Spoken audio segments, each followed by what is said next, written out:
just the Luka the dice.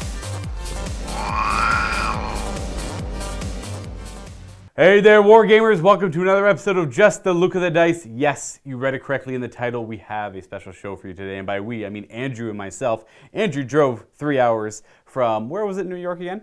Corning, New York. Corning, New York. And he was kind enough to bring some big toys for us to play with in today's game. Yes, this will be a 20,000 point game of Apocalypse using 7th edition rules. We are playing the Horus Heresy. I will be running the Word Bearers led by Lorgar with some Legio Titans and Demons of the Ruinstorm as well against the Custodes, a Warlord Titan, and like a Cerastus Night House from what it looks like over there. This is going to be 10,000 points per side, give or take like 20 or 50 points. I think that's what it came down to. We have a pretty basic scenario set up, which I'll explain when we take a look at the table after we look at the armies. And we are only playing on a smaller table, but I'll give you an idea of why we're doing that when we actually get to that table. I say we just get right into this game because this video is already going to be long enough. This is going to be like it won't be a two-parter technically, but if you want to take a break while watching this, I'll understand. I predict probably be about 3 hours is my assumption, but we'll see. Let's take a look at the armies and the table. And of course, if you want to come by and play some Apocalypse with us here at MiniWarGaming, do as Andrew did. Sign up, miniwargaming.com/challenge. It's as easy as that, everyone. Why don't we take a look at my forces first? This is 10,000 points. I think it's actually 10,018 points. Surprisingly, hard to make a list with this much. I know our word bearers come up to about 8,000 points. So throw in the second Warhound Titan. Thank you, Andrew, for bringing that up. I'm trying to play everything as WYSIWYG as possible. In fact, I have one model in this list that's not WYSIWYG, and it's a tactical Marine Sergeant with a power sword who actually has a power fist instead. I'll try and keep this brief and won't go over all of the little nitty-gritty upgrades.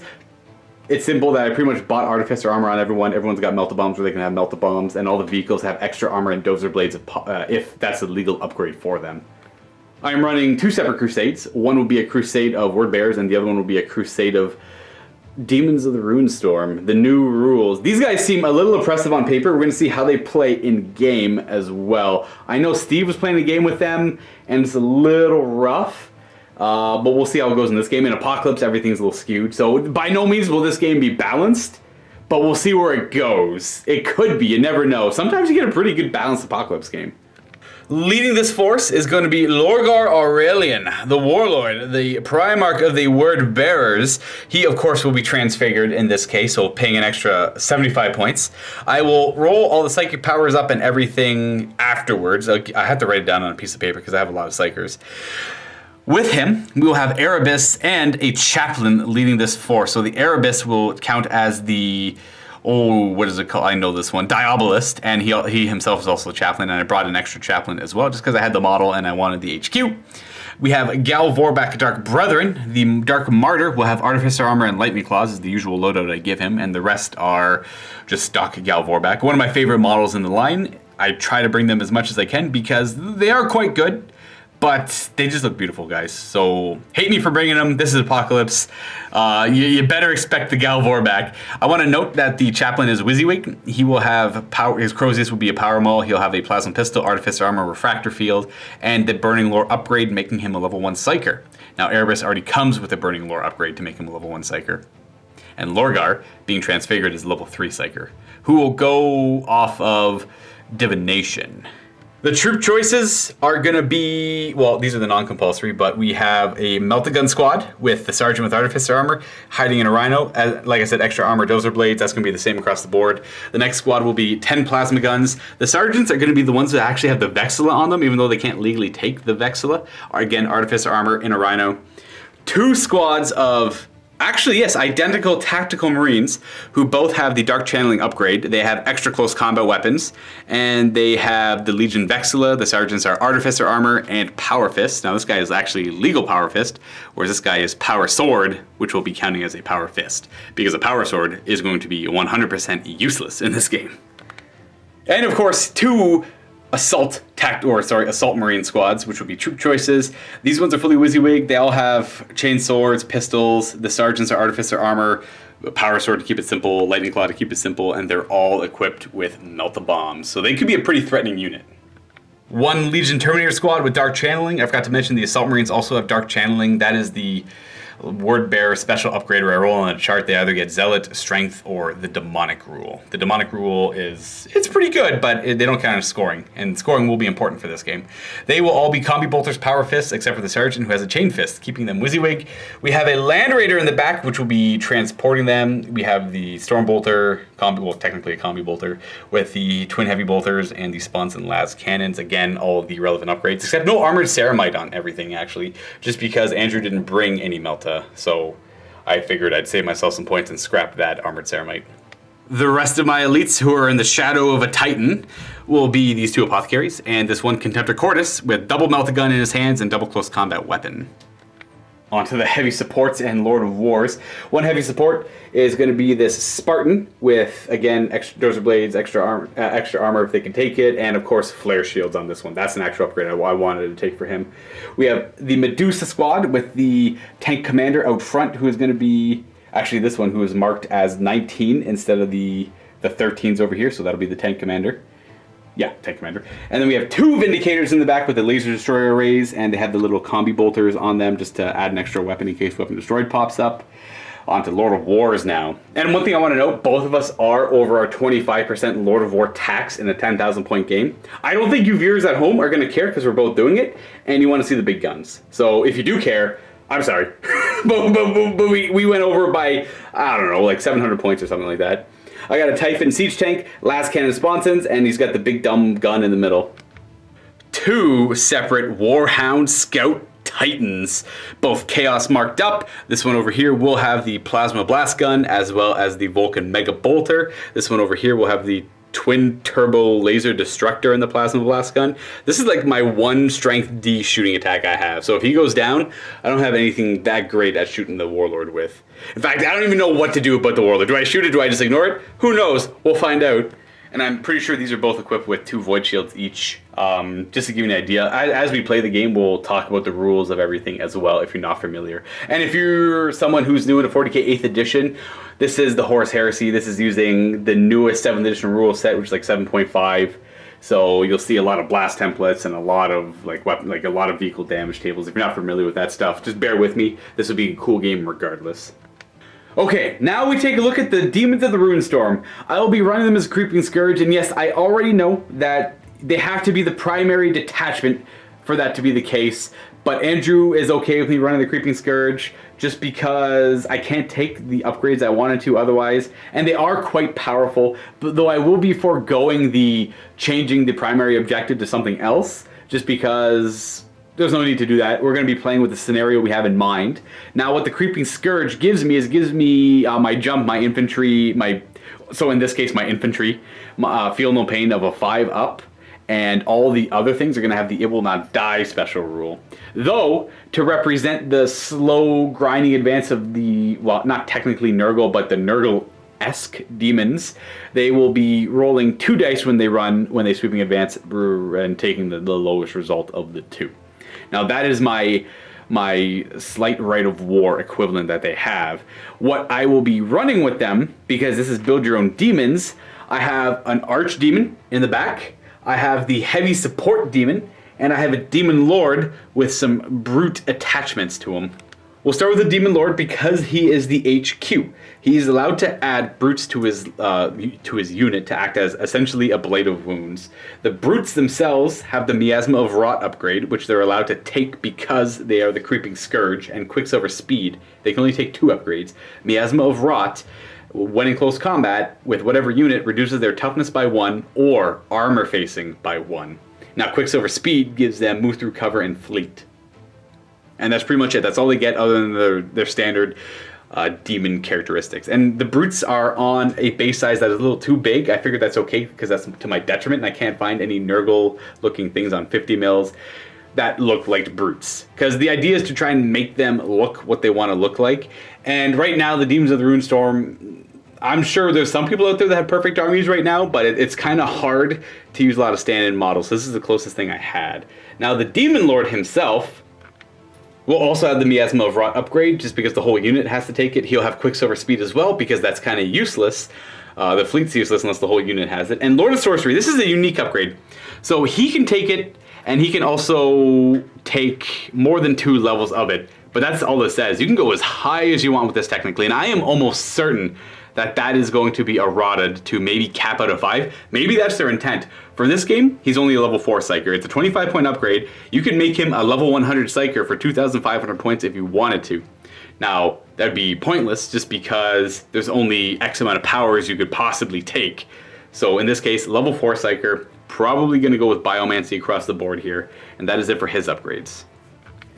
And of course, troop choices to fill out this crusade. These are all Plague Bearers. Now, they are on the proper 32 mil base, except for the third squad. Now, if this third squad dies off and one of them is available or they're dead, I would more than gladly swap them out.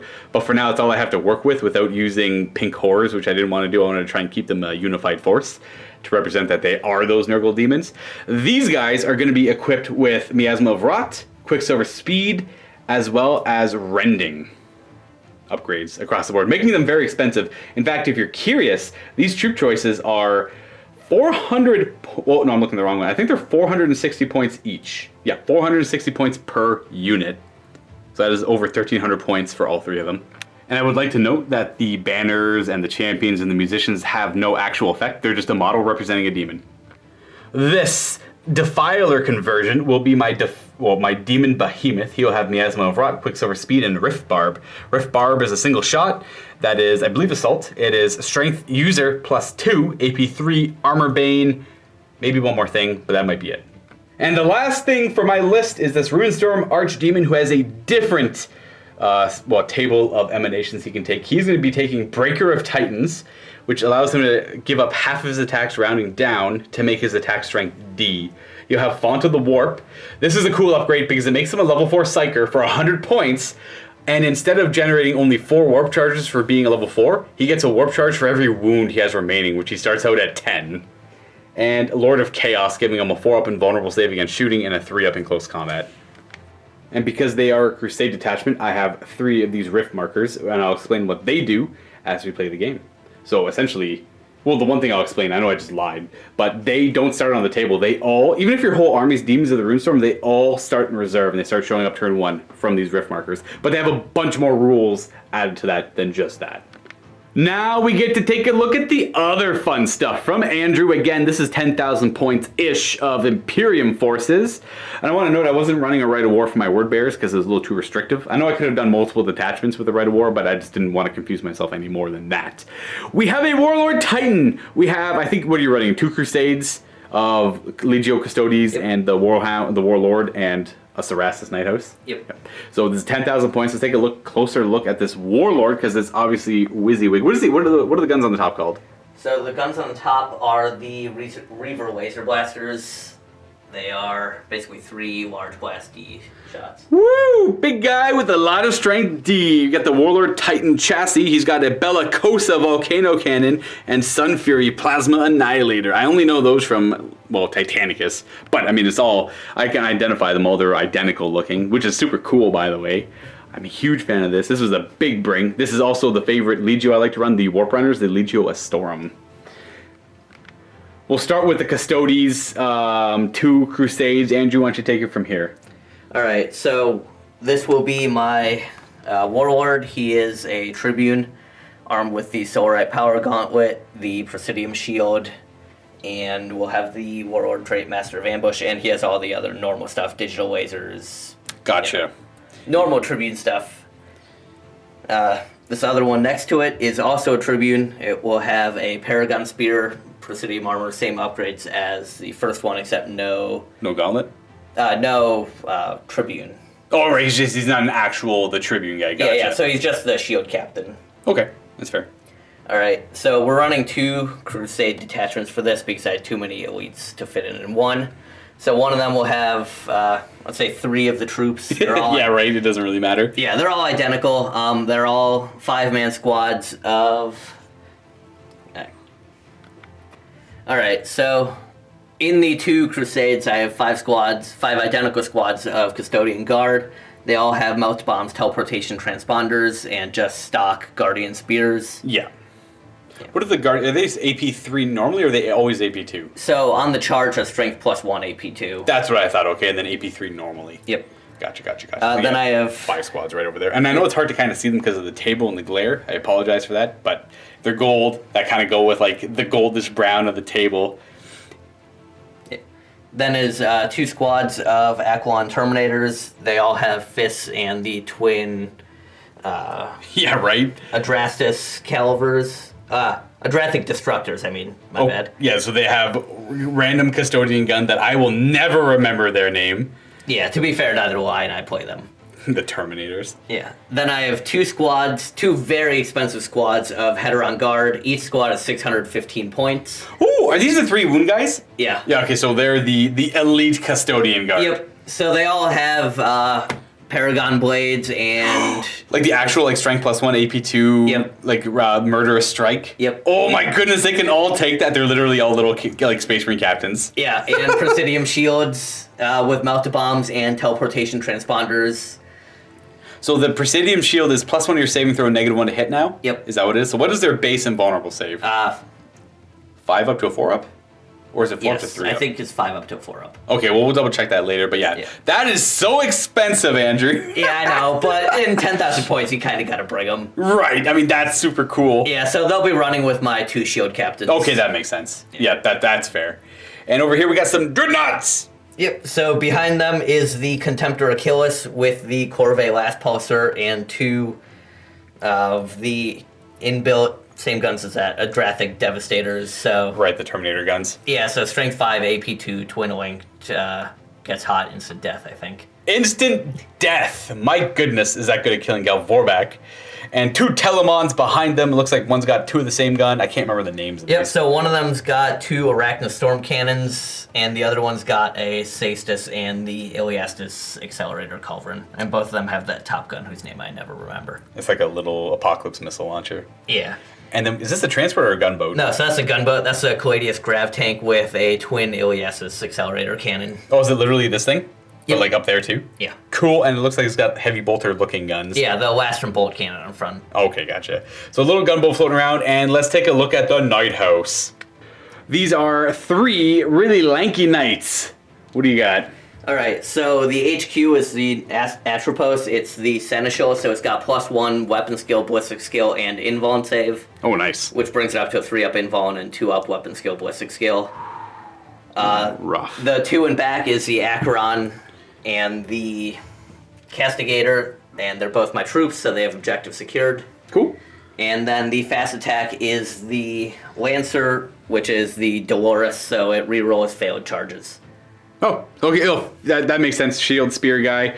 Now, what is their... Do they have the normal ion shields that normal knights have? I haven't actually fought Cerastus knights in a while. Yeah, so they have normal front-facing ion shields. The ion gauntlet shield's a little different, and I think the this knight has a slightly different one. Okay. Also, but they all have the normal choose a facing at the start of my shooting phase. Gotcha. Okay, gotcha. That makes sense. And you know what? Honestly, for 10,000 points, now we know that this guy, you said 2,850 points for him.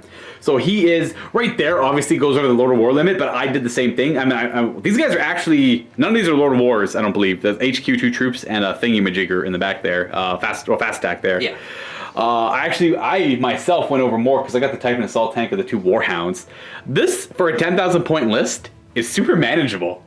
Right? Like, these guys at over 1,200 points each for these 2 units. I mean, include the HQs, then you're probably at like 1,600 point, like 2 units right there. That's crazy. All right. Why don't we take a look at the table? We have a basic scenario set up, so we'll take a gander at that. This is the table Andrew and I will be playing on for today's very basic scenario game. It's just going to be 2 objectives, 1 on both ends here. And again, we went light with the terrain, but we have the big obnoxious piece in the middle, and we have trenches as well. We're going to do Dawn of War, just because that's easiest for Apocalypse, and we're going to have myself being the Word Bearers, defending with some demon allies, well, technically another Demon Crusade, against the attacking force of Custodes, because I don't think, like you said, I don't think the Custodes defend all that much. They're usually on the offensive, unless they're defending Terra. There's always that, and the Emperor. They technically always defend the Emperor, yes. But yeah, he's going to be assaulting me from this side. I'll be defending from over here. When we put 20,000 points on the 6x4 table, again, we had this option to do something cool for you guys. So I know the table's going to be a little limited. It's going to be a lot of just various destruction all over the place. If you don't like the table size, Maybe we'll try something bigger next time, but I think this will work, especially with just adequate amount of terrain for our infantry, as well as the big piece in the middle. And again, the scenario is you score 1 victory point at the end of every one of your player turns if you control the objective. Normal controlling for troops, most amount of troops within 3 inches controls an objective, as well as there'll be first strike. I guess we can throw in line breaker, and we're going to do the, what is it called, price of failure as well. But it's going to be, I'm pretty sure this is the normal rule for it anyways, but everything you kill is going to be worth, every super heavy you kill is going to be worth an X amount of victory points equal to 1/3 of its hull points / wounds. So round it down. So if my archdemon's got about 10 wounds, maybe more, he'll be worth 3 victory points. Though the warlord's got 30 hull points, so he's worth 10 victory points. Things like that. Add it up at the end. Whoever has the most obviously wins. If it's a tie, whoever killed the most points will have the minor victory at that point. And that's pretty much it. We're gonna go ahead and deploy, and we're gonna let you know who goes first. We're just gonna do a simple roll off to see who goes first, and we're just gonna deploy our armies because it's gonna take forever anyways. And with the table this open, I'll start deploying certain things maybe away from the warlord, but we'll see.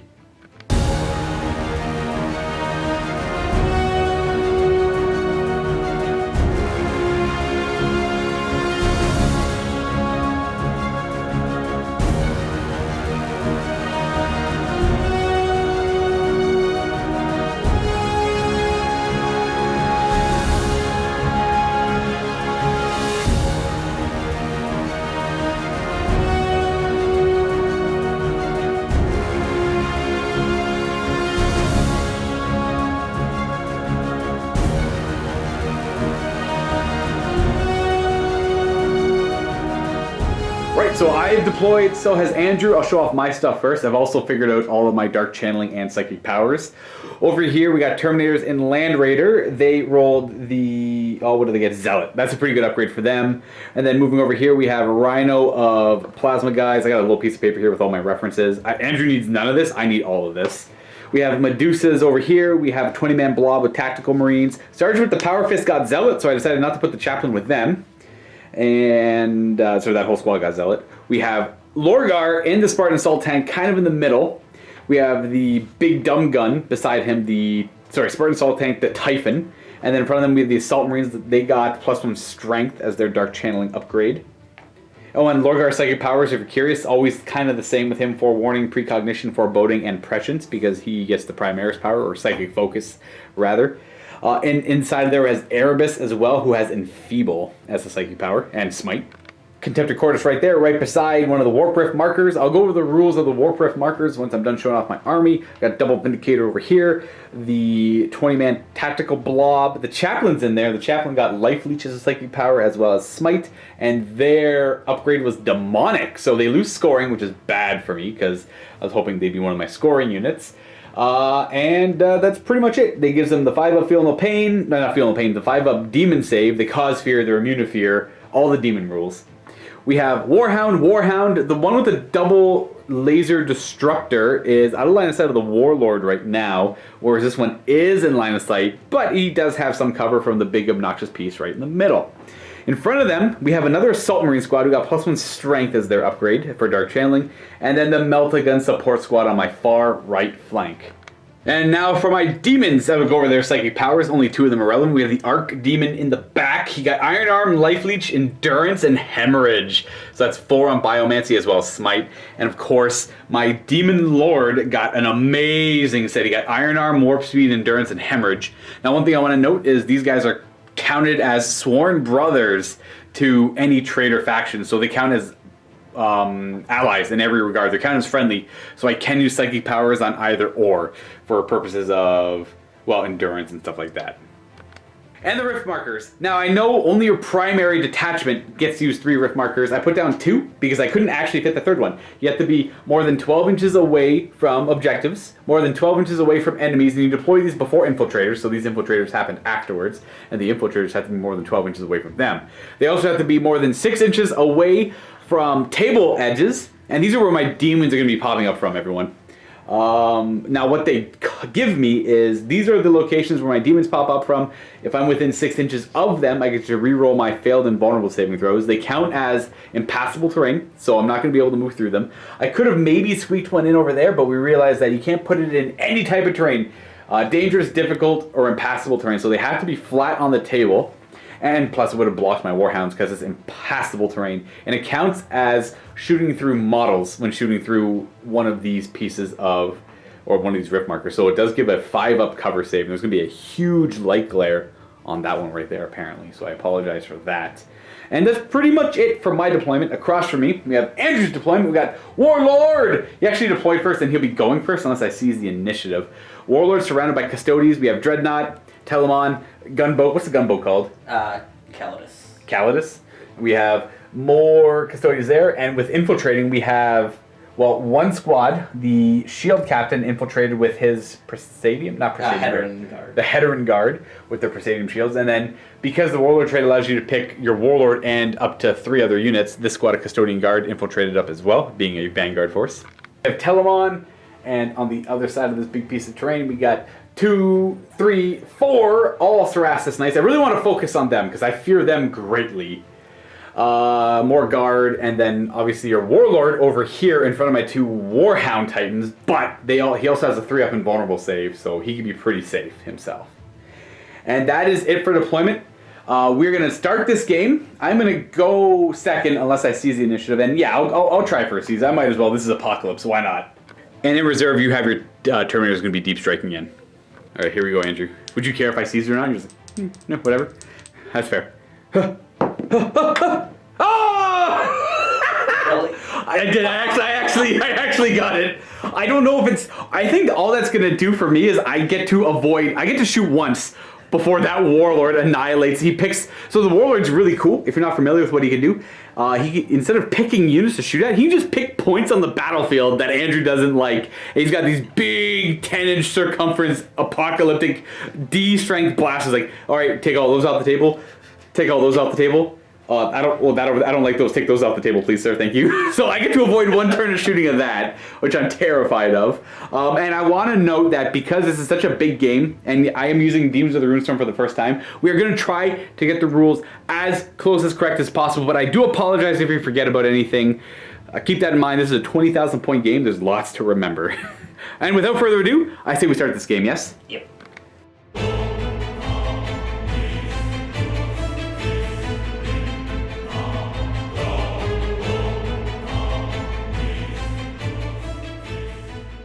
So what we're probably going to do is I'll end up moving everything, but I'm going to show you my demons coming in reserve because I roll for them right now. They show up on 3-ups, except my Vanguard of Hell, which is my Demon Lord and his brutes that came with him. All brutes have Vanguard of Hell, and the Demon Lord has Vanguard of Hell, which means they automatically show up right away. And they show up within 6 inches. They just do a move within 6 inches of one of these templates here to represent them coming in from the warp. I'll go roll those, and then I'm going to move everything and show you where everything ends up, just to save you guys at home time, as opposed to watching me move everything as a normal game would normally go. So let's go ahead and start rolling. So the Vanguard of Hell is already going to show up. So these Plague Bears here are showing up. I need more dice. Yeah. So what I got like 1,000 dice. What I'll probably do is not put them on the table. I'll put one of the other proper base size units on the table first, and then if that one dies, then I have a replacement at least. So these guys here are showing up. The other Plague Bears are not showing up, so that's perfect. I'll just put those 2 proper size squads on the table then. And ideally, if one of them dies before my next turn, then I'll have a 1 in reserve. So automatically showing up. Now my heavy support is a no-go, and the Arc Demon is a no-go. So we have troops and the Vanguard from Hell. They're going to be holding back. So my force has moved. We went combat speed, tried to disembark. Only rolled a 3, actually, so only getting those guys up there. They're probably just going to run to get more up in the ruins. So what we're saying is the trenches are 5 up. These are going to be 4 up. Same for Andrew across there, but he doesn't have as much infantry as I do. The Demons of the Ruinstorm showed up within 6, and then the Archdemon behind them. Now, these ones tried to move through cover, which they had moved through cover, but I only rolled a 5, so only a few of them made it up there, and those guys shifted up there. Jump packs jumped across, Spartan moved up 6, Typhon and the Vindicators just pivoted and faced this way because we're going to try and take out that big knight over there. Yeah, the Lesser Demons showing up here. They did a move through cover, only rolling a 4. Both the Warhounds only ended up moving up like 4 or 5 inches. This one is in line side of the Bellicosa still, but the Bellicosa is only one shot. It's just a massive shot, right? Sure, it's strength D, but it's great at taking out a big area or a big collection of models. And the Sun Fury can see this one, and the gun. And Andrew's saying the gun on the top can't see this one. What is it called on the top? The Reaver Laser Blaster. Reaver Laser Blaster. Yeah, the big Sky Shield landing pad blocks it from the top. This thing's being super useful. And even the things that can see, there is cover, but unless the strength is the D roll 6, then that won't matter. We have cruising speed, and then they jumped up the Suicidal Assault Marine Squad moving forward. We're just going to the Psychic phase now, where I will be getting, we have Lorgar and Erebus.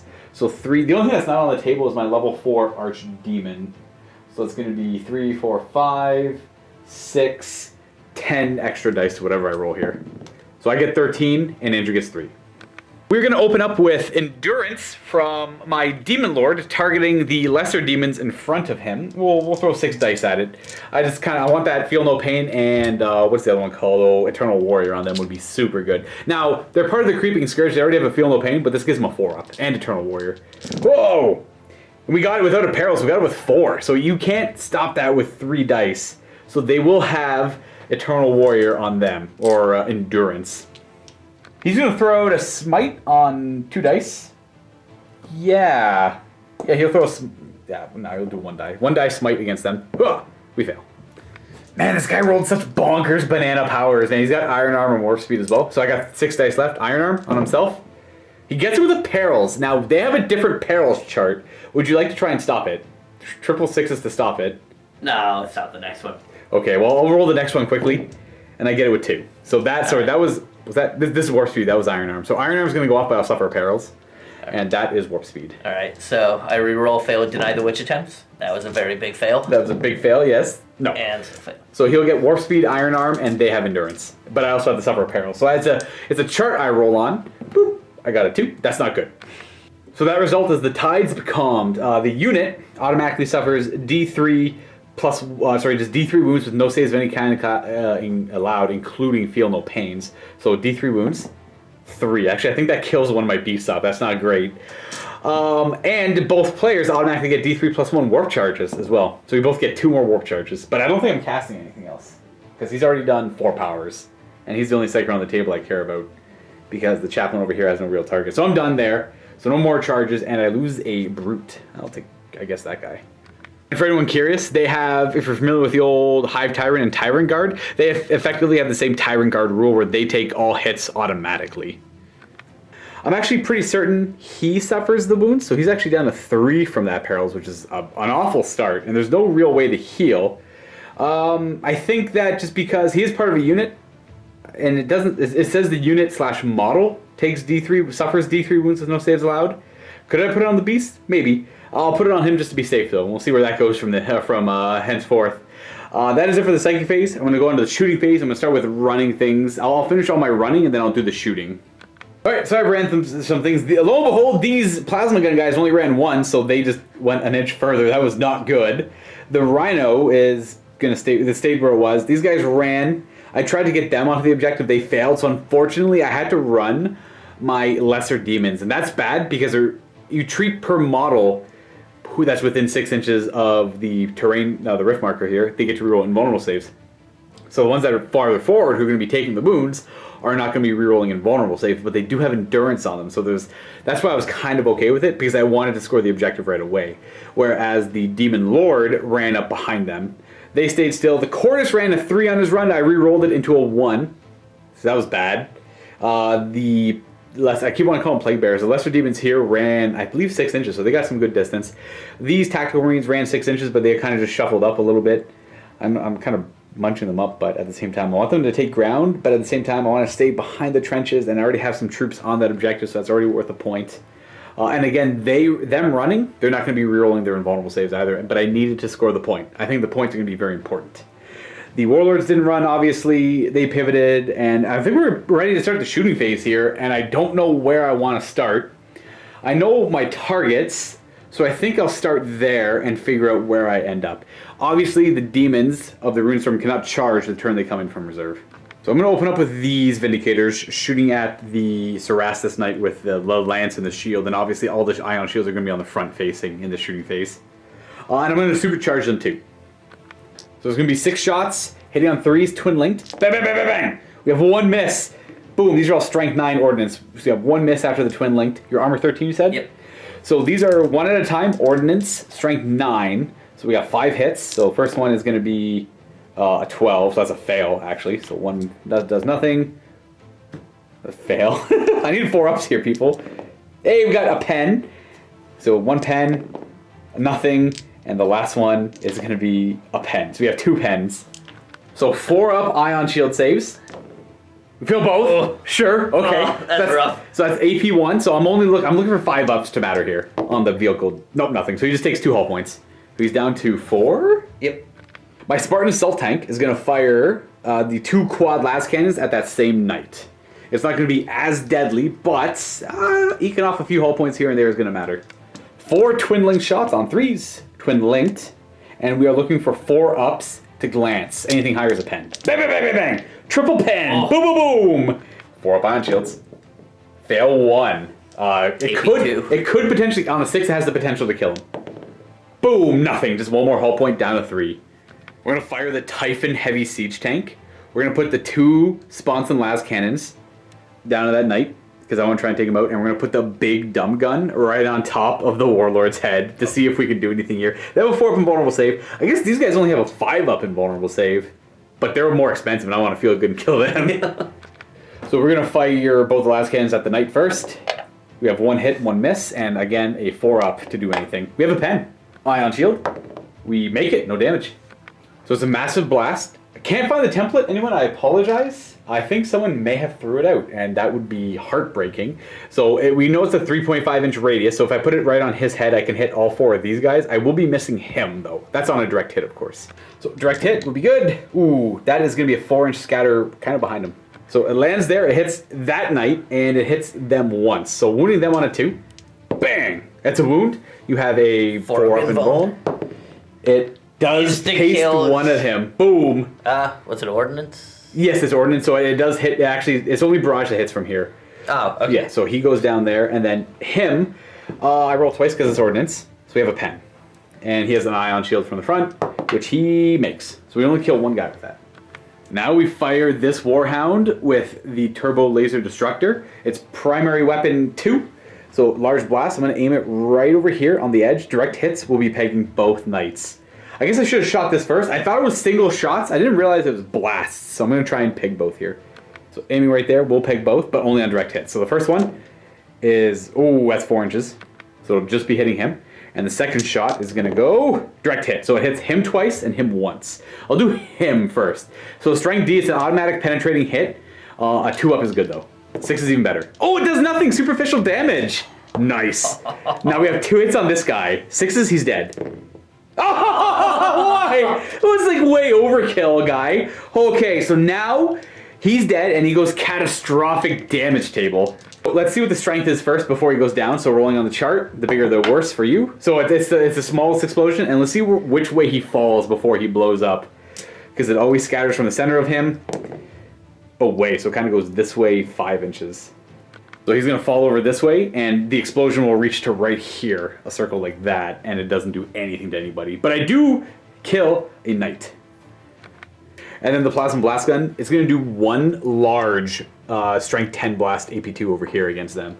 This is the overloaded version, so it's going to hit all 5 of them if I put it directly on his head with a direct hit, of course. And it's going to be direct hit. So that is 5 hits, wounding on 2s. Why, thank you. Boom! That's only 4 wounds. I'll reroll that. So 4 wounds. 5 up invulns. And 5 up invulns. And 3... Oh, 3 instant killed. 3 die from this direction. Boom! The Custodes! This Warhound's going to fire now. He's going to put his Vulcan Mega Bolter into them. And he's going to do the Plasma Blast Gun overloaded into, I think, his head. To hit both of them and some of the Guardians behind him. So it'll hit both knights and all the guards on a direct hit. 1 inch scatter forward. So I know for sure I'm missing the 2 back guys. And it'll be hitting both the knights and 3 of the guard. And the 3 of them wounding on 2s. Only 2 of them have to make 5 up invulnerable saves. And did they die? Two in the front. Both die. Two of them do die from that overloaded shot. Usually the double shot's better.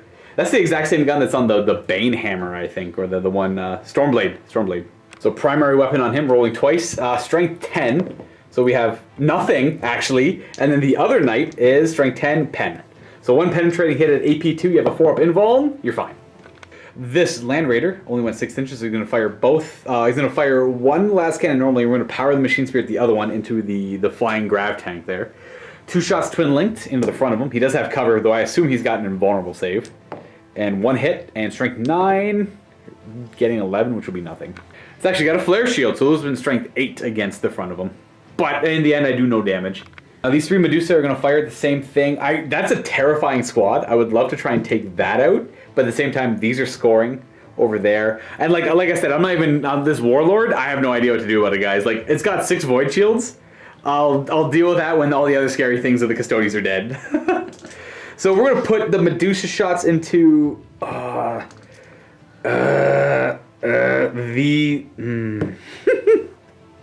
do I do? These guys over here, because they're easier to kill. I'll put it on his head. They should all be direct hits on him, just in case they scatter a little bit. So we'll do the tank, well, the one who has line of sight. They all have line of sight technically on his head, and BS, well, 4. So that is going to be a 3-inch scatter. Scatter there. It's going to be 2 direct hits, and then it barrages twice. So the first barrage will be a direct hit. So the best I can get out of that is hitting 4 of them. I can't hit the 5th one. So that's a total of 6 hits in the second barrage. Same thing. So 4, 8, 10 hits on them from the Medusa. Oh, they're gone. There's still so many more Custodian Guard on the table. That's 10 wounds! Jeez. All right, here we go. Oh, wow, you actually made a good amount there. I think they just died, though. Squad removed. Boom! So I killed them, but I still have 1 squad there, 1 squad there, 1 squad there. There's a couple squads over there. I mean, I'm hurting the Custodes pretty bad here. And I killed a knight, but I'm done shooting, guys. That's all I've got. I can't charge with them right away. Though I do have endurance off on them. I'm curious where this game's going to go. For morale, I think I assume they take morale, right? Yes, Custodians? but they're at like an unmodified leadership. They're the stubborn, okay. Yeah. So the only thing that owes me leadership are those 2 squads, because they lost 40% and they lost 60%. Leadership on this squad. Leadership 9. Oh, insane bravery. They're good. And this squad, hope they do not run off the table. That's the best. No! No! They're gonna run 2d6 inches backwards. No, don't do it! Oh, if one... I'm pretty sure they're off. I think one might go off. As long as one goes off, they all go off. So it's a 5-inch run. Yep, that's definitely off the table. No! Custodians don't run off the table! What? Some random shots at them. Well, I was trying to get lucky and hit them too, but... Okay, I don't... Is that a good first turn? I don't even know. Was that okay? It's definitely interesting. I don't know. It's something, okay. Having him... Took out 40% of my scoring units. Oh wow, that's true. That's what I'm trying to really go for the scoring units, but at the same time, you just hammer my super heavies. So like, these guys are worth 4, so 4 8s. If you kill him, he's worth 3, so that's 7. So that's gonna be 4, 8, 12. Wait, yeah, 4, 8, 12. I think they're only 3. Yeah, these are only. Yeah, so these are 3. Oh, it's a third, right? So the 3, 2, so 3, 6, 7, 8 points in victory points if you kill them, and then I have the other Archdemon who's another 3. Whereas these guys are 2, 4, 6, 8 altogether, and I don't know how I'm going to deal with that guy. So at the end of my turn, I get 1, 2 victory points.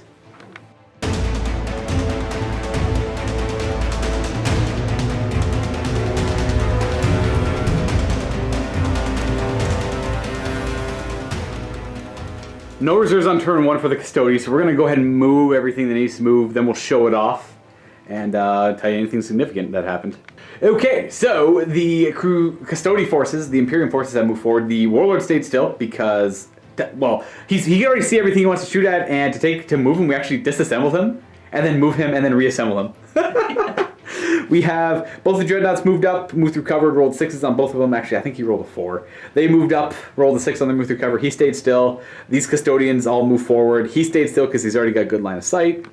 And on the other half of the battlefield, the 3 Serasis Knights moved forward, no problem, with some of the scoring Custodians staying behind the 2 Troop Knights, and your Warlord and his unit moved up as well. Now it's time for shooting because the Psychic Phase doesn't exist for your force. Where would you like to start? Are we thinking the big guy, or you want? Yeah, to let's start with the You want to Warlord. start with the big guy? Okay, so he's got a Bellicosa, Sun Fury, Plasma Annihilator, and literally with the Warlord shot, but 3 barrels per gun. So he's actually got 6 blast at strength D on the top there. Plus 2. Oh, he's got 2 little guns. Yeah, plus 2 6-shot twin wing strength 6 AP3. Yeah, those are like the defense, like Ardex defensor kind of guns. Okay, so we'll start with him. We'll figure out where he's shooting. So yeah, he's gonna fire the Bellicosa cannon for sure. Right here, he's got a rule called World Burner, where you can just choose any piece on the table, any area on the table you can see. You don't have to target models, which is super cool. So Bellicosa going here. It's strength D, AP1, I assume. Like apocalyptic mega blast marker. So it's a 5-inch radius all around. So it's gonna look something. Ooh, hit my own models. And machine destroyer, so rerolls 1 on vehicle damage. Yes, that's right. That's very important. So you can't have superficial damage. So against vehicles, 2-up destroyer table, rerolling 1. So they're all being hit, and a lot of my Marines are getting hit as well. We have 2 Reaver Laser Blaster Carapace weapons. They have a rule that they can only shoot at like flying monsters, things that fly within 24 inches. So anything that's not like flying monsters, creatures and stuff can't get shot by those. So I had like this safe radius of please don't shoot me with your really scary Carapace guns. Both of those are going to go in this direction. One of them is going to be firing at my Spartan Assault Tank, and the other one is going to be firing at my Typhon. Ugh. 9 AP2. So the Sun Fury is going to go directly on top of my Demon Lord's head, and then the Ardex Defensor systems are going to go into my little lesser demons. Yeah. So we'll do that one last. Which one do you want to do first? The Bellicosa? Yeah, let's start with Okay, we're going to do the Bellicosa first. So aiming for this spot here, a direct hit will get you, well, all 3 of them for sure, and anything that's within 5 inches in this direction as well. So is he BS5 or BS4? So he's only BS4. So this, if you roll like a 10 plus, that could scatter off the table, but you probably won't. Direct hit! Noise! I mean, I just want to see it do things. So let's automatically hitting all 3 of them for sure. 7 hits on my Marines and 3 automatic hits on there. Do you just want to see if you annihilate the Marines? Yeah. So we're gonna do 7 hits on the Marines. My Feel No Pain obviously will not work. That's just 7 dead Marines. And his primary weapon, so it's just from the front. 1, 2, 3, 4, 5, 6, 7. It's a good thing there's zealots though. This happens, so I'm like, oh, whatever, we don't care for Lorgar! Forward for Lorgar! And then, I guess 3 on these guys over here, rerolling 1s. So we have, okay. So it's just D3 automatic penetrating hits. So I guess D3 damage for the first one. He's got 3 hull points. 1. So 1. Let me see, maybe there's an order to this, because maybe we roll on the vehicle damage table first, then D3 damage. So he takes the 1 hull point, but it's a penetrating hit first. So roll on the vehicle damage table. It's going to be a 2, which is shaken. So he's shaken, and he's got 2 hull points left, so the second one will hit him. And I don't have any cover because of the angle of shooting right here. I'm not 25% obscured. So actually, this guy would have a 5-up cover saves. Unless he doesn't ignore cover. No. I don't think he does. So it would have been against the first 2. So this one here, so the first one's... So I would save the first one, and the second one I would fail. And that's going to be 2 hull points, and then the penetrating hit would be shaken as well. So he's got 1 hull point left. So he's got 1 hull point left. I only rolled 2 cover saves. The last one, please don't make it. Oh. It's Well, only that was a disappointing shit. It's only this one that's got cover too. These ones are too far back. I'm so disappointed. At least you killed 7 tactical Marines. Thanks. No. He's got 1 hull point left, and because of the tank commander alive on a 4-up, he ignores the shaken result. He's not shaken either, so he is perfectly fine to keep going. But you still have those guy, that guy over there can fire, that guy over there can fire too. Those are pretty nasty guns. So I don't expect them to live that much longer. But the fact that they survived this, I am astounded. Because if you rolled a single 6, dead. For each 6 is a dead guy. We're gonna put the apocalyptic barrage marker right on top of the Demon Lord's head. And with that, we're going to be hitting, well, a big chunk of people. So you're going to try and position the barrage as much as you possibly can. So we'll see if you scatter or not. He's BS4. We're looking for a direct hit. Yeah, so direct hit. So the way this works is there's a large blast here in the middle, and then there's 4 large blasts in each section around the model. So we're going to position in a way to cover the most amount of models. We had to remove the terrain feature just so we can measure properly. And you're going to roll 4 dice. 1, 2, 3, and 4. And 5 and 6 are hits in the middle. So every number you roll on those dice, that is where the apocalyptic barrage scatters to. So it's gonna go. So it's gonna go 2, 3, 4, 4. All right, so we figured it out. We did it a little bit better because you initially place the marker and then you position it so it hits the most amount of models. And we also had it turns out we were actually hitting the Custodians as well, so we had to push it back a little bit. So it was a direct hit anyways. The 4 was on top of them, and then it was 1, 2, 3, 4. We rolled 4 twice, so we got 4 hits twice, 8. Actually, no, that's right, 3 6. hits twice. Yeah, because he was not being hit, so it was 6 hits on them, and then they got hit up there, which hits them again, and then they got hit over here, which hits them again. So it's 8 hits on them, and in total 9 hits on the lesser demons. I know it's a little confusing, but the apocalyptic barrage marker is cancer, so that's why it's like that. But that's still pretty good. 9 hits on them and 8 hits on the guys in the middle. Strength is 9. So 9. So these are toughness 5 right now. So wounding them on 2s. So that's 9 wounds against them. 2s. So 8 wounds. So I'm gonna have the 5 of Demons of the Ruinstorm save. I'm not within 6, so I don't get to re-roll it. So that is 3 passes, and this is not instant death because it's not doubling my toughness currently because it's still battle round 1. I will have an endurance 4 up, feel no pain against that. I take 1 damage. Now before the game started, I was talking with Andrew saying I think the Demons of the Ruinstorm are pretty strong. We're gonna see how they play. I'm only using about a third of my army as them, and they seem so durable. It's not funny. So 1 wound so far on them, and then we're gonna have 7 hits on them, I think. No, it was 8 hits. Nah, it was 8. It was 8 hits, that's right. This is the worst part. There's 2 wounds each. So he doesn't even die. We have 1 guy wounded. Yeah, there are 2 wounds each. So boom, over there. They're pretty much Space Marines with 2 wounds each and an invulnerable save. And yeah, overall, I don't know what they were thinking. And then we had 8 hits on the squad in the middle. Strength 9, so wounding on 2s. The average toughness is 7. And that is that many hits, and because of their rule, they automatically take the hits for the big guy. So that's going to be a 5 because they're taking the hits. They get a 5 up rerollable invuln save. So we have 1 damage, and because they're part of the right of war thing, I have they have a 5 up feel no pain, 0 damage. Oh my god! I don't know what they were thinking. Now for the Ardex Defensor guns shooting into him, because it was a barrage, it comes from the center over there, so he's only wounded. And then the Ardex Defensor guns hitting on 3s. Most of them hit. That's a pretty good hit. Oh, they're twin leg noise, so they're probably all going to hit.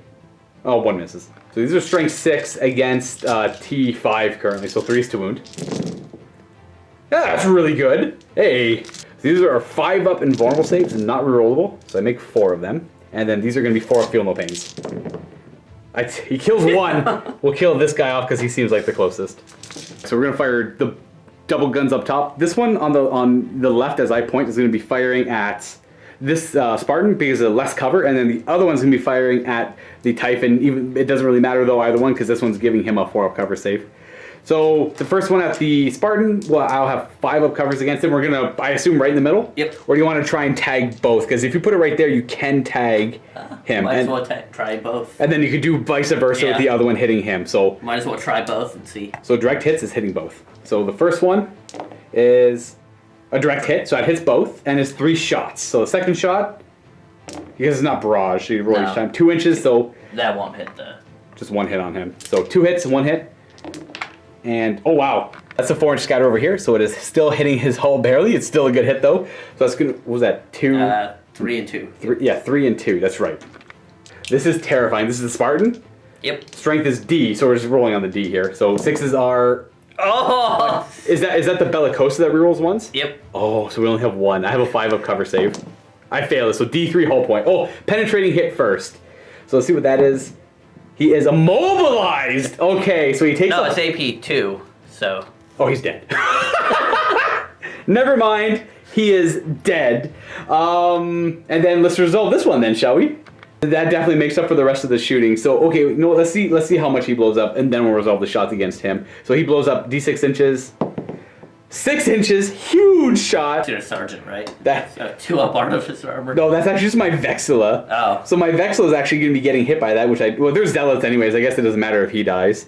So he's getting tagged by that. All of my Assault Marines are getting tagged by that. Nothing else can get hurt by it except for the 10 guys inside can. So if you'd be so kind to roll that 1 wound for him on a 4.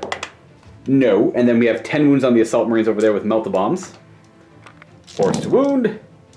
Not bad. So my Sergeant's the first guy. I'm going to look out all of these and then let the Dice Gods figure out who dies here. So he's taking 3, 1 at a time, 2 up. So thank you, Artificer Armor. So far you've helped. Okay, you've saved some guys' lives. These are 3 ups.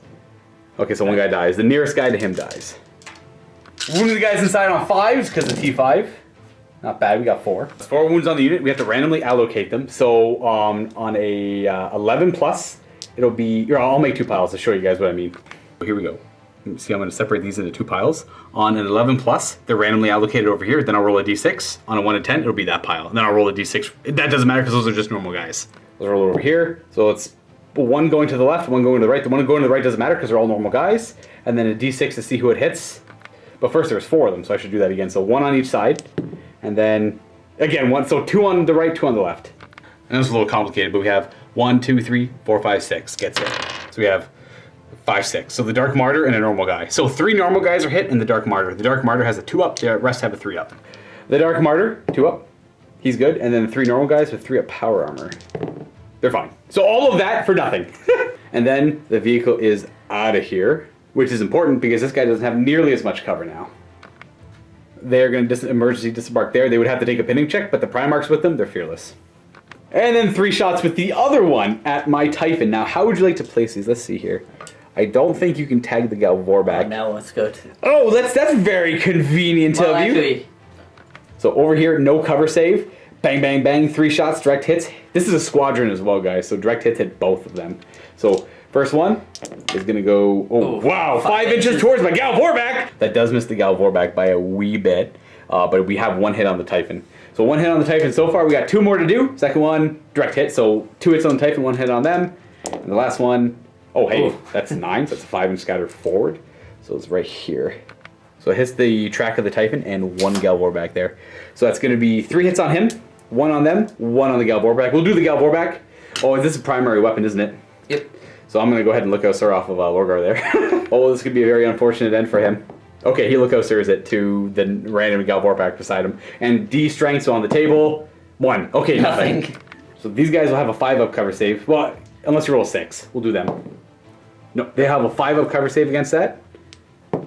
And the cover protects, and then 3 hits on the big guy. I think if you roll a single 6, he's dead. He's only got 6 hull points. Oh My goodness, what is the Warlord doing? I have no cover against that, so just go ahead and roll. It's AP 2, so a 6 is good. So it's just 1 hull point.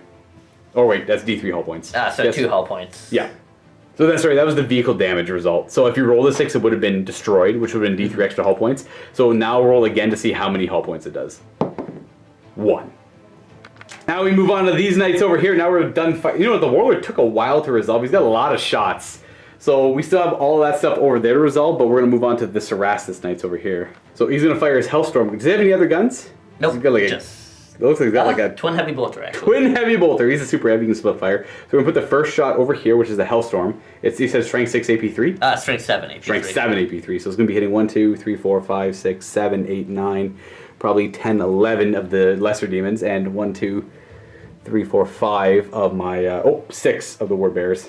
And the Twin Heavy Bolter is also going to go into the Lesser Demons. Alrighty. 2's to wound to the lesser demons because strength 7. That's a good enough amount of ones there. And this automatically hits them. So these are just 5-up invulnerable saves, which I'll make 3. And that is they do have a 5-up feel no pain because of the their weird demon thing. So that kills off 2 of them. These 2 go down. And then there were 6 hits on the tactical marines. Kills on 2s. Boom. Wow, nice.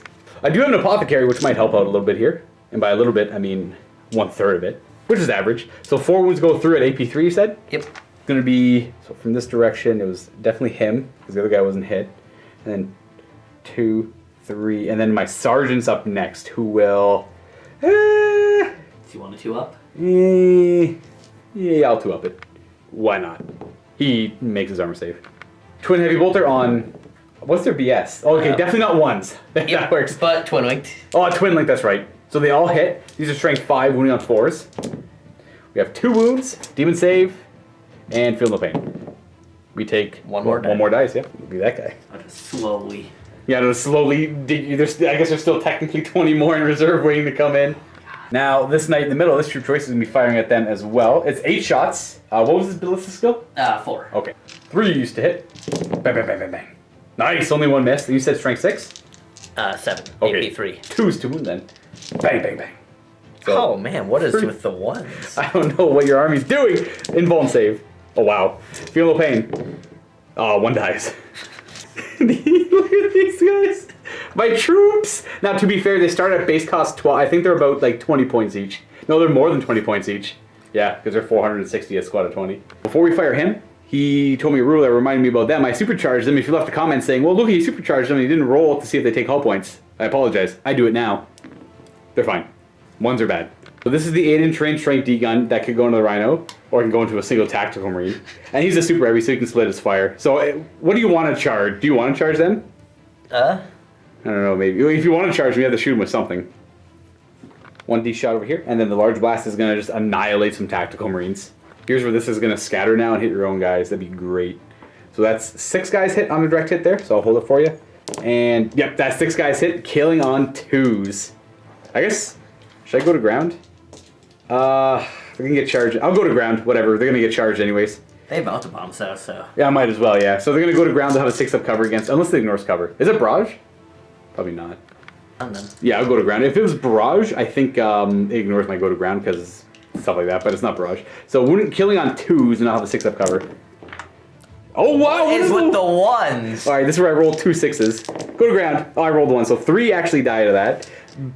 Dead, dead, and dead. So I did save, well, it actually saved 1 guy's life. And then 1 singular strength D shot with his laser cutter, which actually close cover. Yeah, hang on, 2. Nice. So strength D, I have no cover or anything like that, so 6 he's dead. So he takes, so we'll roll the penetrating hit first for the result, see what it is. So it's AP2 at range, AP1 in close combat. Okay. So it's going to be stunned, which I have extra, well, I don't know, I'll see if I can take extra armor on them. I can't remember if I can. And D3 damage. He's dead. He's wrecked. He doesn't blow up, and then I have to disembark them. The emergency disembark back there, making this a 12-inch charge into them because you can charge something that you shot at the dedicated transport for. Pinning, they're good. Oh, that was good. Troop relievers is only for morale checks. I think pinning might be a morale check, but I passed anyways. We're going to opt to not fire the custodian guard at the demons there because there's only 2 of them. It's so insignificant at this point in the game. Over here we have lots of shooting still. Well, probably not them since you don't want to shoot with them. Well, like, if there's 5 of them, maybe, but 2 of them wounding on 5s. What's the range, 12? 18. Oh, 18? Okay, that's not so bad. Get a couple pot shots in there. Up to 2 guys? Yeah. There's your 2 guys again. 2 guys from there, but, like, 5 guys from there can hit. So yeah, we'll do those 5 shots. At the same time. Okay. Oh, gotcha, so we'll do those 5 plus these 2 shooting at them. Yep. We'll do theirs quickly first because it does take wounds away from over there, whereas those ones take wounds away from over there. Alright. So 2s, they all hit wound on 5s. 2 wounds, I have a 5-up invuln, and feel no pain. They do have endurance up, so they make it. Other squad, 2s. 3 1s again. 4. 4 1s! Okay, 5s to wound. And we've got 2 with a demon save. Interference, but I guess I get it, and we make our feel no pain. And that is why I didn't fire with the other squad. I understand now. We got a last cannon on this guy's Split spear. D3 shots. Right in the Land Raider? Yep. Alright, so he is armor 14, so D3 shots. It'll be 3 shots. These hit on 2s, because he is Custodian. Okay, 2 hits, naturally. Good luck, good luck. And then 5s. We got a glance.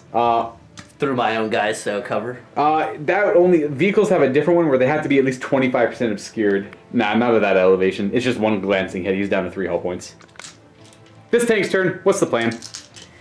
Shoot them all in those lesser demons. Lesser demons! Alright, and we got the gun on top, the gun on the bottom. Yep. Gun on top is 3 shots. 3 shots, strength 7, AP3, twin linked. Okay. So hitting on 2s. Twin linked. Hey, it's a good thing it's twin linked with your rolling. Wounding on 2s. Yep, strength 7. Triple wound. Well, demon save. Of course. Of course, why not? Alright. The bottom one. And then the bottom gun is 3 shots, strength 6, AP3. Okay. Also twin linked. So 1 hit, what re-rolling? There we go. And 3's to wound because I'm T5 currently. I don't know what these Ruinstorm demons. Demon save. Or yeah, I'd fail them. Right. Endurance. This is gonna be 5 turns of this garbage. That guy there is gonna fire everything into my lesser demons. He didn't move with the gun on top, so it fires 10 shots instead of 5. And all the 2 arms gonna fire into them as well. So we're doing the gun on the top first. Just got off camera a little bit. Some nice ones. Some classic, the standard 3 1s. We're seeing a lot of 3 1s here. These are strength 5, wounding on 4s. Because my my toughness increased on turn 1 and 2. And demon save. Wait, what's the AP on this? Oh, never mind. 4. Never mind. These guys actually have a 4-up armor save. Now, that was AP4, so it wouldn't have mattered, but I'm just like, my mind is blown with the durability of these basic troop choices. At 23 points a model, it's nuts. Now we have the 2 arm guns firing at them as well. 5 shots each. All right, 2s to hit again. Here's the 3 1s. Yep, standard. Characteristic. Yep. Very fair. Hey, consistency is a beautiful thing. Yeah. Strike 7? Yep. 2s. 1-1. 5-up demon save. Saving none. They're not instant death, so these are just endurance. It kills a demon. God. 23.1. Pew! To put it in perspective, he's about 365, 380 points, something around there. Woo! Close combat 1. Gonna be shooting his. Well, you want to kill the Medusa. Yeah. Right. So at least one. Moral victories are important. Exactly. So we're gonna go ahead and try and kill this guy off. He's got 2 shots at strength 9. 9. All right. AP1. 2s. Nice. No 1s. right. I'm armor 12 on the front, so 3s. Does it have any armor bane or anything like that? Does it have armor bane or anything like that? 2s. What is going on? Maybe I'm armor 11. I'll go double check. So the armor is too strong on the Medusa for that strength 9 AP1 gun to do anything. So he's done shooting because the other gun, the Carapace gun on top, wouldn't be strong enough to actually hurt their armor on the front. And we proceed on to charge phase because I think we're actually done shooting everything. Yes. So I'll be honest, that was pretty lackluster. That was a lot of 1s. That was not good. He was cool, and you know what? Like I said, I don't know if I said it on camera. He's probably gonna be shooting for the next 5 to 7 turns. I'm gonna play. We'll play various turns, so we'll do 5, and then it'll go on to turn 6 on a 3-up, and turn 7 on a 4-up. I think he'll be shooting the whole time. I don't think of anything that can deal with him, other than my Archdemon if he decides to show up at some point. Remember? I forgot to shoot them in my shooting phase. I'll remember next turn. They have a Rift Barb. They can shoot 1 shot. So these guys are gonna charge my lesser demons. Oh, they make it. What a surprise! Hey! Closest to closest. Yep, Right? for the first guy there, and then everyone else tries to get into base contact. Oh, there's an objective there. I forgot all about that. They're all happy there. They can attempt to charge. Probably looks like a 6 or a 7. Ooh, we have to measure that one. So they do make it in over there. It was a 5.5-inch charge for the guys in the nook as they fight under the flight under the flight platform. There we go. All right, Mr. Big, what's the plan? Might be a mistake, but he's going to try and charge Ooh, both. I owed you a morale check. I apologize. Could I have 3 dice, please? For I am a true believer. I'm cold-blooded. I roll 3 dice, take away the highest result, and that's super good. And then they are super good. So you're charging both squads? Yep. So I will get to Overwatch with all the Melta as he charges in. Let me double check. I'm hoping the 3-up invuln will save him. Yeah, because he still has his front shield. Scratch that. I only get 2 guys in range to shoot Overwatch. It's kind of treated almost like 8th edition, I'm pretty sure on that one. So 6 to hit, double miss. And then those guys aren't going to do anything. So you need a 12-inch charge to make it to them. That looks like a 6. That's an 8. So that's definitely not going to make it to them. But you're going to be crushing some poor little dudes here. Crunch.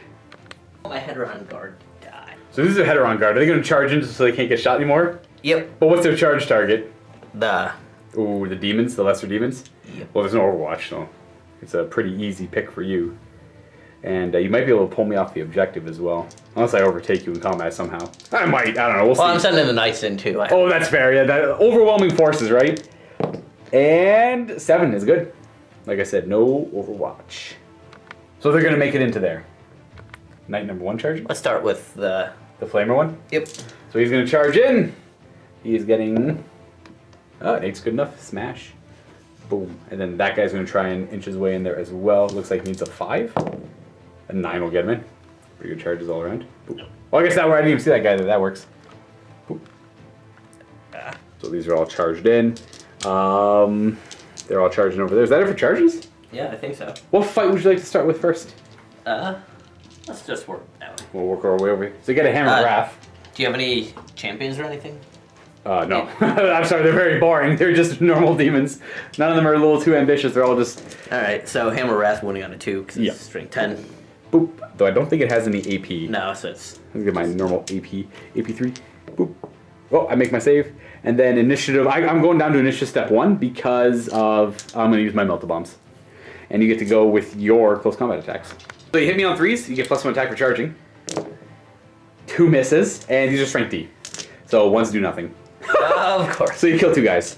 So you cut him down, and the next closest guy looks like him-ish. And then at initiative step 1, piling in. You've already piled in, so I'll pile into you, and you get your stomps. Pretty sure the same time I get my melta bombs. I'll double check that though. So I piled in. We'll go ahead and do your stomps first. You get D3 of them. Oh yeah. So first it's going to be one stomp. So you can cover 3 guys with 1 stomp. Yep. And then rolling on the chart, 1 is nothing, 2 to 5 is pretty good. Okay, so it's 3 strength 6 hits. Wounding on 2s. 3 wounds. 3 ups. He does squish 1, but he gets to throw his melta bomb before he dies. So we got 1, 2, 3, 4, 5 melta bombs. Hitting on 4s. Does he get an invulnerable save in close combat or no? Oh no. Armor well, you double check. He's armor 13 on the front, and I get 4 melta bombs. These might just be the Marines that could. No invulnerable saves in close combat. So armor bane, armor 13, strength 8. So that's nothing on the first one. The second one's going to be 5, 13. So we have 1 glancing hit. We've got. I can't do math. That's a pen. That's 14. Is that a 14? That's a math. Yeah. That's a 14. That's a pen. And then the last one is glance. Boop. So we have 2 glances. So you take 2 glancing hits and 1 AP1, which is just nothing. So 3 hull points on him. Does he have 3 left? Yes. Oh, that's huge. 7 hull points actually. So Woo! left. Down to 4, and then it's actually a tie combat.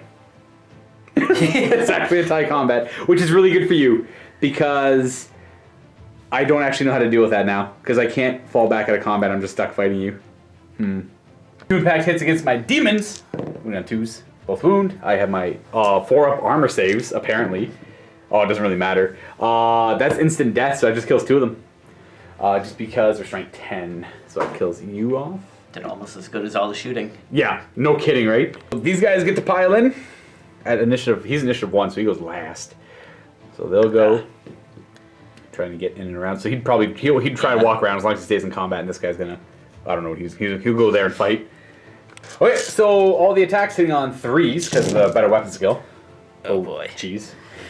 Strength 6 with Paragon Blades, 3s to wound. 6s are instant death with Decapitate Murder Strike. And of course no 6s. No 6s. That definitely goes through my armor 4 up. So we have a demon save. We make 2 of them. And we have a 5 up, feel no pain. Oh wow. It actually kills 2 demons and wounds 1. So 2 demons die. Closest ones. And then you would take a wound.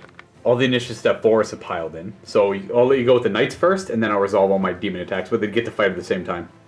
This blade here might be huge. So we were debating, do we do the initiative step 2 and get 3 automatic hits? Or do we do the 5 attacks, potentially getting 5 hits? Because that guy could kill off enough to make it only 2 automatic hits.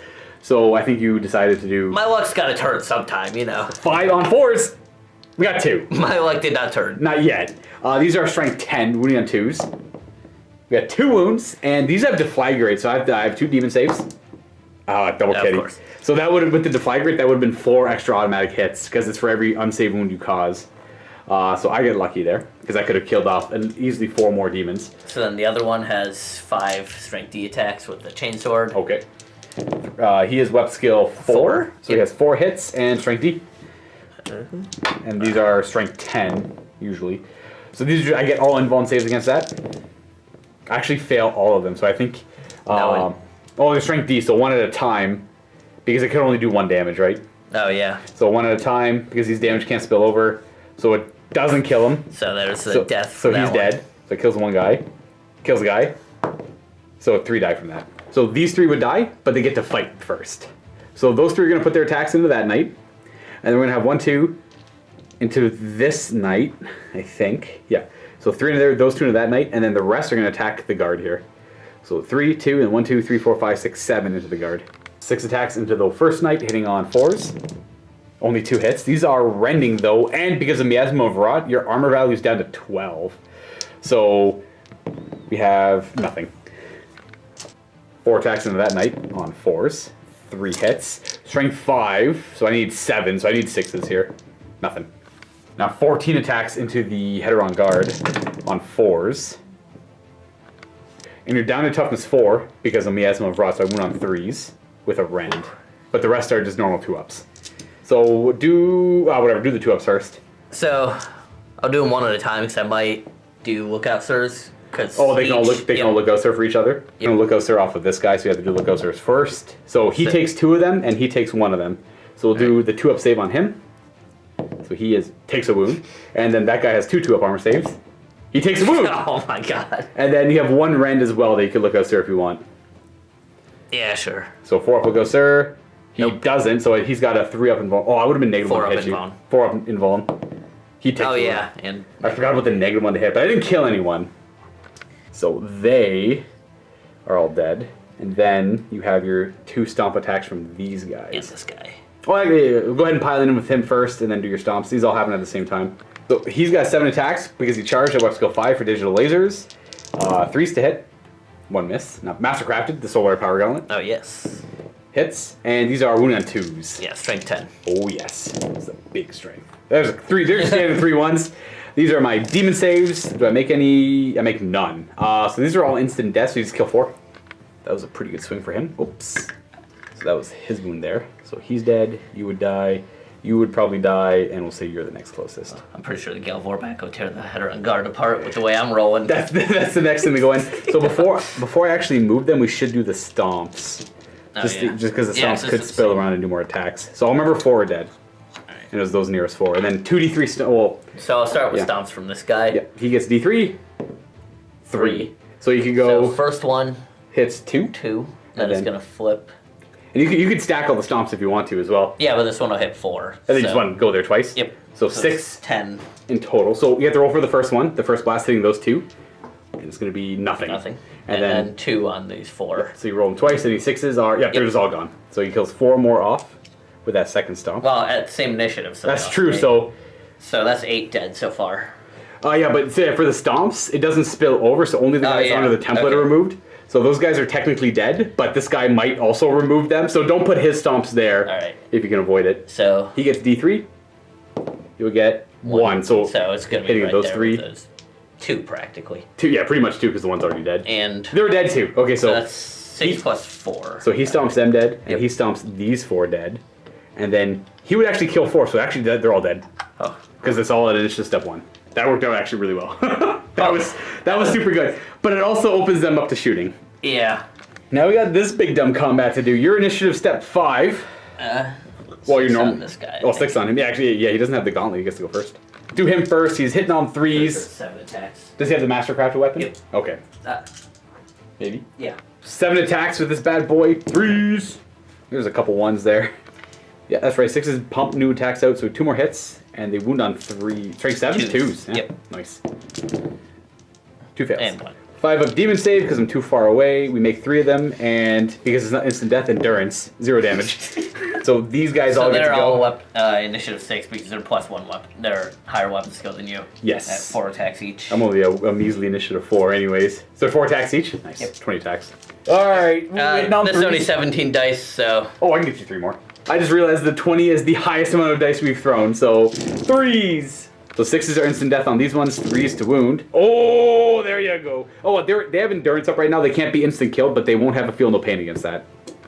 So you're gonna ask me to do the instant death ones first. Demon save, we save 2, and that's just 2 damage. It kills 1. So they're normally instant death, but endurance gives them eternal warrior. So that's 1 dead guy. Demon saves, save 1, and these are feel no pains. So that'll fail 3. so 2.5. 2.5 die. We'll say, well, I guess we'll say you die, and we'll say you die, and then you'll take a wound. These guys should be higher initiative as well, so they're going to pile in and get all of their attacks. Are they 3 attacks base as well? Oh, maybe 2. 15 attacks in total from those Custodian Guard. These hit on 3s again, because a better weapon skill. Oh my god. Nice. Hey, okay, that's not nice. Yeah, I shouldn't say nice. That's nice for me. It explodes into a hit, maybe? Yes. And these are strength 6, so wounding on 3s. 1. 2 fails. I got some demon saves here. Woo! I make 3 of them, and these are all going to be endurance, feel no pains, which is going to kill 1 model. We'll kill that guy there, just so I can charge with the big guy later, maybe. So he dies, and I guess I fight back. They all pile in. They're all coherent. We have 1, 2, 3, 4, 5, 6, 7, 8, 9, 10, 11 attacking them for 22 attacks, and then there's 4 in there attacking them for 8 attacks. So I'll do the 4 first. The 8 attacks on 4s. Oh, 5. No. Those are 4s. They don't have the shields. So these are going to be wounding on 3s with rending. So we have 1 rend, a 5 up invulnerable save. You're fine. And the big squad on 5s because of Presidium shields. Little more defensive. Actually got only 2 4s. That matters. 3s to wound with rend. We just have all 2-up saves. You can look out. Well, they're all split up, so you can't really look out those that much. That's weird. So who do you want to put these wounds on? We'll start with him. Start with him. I want to go into that greater demon if I can. Right. So 2-up armor save, 1 at a time. So we'll look out, sir. Well, you can do the save first, and if you actually take wounds, then you can start look out. Sorry. All right. So 2-ups. So we're fine. You're fine. You're good. You are good, and you are. He takes a wound. All right. So he'll just take the 1 wound. Yeah. So he'll have 2 wounds remaining, and that is it. So that'll be it for combat. This guy is actually wounded over here. Was that? Oh, that guy's also wounded from a different initiative step, and different on based on piling and all that. So you win combat for sure. So I roll a Perils of the Warp. Instead of the old way demons used to lose combat, this is much more powerful. At worst, I suffer D3 wounds with no saves allowed, including Feel of Pains. And my weapon skill and ballistic skill is reduced to 1, maybe my initiative as well. If I roll a 6, I actually get boosted, but I think I still lose D3 models. Uh-oh. Of course. So I actually get better. I actually get better from losing combat. The warp blooms! I lose nothing, and my weapon skill and ballistic skill go up to 5 until the end of my following turn. So my next turn coming up right now. So I just lose these 3. So far I've lost 5 green dudes. And I think that concludes Battle Round 1, everyone. As we are done combat, for scoring purposes, you don't control this one because they're not scoring, and I think it's the same for over here. That guy's locked in combat, which is huge for you. These are. Oh, look at that! You get a point. You're right. I forgot the troops. That's 1 victory point. Nice. That was huge. Big things that happened this battle round. The Demons of the Ruinstorm proved to be insanely durable. No surprise there. Lorgar and his unit of Galvorback were forced out of the Spartan Assault Tank, losing that to a destroyer hit. The 2 Warhounds did a pretty okay job, but these guys are lined up for some Strength D hits stacked on them, which is no good for them. And of course, all this stuff is still lined up to shoot at them before the Galvorback and Lorgar charge in to wipe the floor with them. I have a squad of Melted Bomb Assault Marines over here. I have a squad of Melted Bomb Assault Marines over there tied up in combat. And you were able to destroy this Rhino, because I had a plan of this Rhino moving up and then disembarking and melting into the back. Now I don't know what to do about that, because if I shoot over there, you have 4 up invulnerable saves, because he's tied up in combat, and I don't have a vehicle to go hide in with them anymore. So we'll see where this goes, as this Apocalypse game is wild, guys.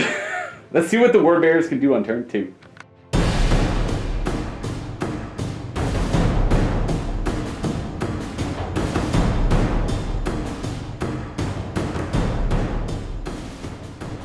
Okay, big boys. Let's start with the Archdemon on 3 if you show up. He does. Heavy support? No! And then the other plague, Lesser Marine. Nope, Lesser Demons don't show up either. But the big boy shows up. Yoink. So I'm lacking kind of room. I think I'm overcommitting over here with Demons of the Ruinstorm. I think my Archdemon's going to go over here, though. And I don't want to commit too far forward, because I'm thinking of putting the Strength D Blast on them back there. And it's not like he's going to... whatever. He's going to go here. Here it is. He pops in. This Terran reality lets loose this giant monstrosity. I'm going to go ahead and move the rest of the stuff, and I'll let you know where everything does, but I'll let you know anything significant. Yes. So completes my movement phase. I think you're going to go like that, though. So I was debating on moving him up, because I really wanted the Terminator versus the Custodian Guard fight. But at the same time, I have so many things that are just good at shooting at the Custodian Guard, so I might as well just shoot at them first. And they actually made a 3-inch move through cover, so a few of them got up on the barricades. The Rhino stayed stationary because there's no reason for the Rhino to move. The Medusa's repositioned. The one that took hull points fell back a little bit. This one moved forward. This is the tank commander still. They moved through cover. They got a 2, which is not good. The Demon Lord and the 3 beasts accompanying him moved forward a little bit, just a little more than an inch away from the Custodian Guard there, but not the Heteron Guard. They all repositioned over here. The Contemptor Dreadnought moved towards the Rift marker, and I know I can't move over it, but I'm going to try and commit some more forces over this way. Whereas the Galvorback and the Assault Marines moved forward over here. The Assault Marines moved more than an inch away from there, but I wanted to make room for the Galvorback to move through in that little crease, because I want to force the Galvorback and Lorgar fight versus the Heteron Guard with the Praetor. Well, what is his upgrade called? The Tribune. The Tribune. I want to fight the Tribune with Lorgar. These guys rolled a 5 for their move through cover. The Typhon Heavy Tank and the 2 Vindicators shifted their focus over in this direction to try and lighten up this side, because I feel like I already did a lot of damage over here. The goal here is to run these Marines on the objective to try and get some guys over there. They're not going to be fighting all that much. They're mostly there for objective grabbing. They're going to try and take ground and fight later on. Oh, you know what? I forgot to move these guys up. I'm going to go ahead and move them 6 inches, because I just shifted their position to face these 2 Troop Knights, these 2 Cerastus Knights. And their front facings are going to be here, and their side facings will be according to the base, because that's how they have to charge into combat to get into combat. Yeah, even after moving them, there's not really any in range to shoot at the Cerastus Knights, so they're going to unfortunately have to shoot into the Custodian Guard. Sorry, the Heteron Guard. They're not going to be instant death though, so I won't be killing them outright. On to the Psychic phase. Hopefully this doesn't take too long for me. I've got 3, 4, 5 mastery level guys down, plus 9 over there so plus 4 for 9. And then, did I give myself 10? 3, 4, 5. I guess I gave myself 10 last turn, but I ended up getting more dice, so I apologize, I cheated, I think. And this guy's going to give me 10, because his rule is I get, instead of getting 1 per mastery level, I get 1 per his wounds, and he's got 10 wounds. So I'm going to get 19 dice. I'm going to get 19 dice plus 1, an even 20 against 1. Erebus is going to enfeeble the Heteron Guard unit. Erebus will 4 dice it. You got it with 3. I'm sorry, you cannot stop that. All terrain is difficult terrain and -1 strength toughness. Erebus doesn't like to fight fair in any way, shape, or form. Next we'll have Lorgar throw some powers. He'll 4 dice for a warning. He got it with 3. So that gives a unit a 4-up invulnerable save of his choice. I could do Demons of the Ruinstorm with that one, if I want them to hold more. But I kind of want the Galvorback to have a 4-up invulnerable save at the same time. So we'll do the Galvorback, because they could be obnoxious. And plus they're my favorite unit, though I think it is more useful if I was to throw it on them. But now we'll do the Galvorback. Lorgar is going to precognition himself, 2 dice. He gets it with 2. He gets to reroll all failed hit, wound, and armor saving throws. No, sorry. Hits, wounds, and saving throws. The Demon Lord's going to cast Endurance. He gets it with 3. With your 1 die rerollable. That's going to go on... Oh, that unit's so durable. Endurance. Endurance. You know what? He's going to put Endurance on him... No, we're going to put it on the big squad of 20. It makes the most sense for them to hold the ground. And the Archdemon's going to cast Endurance on the Galvorback because they're friendly and they're sworn brothers. He gets it with exactly 2. So no stopping that. We'll give the Demon Lord Warp Speed. I think it goes off on 1. Well, see if you stop it. You get a 6-up rerollable. Then I'll double check. Nope. Rerollable. No. Nope. Okay, so that is Warp Charge 1. He's got Warp Speed. They have Endurance. They have Forewarning, Endurance. Lorgar has Precognition, and they're enfeebled. That was a lot of stuff, guys. I don't think I could have asked for a better Psychic phase, rolling 1 die. So poor Andrew only had 1 die. And I'm just going to... So as a reminder, I wrote it all down because this game might spill into 2 days. We've got... Well, it's actually almost certainly going to spill into 2 days. Warp Speed, Endurance, Forewarning, Endurance, Precognition, Enfeeble. And I think that was it. Endurance... Yeah. Nice. It's time to start shooting everyone. And target priorities here are pretty important. I'm going to start with this... Oh, you have to do your shields, your facings. All right. So well, you can say front for him, even though he's locked in combat. So these guys, I have just this guy's in the front, this guy's in the sides. Is it? Because these that guy's on the front of this one. Yeah. One's on the side. Yeah. Yeah. So this one's hitting down the side. This one's hitting the front. This gun's hitting the front. We'll protect from the D cannon. So the side? Yeah. So side. Both. So the fronts are going to be open. Luckily, these guns are pointing that way. I guess I'm investing a lot in the D cannon to do a perfect hit because I really wanted to focus a lot of my efforts over here to support. So I might as well start with the D cannon to see if I made a mistake. We're going to fire the turbo laser destructors into them, and we're going to put the plasma gun, the strength 10 version, on top of their head because I want them dead. I'm going to aim it right there on that point to hit both. And BS 4, so we have a direct hit with the first one, and the second one's going to be a direct hit. So that is 4 strength D hits on both the knights. We'll start with this one. They're both armor on the side, so... So yeah, 2 on each knight. Yeah, it'll be 2 on each knight, so 2 on this one first. The 6, he's dead. He's dead. It's D6 plus 6 hull points. So he takes 8 hull... Did he have 9? He's got 6, right? He's got 6. Okay, so he's dead. So we have to do catastrophic damage before resolving that one. Strength D's rough. I apologize. So on the chart, it's let's see how far it scatters because that's the weaker catastrophic damage. So scattering from him, let's see which way he tips as he goes down into the other knight. So the other knight's taking a Strength D hit. So it's actually not going to be hitting them. It's going to be like landing right beside them, but he is getting hit by the Strength D hit. So I'll go ahead and not roll another 6. No! No! No! Okay, before that mattered, let's see if the other one would have mattered into him. Okay, so it does matter. The other one would have got him anyways. So I'm sorry I got both the knights with the nasty Strength D. My warhounds have been on point. So this guy... Why can't you do better? He's so expensive, but he's got the potential to do so good. They're free to move. They're free to move. So what's going to happen now is we're going to roll for him. The strength of the catastrophic damage as the other Titan crash. It's big, everyone. It's big. Oh, it could hit him. That could be huge. Let's see where this scatters. Oh, it could hit my Galvorback. It goes kind of a little bit 7. That actually might stop. 7 inches? That actually might hit. Nah, probably not hit them. So he falls over, crashes into the side of the building, and explodes from this point, and it doesn't hit anything significant. It does damage to the building as both of the knights go down. And then I got the plasma blast gun to try and kill them off. I guess I'll put it on the side of his base right there.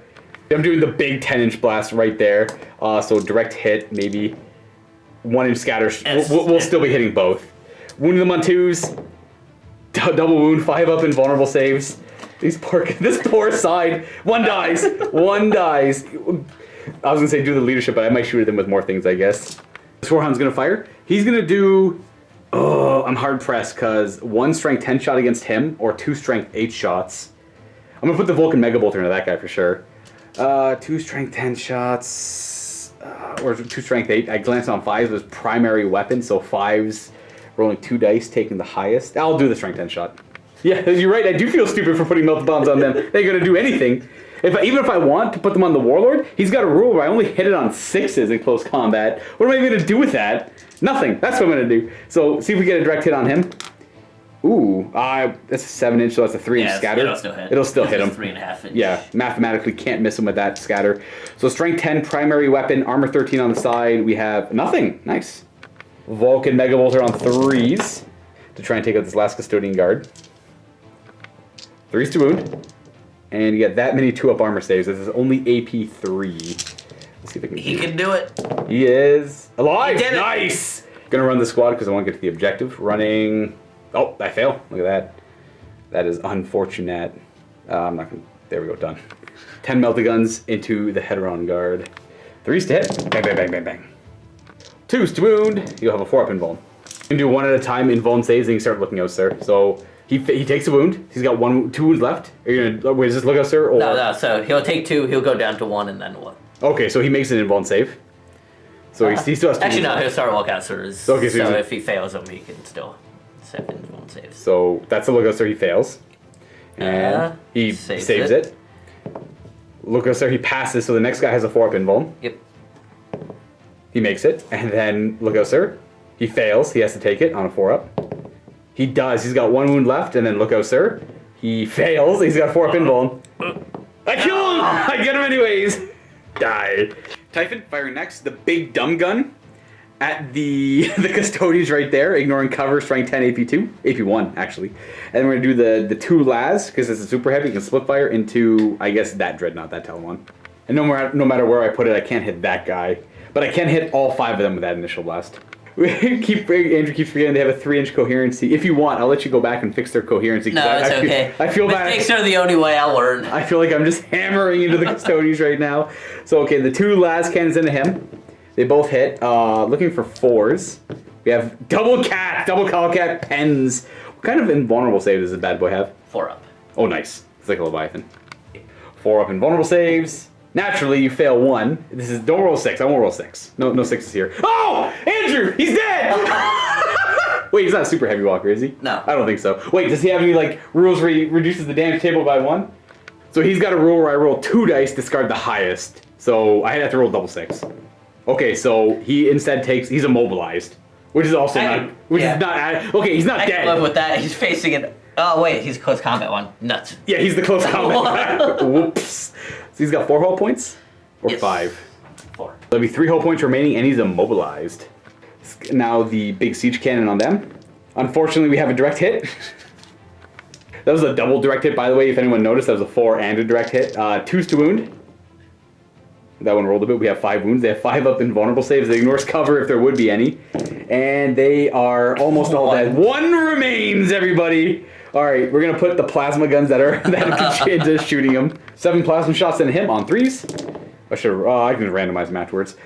We have 3 gets hots. I'll do those in a moment. These are wounding on 2s. Oh, he might live. 2-5 up in vulnerable saves. And he is dead. Bye-bye. I had 3 gets hot. These are all just kind of random guys, so they're not super significant. They have 3 up armor saves. They're all alive anyways. This Land Raider is going to fire, 2 twinling shots, las cannons into this Dreadnought. Trees. Both hit. Armor 13, I'm guessing, on the front. Nothing. These 2 Vindicators have to shoot the Telemon because they don't really have good line of sight on anything else. I can start trying to pop Void Shields on the big guy, I guess. That is 6 shots. I can reliably do it. Well, I'll think about that in a second. I'm going to run them. Why? I'm doing amazing on everything else, but the mobility on my tactical marines is garbage. So not getting this objective, and I'm pretty sure I'm not getting that one over there either. That's not great for me. I'm going to supercharge their guns into him. The first one is hitting on 3s, twin linked. And then the second one's going to be hitting on 3s, twin linked. Nice.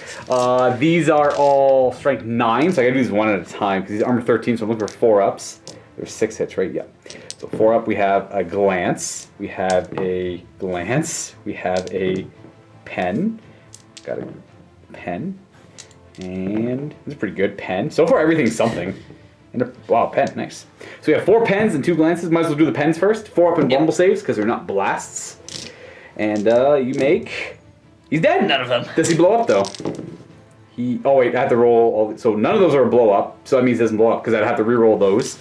And then, yeah, so that would have been like the 5 or something. So he's just immobilized and he's just a wreck. We'll go ahead and put some smoke on that bad boy. Right now. The Custodes stuff is kind of buckling. I don't know what's going on. This is I'll be honest, a pretty meager assault. This is a bad showing. I had to see if, because they overcharged their guns, this one on a 1, hull point, the other one on a 1. Oh, he does take a hull point. He's down to 2 hull points. The 3 Medusas are going to try to go into that flyer. I can never remember the name. Caladius. It's got flare shields, but barrages always hit the side facing, so the flare shield won't work all that well. Put it in the middle here, and I don't, am I hitting this warlord? Bang. What do I do here? Does it count as, because it's technically clipping his, shoulder plate there. I'll aim there. Maybe I'm hitting his toe a little bit, so that'll make me feel a little bit better. So it'll technically be hitting the warlord as well, but hitting his void shields. And I won't be close enough for any of the tank commander benefits. So the initial shot is going to be... Oh, jeez! That's gone. That's probably an overall miss. That comes... Whoop! It actually lands right about here, so that's a complete overall miss. Right way off the table with them. About time I missed something. Right? So I just finished shooting. I think that shooting phase was a little bit better than last turn. Yeah, just a bit. Just a bit. We have 1 Saras's Knight left with 4 hull points. He's in an pretty good position, though. All things considered. We're going to go on to charging. We're going to have... We'll start with the Demon Lord, charging that squad of Custodian Guard with the Guardian Spears, because that's the only thing I can legally charge, and we are it. Oh, jeez. Boy, are we in. I can only move that far, though. So, yeah, the beasts are just going to swarm around him. In fact, we'll just go like that, I guess, to make room for... Oh, no, we'll go in the corner there to make room for the heavy guy to pop up. Because with the heavy guy, I can use more shooting at the Warlord. So the Assault Marines aren't going to be charging much. The Galv Vorback, Dark Brethren... Might as well. They're going to attempt to charge over here. I'm curious what the charges first. This one, let me tell you one thing. If I get in combat here, I don't think it's a straight fight. That's a 7-inch charge, and the dice gods say, yeah. Even if I re-roll the cocked die, they're in anyways. That's a 9er. All right. So Erebus doesn't play fair. These guys aren't playing fair. Oh boy, does he have to issue and accept challenges? Is that his rule? I don't think so. Okay.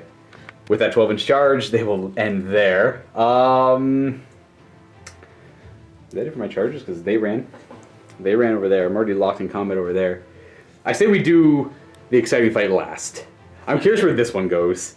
You get to go first because I'm using Melt the Bombs. 4 attacks on 3s.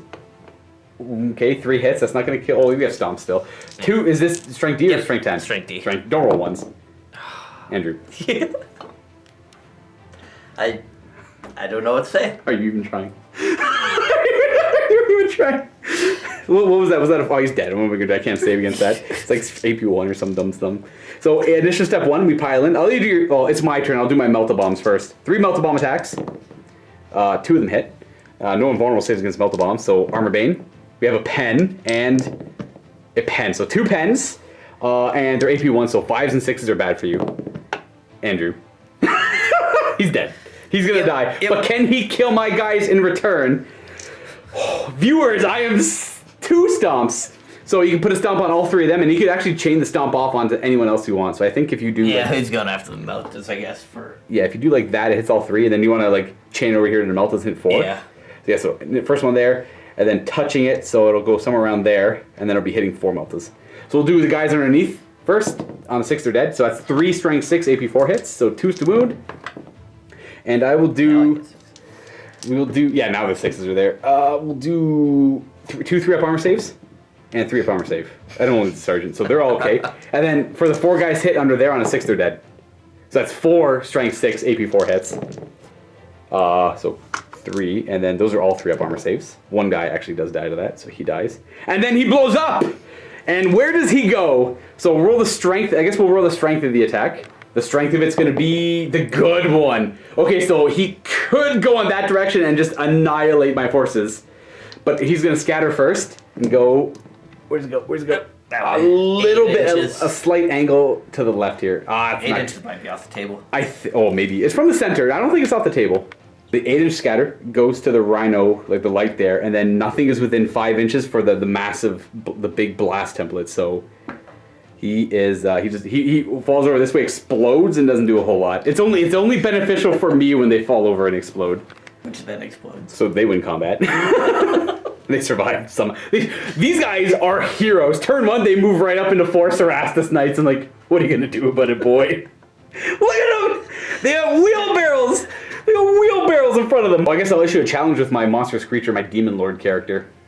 Who do you want to accept with? You can accept with any custodian. Just for fun, this guy's gonna accept it. That guy way over there? Just to like... Is he like a special sergeant or anything? Or is he just a normal he's just dude? random. Normal dude! Just to move them around or something, I don't know. I think I'm initiative +3 with warp speed, so it puts me at initiative ridiculous. What's his initiative? 5. Or 6. Really only 5? Probably Maybe 6. So he has got 5 attacks base, +1 for charging, +3 for warp speed. Why, thank you. And we're up to weapon skill 6, so we're hitting on... does their weapon skill... No, their initiative goes up, yeah. So I hit you on 3s. Ooh, that was not optimal. And these are going to be strength 7 in your T4 because of Miasma Ross, so 2s to wound at AP2 because we're a monstrous creature. So you have 5-up invulnerable saves. And it kills 2. Exactly. There's no instant death here. So 2. So the guy who accepted the challenge goes down, and then that guy goes down. We got this guy next, and then the rest of initiative step. So him, your custodians, and the rest of my initiative step 4. Because attacks with him into them. So they have endurance on them currently. The 3s to hit. It's not mastercrafted. Oh wait, but there is lightning strikes. Oh, lightning strikes. That's right. And another hit. Nice. And these are going to be wounding on. I'm T5. So 3. Oh, you're strength 7. Strength 6. Oh right. So right 3s. So 1 fail, and these are going to be demon saves. Not rerollable. We make 2, and these are going to be 4-up endurance. Oh, hey, nice. You kill. So that guy's closest wounded. Might be 1. Yeah. So yeah, it would technically be the closest for him, so he's dead. And then the closest from him is going to be 2 more guys. We'll say, whatever, this guy dies. Actually, my initiative is 5. We're the same weapon skill, so these guys are going to be fighting at the same time as all of your guys. It's my turn. I'll go ahead and do my attacks first. He would have still have gone before them, though. Yeah. And they're still initiative 4. So 9 over here attacking, and 4 over there attacking after piling in. We're hitting you on 5 still because of the Prestadium shields. 5s to hit. And you're down in T4. I'm still strength 5. 3s to wound with rending. We have 1 2-up armor save, and you can put it on whomever you want. So 2-up. Let's go from the side. Sure. Of course. Okay, 1 damage. Of course. Down to 2. And then we have 8 attacks over there from those guys in the corner against the normal Custodian Guard. We hit on 4s against them, actually, because they don't have any fancy shields. Though we are the same weapon skill. It only matters for you attacking me back. We would... Oh, wow. So 2 2-ups and 2 5-up invulnerable saves. So I'll have you do the 5-up invulnerable saves first, actually. Can they look closer for each other? Yep. Okay, so if you want to do 1 at a time, and then you can... So I'll take the first 2, and then I'll probably look at Oh, those ones only have 2 wounds each, though. Oh, so yeah. you could kill a guy, yeah. Man, people die. So you make 1 and fail 1, and then you have 2 up armor saves, and you're good. So 1 guy takes a wound. You get to fight me back. This guy would have to pile in over this way. Boop. So Hitting on 4s, because my weapon skill's 5. I assume you want to put all the attacks on the little demons, not the big guy. Yeah. Yeah, because that guy's super tough right now.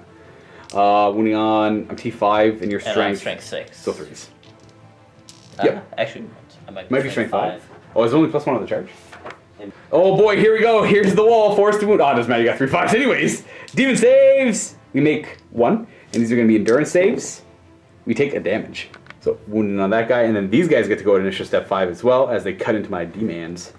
Hitting me on. 4s. They're only weapon skill 5, eh? Yeah. Oh jeez, so 4s. Oh, there's no 3s anyway, so there's no reason to. That's just a garbage roll. Oh, and these are strength 6 because of Paragon Blades, so 3s. And 6s are instant death, but there are no 6s, so I have demon saves, make 2, and feel no pain. No, it's a wound. So you can like allocate it to any of them too. Yeah, because this is so they would have had to allocate over there. These guys would have to allocate over here, and this guy took a wound earlier on from him at a different initiative step, so I can actually put the wound on just like even that guy if I wanted to. They're supposed to be touching base, touching base, touching base. My humble opinion on the demons of the Ruinstorm is the fact that lesser demons have 2 wounds each is far too much. I think that is way too much. Because he piled in at initiative step 4, he's within an inch of them. All 3 of those brutes are able to attack those custodian guards. The brutes accompanying the lord are 4 attacks each for charging. I didn't even bother looking at what their weapon skill is. So we hit on 4s. These are strength 7 against your toughness of 4, so wounding on 2s. And they have rending. So why don't you go ahead and do the rend first, because there's a guy with 1 wound. He's He'll look up, sir. sure 4 up. 4. So he has to take it 5 up. He's dead. And then these are just 2 up armor saves. Boop. Which are good. So that's it for combat, and I realize there's a morale check going over there. Why don't you go ahead and do that now, and then we'll do the morale check over here. Leadership 9. Yeah, he's good. Now, they're stubborn, right, the custodians? Yeah. Okay, so no matter what. Modified leadership for all morale. So they're leadership 9. They're breaking. Let's see if they break. They're probably 10 because of him. Can they re-roll? I think he might be fearless. Oh, so if he's fearless, He might be. they pass anyways, but they end up breaking and running away. Yeah, he's fearless. Do they have any reroll mechanic? I don't know. So they break. Another failed morale check on the custodian side. That's not good. They just run 2d6. I can't sweeping advance them because I'm locked in combat over here. So they go 6 inches. And not that I can sweeping advance well anyways. Because of my Crimson, or the Creeping Scourge, I have to reroll sweeping, or roll 2 dice, take the lowest result for sweeping advance. That is them breaking and running. It's the second squad today. I know, the right? Emperor is disappointed. I would be so disappointed. They go in, they form this unstoppable line, then they just fall over to these well overpowered demons of the Ruinstorm. My goodness. So my initial thought was I'd run the Word Bearers and like some other random Traitor Legion, like the Sons of Horus or something, because I wanted double Primarchs on the table for something cool. And I'm like, oh, the Demons of the Ruinstorm just came out. I'm sure people want to see them, and I've been kind of curious to try them out. They looked overpowered on paper, and yeah, it's crazy. It's like ludicrous. They're like a third of my army, and they're holding the line just as a third. All right, so I'm gonna go ahead and issue a challenge with Lorgar Aurelian for sure. Are you gonna accept with the Tribune? The Tribune's gonna do it. Okay. So what we're gonna do here, so technically, I would have to swap Lorgar with a model and base contact with him. If that's not possible, he swaps a model with base contact with Aurelian. So what we do is, actually the closest thing is, you're supposed to do, this guy swaps with him, and he goes back there, and then this guy swaps with Lorgar, and then boom. And they're pretty close to being base contact, so we'll just put them in base contact. And those models are not allowed to pile in. I did not know that until now. Primarch versus close to Primarch. I am not going to bother popping Dark Fortune because Lorgar is not hurt at all, so I don't think I need to use it. That's the ability that forces a unit I choose in close combat once per game to reroll all 5s and 6s to hit and wound Lorgar. So it would be good here, but I think since he can't be instant killed, he's got his 6 wounds remaining, he's in a good spot. So Lorgar goes first with the highest initiative. He has a lot of attacks. 4 attacks base, +1 for charging. He's got a Luminarum and an Archaeotech pistol. So a Luminarum is not a specialist weapon. He gets the extra attack for that. He hits on... What's your weapon skill? Might be the same. 6. Ooh, that's a bad roll. So I hit on the 4s for sure. Oh, maybe -1. Lorgar only hits on 5s because these are the same weapon skill. So what I do is I have precognition up. I reroll and I have 1 hit. This wound's on 2s. We have a wound, and you have your 3 up and wound. I do no damage. All right, so they kind of bounce off each other. And then we go down to initiative step 5, which is your guys and my Galvorback. And we're the same weapon skill, same initiative, so you don't get the extra attack. So I will pile in first, because it's my turn. So they'll pile in. That guy will pile. This is the actual Dark Martyr. You'll pile in. You're already kind of happy where you are. You'll pile in around, and you'll still be able to fight. You can't pile in. Mm-hmm. And Erebus will pile in. He's also initiative step 5. He'll go over here. And you're going to make your way over this way. So they should all be able to fight except for that guy who can't pile in. And then you pile in. Go there. He can't pile in. He swapped. Oh yeah, he swapped. That's right. So he can still fight there, though. Yeah, but he's within. That's true. Okay, so I guess I will go first with my Galvorback. They attack your unit. Now they're going to be -1 to hit, and we hit you on 5s then, if that's the case. But I am enfeebled. Right, you're T4 right now. Yeah. That's something else on them, don't So they have Rage, and they have Zealot going for them right now, so 5 attacks each. I'll start with the Dark Martyr, who has 6 attacks. He hits on 5s. Re-rolling for Zealot. We have 1 hit. The Presidium Shield is huge for you in this case. Wound on 3s. Re-rolling. Also, we have a wound at 2 up armor save.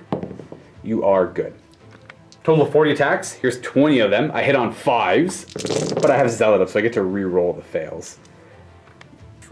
And the re-roll gives me 1, 2, 3, 4, 5 more hits for a total of 11 hits. So I'll just re-roll the next volley. 5 save for the second volley. Re-rolling. And that gives me an extra 4 for a total of 9. So that's actually just 20 hits. That's just 20 hits altogether. These wound on 3s with rending. 3s to wound. No re-rolling though. Oh wow, only 1 rend. Why don't you go ahead and do all the 2 up armor saves first. We'll do all the 2 up armor saves first, then we'll figure out lookout stairs if they're relevant. Because you have currently 4 wounds in base contact with me that you have to take first, kind of. So you fail 2. So you can choose to put 1 on him and another 1 on him if you want to. Yep. So they'll both be down to 1. And then, if you want, you can then look out sir this to go on that guy. Yep, I So will try. 4 up. Yes, so he's got an invulnerable save. 4 up. He's fine. So that is my end result attack. So you get to go with them as they fight back, and then the Solar Ray Power Gauntlet. 4 attacks each per model for a total of 12 attacks into my Galvorback, who has Endurance on right now. And Forewarning. Yeah, they're pretty tough right now. Alright, so hitting on 4s, because we're the same weapon skill. Yep. Because of Enfeeble, you're down to Strength 4, so up to 5 with the Paragon Blades. Yep. 6s are instant death, though. But I do have Endurance on them right now. So, these are going to be invulnerable saves. So, which ones do you want me to do first? Let's do the invuln saves first. The instant death ones? Yep. Okay, so that makes no sense. And I passed 2 of the 4 warning saves, and I have... I just take 1 damage. I have Eternal Warrior, and I lose my Feel No Pain, so that's 1 damage so far. And because these are the same initiative step, but they all have to go on the same guy, I don't have any fancy lookouts or mechanics. These are invulnerable saves, and Feel No Pains. So it kills 1 guy in base contact with me. We'll say this guy, because, yeah. And then we have the Solar Ray Power Gauntlet. 7 attacks because of counterattack and digital lasers hit me on force. Ooh, so Dark Fortune would have forced you to do 3 rerolls. These wound me on 2s. That's 4 wounds. Well, I guess the 2s. They were also Mastercrafted? Yes. Oh, there was 1 miss. So yeah, reroll the 1 miss. It hits and wounds on a 2. It's okay, we have another wound. I have a 4 up invulnerable save with precognition up. So he takes those, rerollable. He takes 2 damage. He's got a 4 up, Feel No Pain. 0 damage. So it's just 2 super durable units just beating the crap out of each other.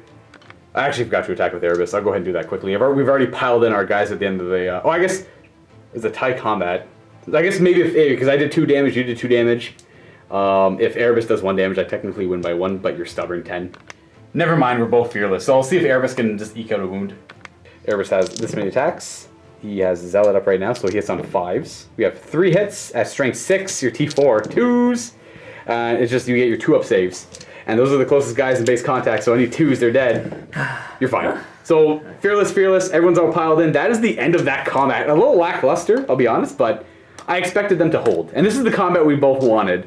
Though, to be fair, it's not exactly fair. They're enfeebled, and I have 3 buffs on them. Well, precog, forewarning, and endurance. Yeah, I was hoping for like a full fresh squad to go after him. Yeah, that's fair. I understand that. Erebus doesn't play fair though. Yeah. That is the end of my turn too. I score nothing for these 2 points because these aren't troops and they actually don't count scoring at all. They failed the run, so that was pretty detrimental. And they're not scoring, so it's just overall no one's scoring. The score is still 2-1. Neither of us have killed warlords. We'll say warlord's worth like I think I forgot to mention it's worth 1 point. And then yeah, that's it. We're gonna move on to turn 2 for the Custodes. And also to note, they lose their Warp Bloom ability. That ended on this turn now. So on this turn coming up, they are not going to have weapon skill, ballistic skill, and initiative +1.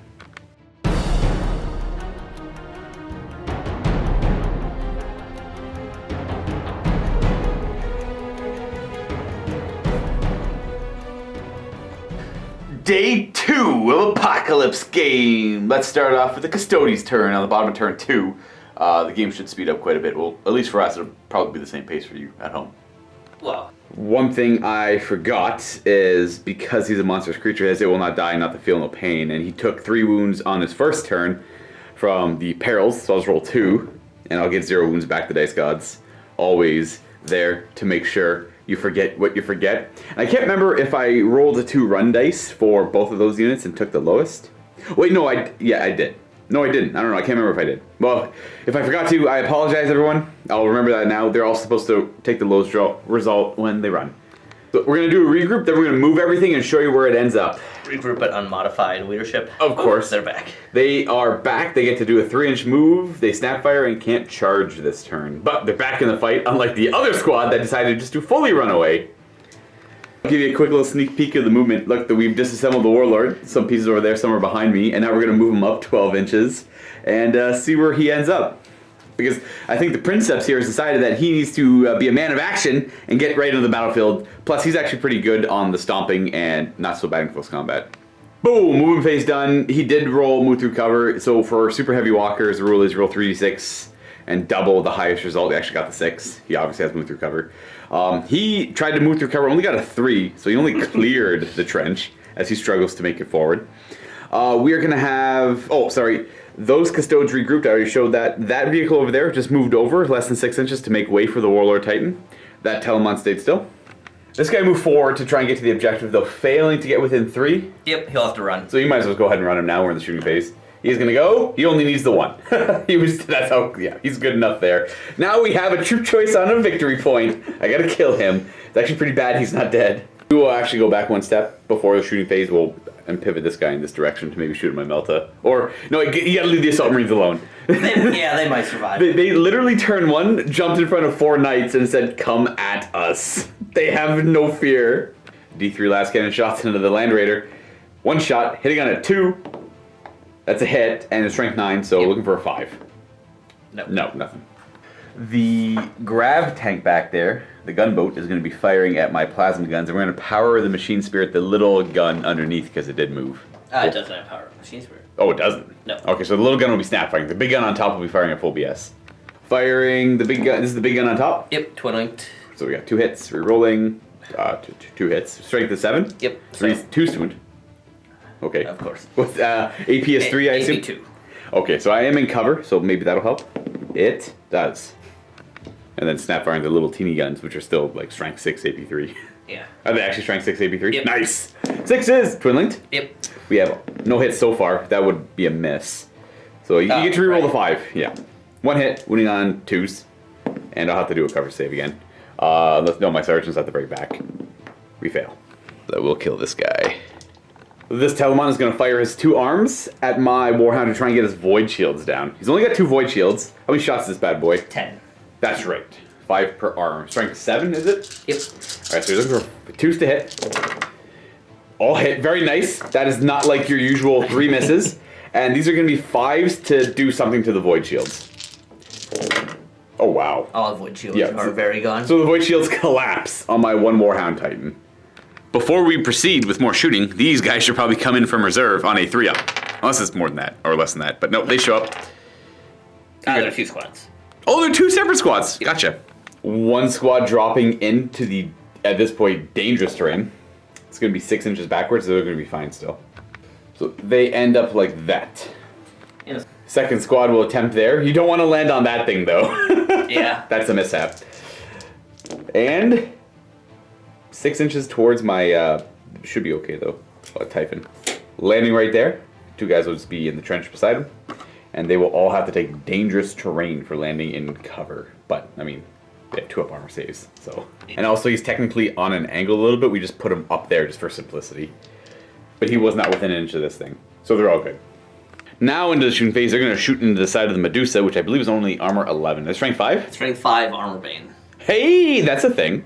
Well, they don't really put much effort into armoring the sides and the rears of these bad boys. 12 on the front, 10 and 10. So these are single shots, hitting on 2s, strength 5, armor bane. Gets hot. And twin linked. Oh, gets hot and twin linked. Okay, so they all hit.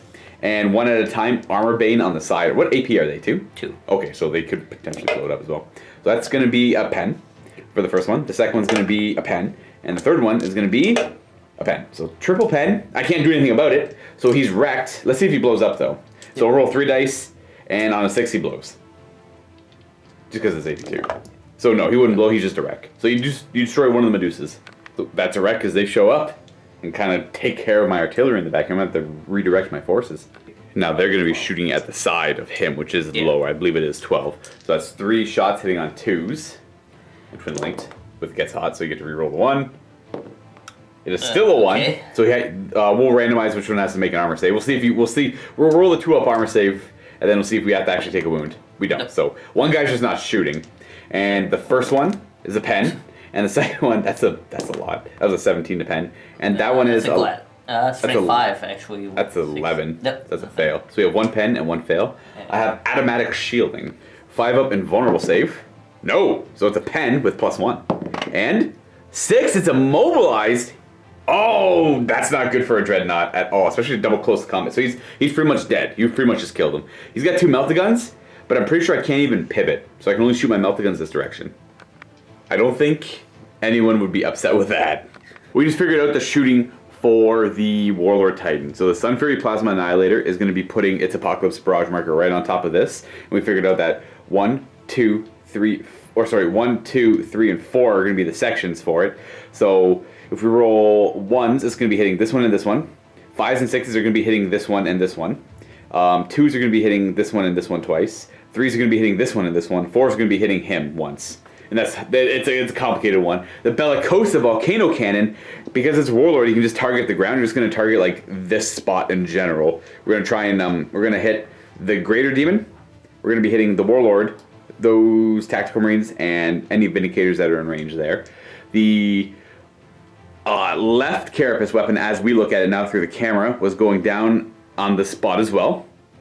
And then the right one was going on top of this one. And that's a lot of shots. We're going to start with the Apocalyptic Barrage marker. And the chest guns will just go into the... Oh yeah, that makes sense. Chest guns into them. And the Ardex Defensor Matrix thingy-majigger. We'll start with the Apocalyptic Barrage one. We'll see if we get a direct hit, or see if it scatters anywhere. So it's being... The center of the hole is right there. That is going to be 3 inch... Oh wait. 3... Wait, that's a 7, right? Yeah. So 3 inch scatter. We figured out where the Apocalyptic Barrage is going. We're going to roll 4 dice here. 1s are hitting... it was these 2. 2s were actually hitting nothing over in this section. 3s were hitting both of them, or just him. And 4s were hitting both of them. And 5s and 6s are hitting both of them as well. So we roll 4 dice. We got 1, 1. So both of them. And then 3s. 3, so that was just 1. That was just him, yes. So we have 2 hits on him. And so 4 hits on the unit, because 2 on him and 2 on him. So that's the squadron. And then 2 hits on this guy as well. I will have 4 up cover saves against this, but successful cover saves have to be re-rolled from the landing platform, and it's got Plasma Wave as a rule. So we'll do this guy first. Yep. Against Armor 14, looking for 3s, or sorry, 5s, but primary weapon. Primary weapon. So the first one, nothing, and the second one, we're rolling 2 dice, taking the highest. Glance. We have 1 singular glance against him from the Plasma, and I will roll a 4 up cover save, which is I have to re-roll successful ones. He takes a hull point from a glancing hit, down to 4. Then we had 4 hits on them. And again, it's all in the front, armor 13, so we're looking for 4s. So the first one, we have a pen. Second one's going to be a pen. Third one will be... That is a glance. And then the last one is a glance. So 2 glances, 2 pens. I'll do... What do you want me to do, the pens first or the glances first? Probably the pens. Yeah, Because pens first in case. It's hitting him, it could blow him up. So he's got 4 up cover, has to reroll that. So he takes 1 penetrating hit, which we'll see what it is. It's just shaken. And then the other guy takes 2, well, then he just takes 2 glances, which he has 4 up saves against that I have to reroll. Successful save, so he takes 1 glancing hit as well. So he's down to 1 hull point and shaken. Next, we do that carapace gun. Boom, that was down on top of there. And that is 1000% 0 cover. I'm going to target the ground here, right there. So if we do scatter, it's maybe more likely if we go left or right, we'll hit either one of them. So that is going to be 1 inch scatter. So if it's right here, it's going to go to there and it still hits both. That's the first of 3 strength D blasts. That is going to be a 3-inch scatter. That would be hitting them twice. So it's technically 3 hits on them and 1 hit on the Typhon. And the last one is direct hit. So 4 hits on them and 2 hits on the Typhon from the 1 carapace. We'll just do the 2 on the Typhon. 6 is destroy it. He's out of here. That's strength D. And this is super heavy, so he goes catastrophic as well. And he's gonna go the little catastrophic. Let's see where he scatters before he goes catastrophic. So he's gonna drive off in a random direction and blow up and die. Oh, he is. That's probably off the table. Like he either like from that shot he either goes flying off into a direction and blows up, or like just like loses control and drives off the table and blows up, and he is dead. Oh boy, here we go. This is the turn that I'm going to suffer a lot of damage. Now we have 4 hits on them at strength D, which will be resolved at this one first, and there's no cover. So we're going to have, so that does nothing. And these are all penetrating hits that do D3 hull points. So let's see if it's AP1, I assume. So I think this is the Bellicosa. These are only AP2. So the first one, we'll see if he blows up, because they're both automatically dead. First one, he doesn't blow, so he is just a wreck. And this one over here takes 2. Does he blow? No. Oh, he does. Yes. So he does blow up, and it's going to be D6 inches, which could hit my troops. 4 inches. It does peg those 2 there, which are wounded on 4s from the explosion. Both are wounded. They have 3 up armor saves. And I do have an apothecary. I lose a guy, so it'll be you. Now we got the Warlord showing up. We still have the Bellicosa and the other one. Yeah, that's true. So the Bellicosa was shooting... was around here, and the other one was shooting like that same. Yeah, it was pretty much that same spot. Yeah, so they're both basically. Actually, so the Bellicosa can go over here and try and peg the tail end of this gray or my archdemon. So the Bellicosa is going to aim directly right there, which will be pegging him, and obviously a lot of them, and the toe of the Warhound, who doesn't have void shields anymore. So we'll see where this shot deviates, if it deviates at all. 2 inches, a little more that way, on top of that Marine's head, I'm guessing. That deviates towards that Marine there on his foot. So that poor Marine's going to get annihilated. It does miss this guy, though. So do you want to do the 1 hit on the Warhound? Yep. See where that goes? So 1 destroyer hit on the Warhound, rolling 1s. Because it's the Bellicosa. Yep. This is D3 hull points. It's a penetrating hit that does D3 hull points. What AP is this? 1. So roll the pen first, because it could be, what's it called? Explodes. So no. So that is just stun. That can't hurt the Warhound, but he takes D3 hull points. 2. 7 hull points remaining, and all of those Marines get hit in that collective. So we got 4, 8, 10 in total that are going to be destroyer. And these are 2 ups to kill. So 9 die from that. 2 of them are super dead. Yeah, 2 of them are uber mega dead, and there's obviously no field, no pain against destroyer weapons. Yeah, one of those is the chaplain, which I'll try and look out, sir. So there was 9 fails. So from one of them would be this guy, the first one. Yes. But checking line of sight, you can only really see 5 of them. Chaplain's there. I am demonic, though, I just realized. So I do get, albeit cover saves, but not very good. They're kind of in the open from the Bellicosa. So I'll be taking demon saves on them. And there's 2 6s rolled, so obviously no demon saves allowed against those. What order? Do you want me to take the normal ones first or the 6s? Normal ones first, and then we'll do 6s. And then we'll do the 6s? Gotcha. Yep. So 3 at a time before the chaplain's hit. You got 5 up involves. And the... Oh, sure. Okay. Demons be praised. 5 up involves. And then we have 2 left to do. I still have 2 Marines left. So those 2 die. And then I have 2 destroyer hits left. It would hit that guy, then the chaplain. So the first destroyer hit kills him. And then I'll try and look out sir off the chaplain. I do. So it just kills the guy beside it. So the chaplain actually still lives.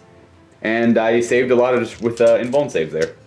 My favorite thing is I only realize now that they're scoring because I tried to run last turn to get the objective. They're not scoring, they're demonic, so I'll have to score with something else. But I do have other things nearby. Now, the last Carapace weapon is actually going to go over here now. We were kind of just getting an idea of where they might want to go, but this one's going to go targeting the ground there, hitting what looks to be 3 of my Marines and the toe of the Titan. So we'll start there. Remember, it's that spot over there, rolling the scatter. Direct hit, so that's going to be 3 Marines and the Warhound. Second shot is 1-inch scatter, so probably still the Warhound. It actually misses the Warhound and it hits 5 Marines, so that's going to be 8 Marines hit and 1 Warhound hit. And then the third shot is a 2-inch scatter, so we know that's missing the Warhound. And, boy, that's a 2-inch scatter. And it'll be hitting more Marines. That's 8 hits on the Marines plus another 6 for a total of 14 hits on the Marines and 1 hit on the Warhound. We'll do the Warhound first, unless you don't want to.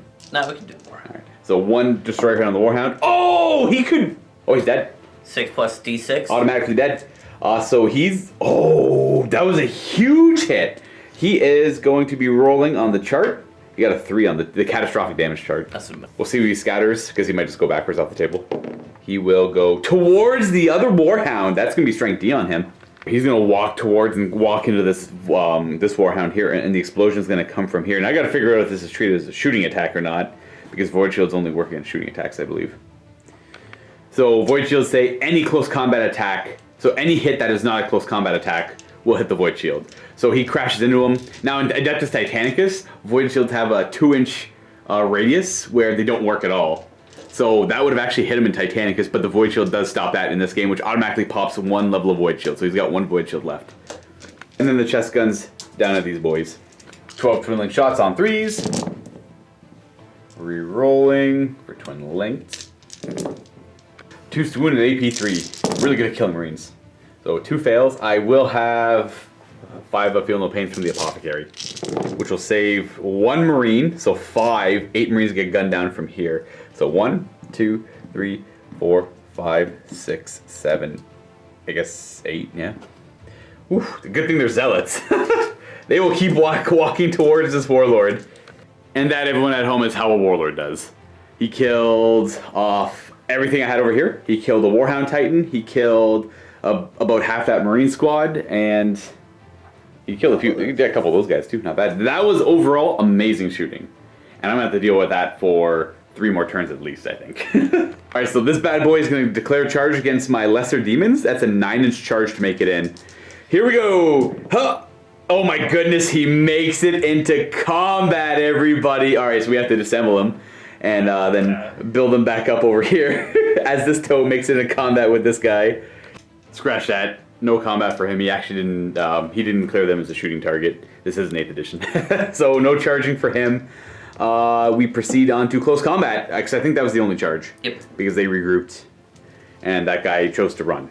He chose to run to get to the objective. We got this little big combat going on over here. I'm in initiative step 4, so you definitely go first with your shield captain dude. 3s to hit. Okay, you got 2 misses. Is it mastercrafted? No. But it's 6s are lightning strikes. That's right. So 1 more hit out of that, and 3s to wound. Your strength 6. Yes. So strength 6. Yeah. 3s to wound. We have 3 wounds, and these are going to be demon saves.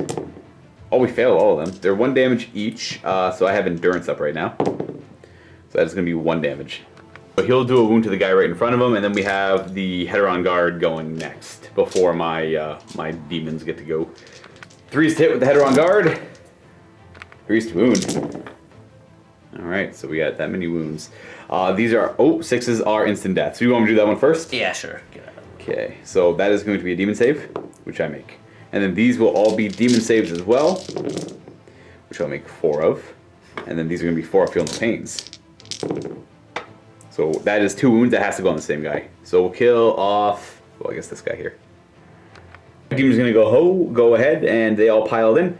So that guy piled in over here to try and get into that little nook that just opened up. And those 3 over there are going to pile in, getting into combat as well. So that's going to be 3, 5, plus 10, 12 in total attacking with 24 attacks. Hitting on 5s.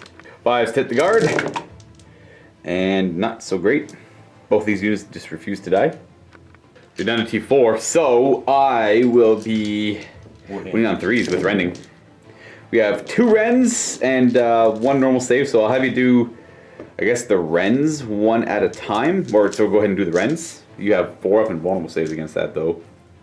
We'll do this guy here 1 at a time, and if he starts taking wounds, or enough wounds, he can start looking elsewhere to that guy beside him. So he takes 1 wound, but he's got 3 wounds in total, so he can keep going if he wants to. He'll look out, sir, to the next one. So look out, sir, first. He fails it. And a save. He fails it, so they both take a wound right now.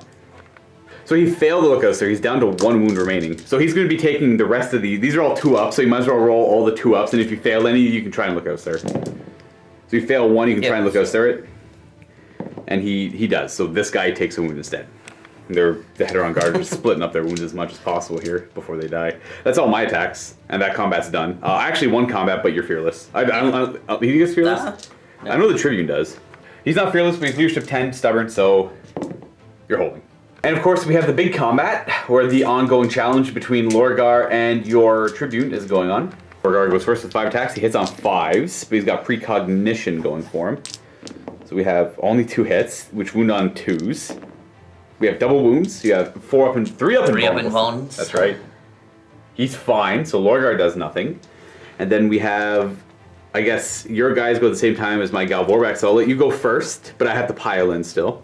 So everyone's piled in. We'll go ahead and do your header on guard first. 3 attack space on 4s. Wait, what's your weapon skill? 5. All right, yeah, that's right. So we hit on 4s. We only have 3 hits, and these wound on 3s.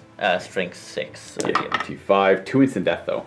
Would you like me to do the instant death ones first? Yes. So I do have endurance up, so that means I don't get to feel no pain. So I have a 4 up 4 warning save. I fail 1, make 1, so I take a damage.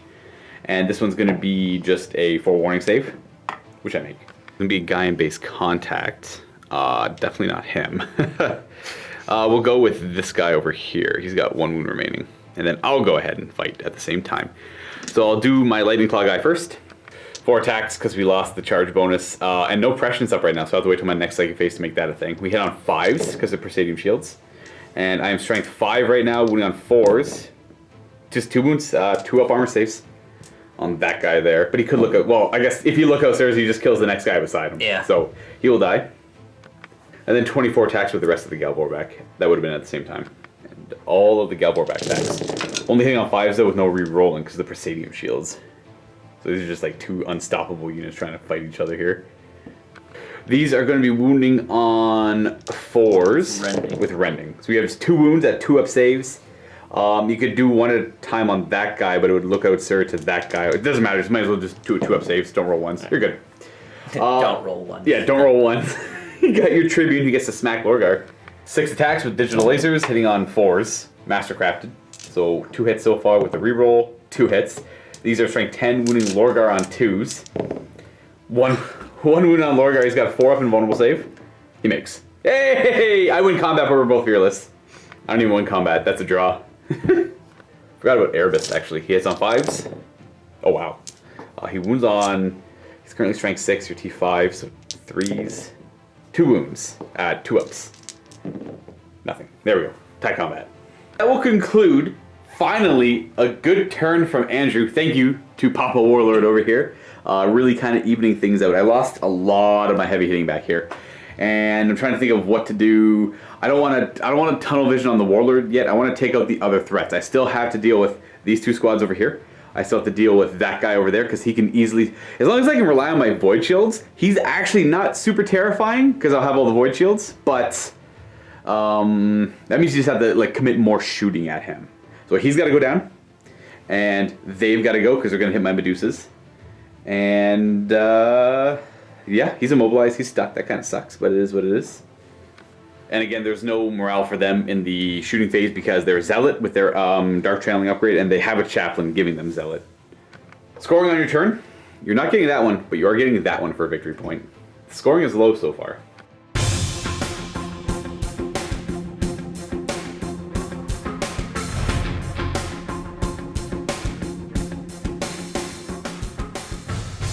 Okay, everyone, so top of turn 3, first thing, Demons of the Ruinstorm lose their bonus strength and toughness across the board. So they are fighting at a normal profile, so they're a little more tame. They're supposed to be pretty... The idea is they are pretty overbearing on the first couple of turns, so much so that I'm going to assume a lot of opponents might concede right away. I don't know, we'll see. See if they're a little more balanced now. And as the game progresses, they actually get weaker, but that's not until turn 5, I believe. We'll double check that when that's relevant. I know it's not turn 4, so turn 3, 4, they're base stats.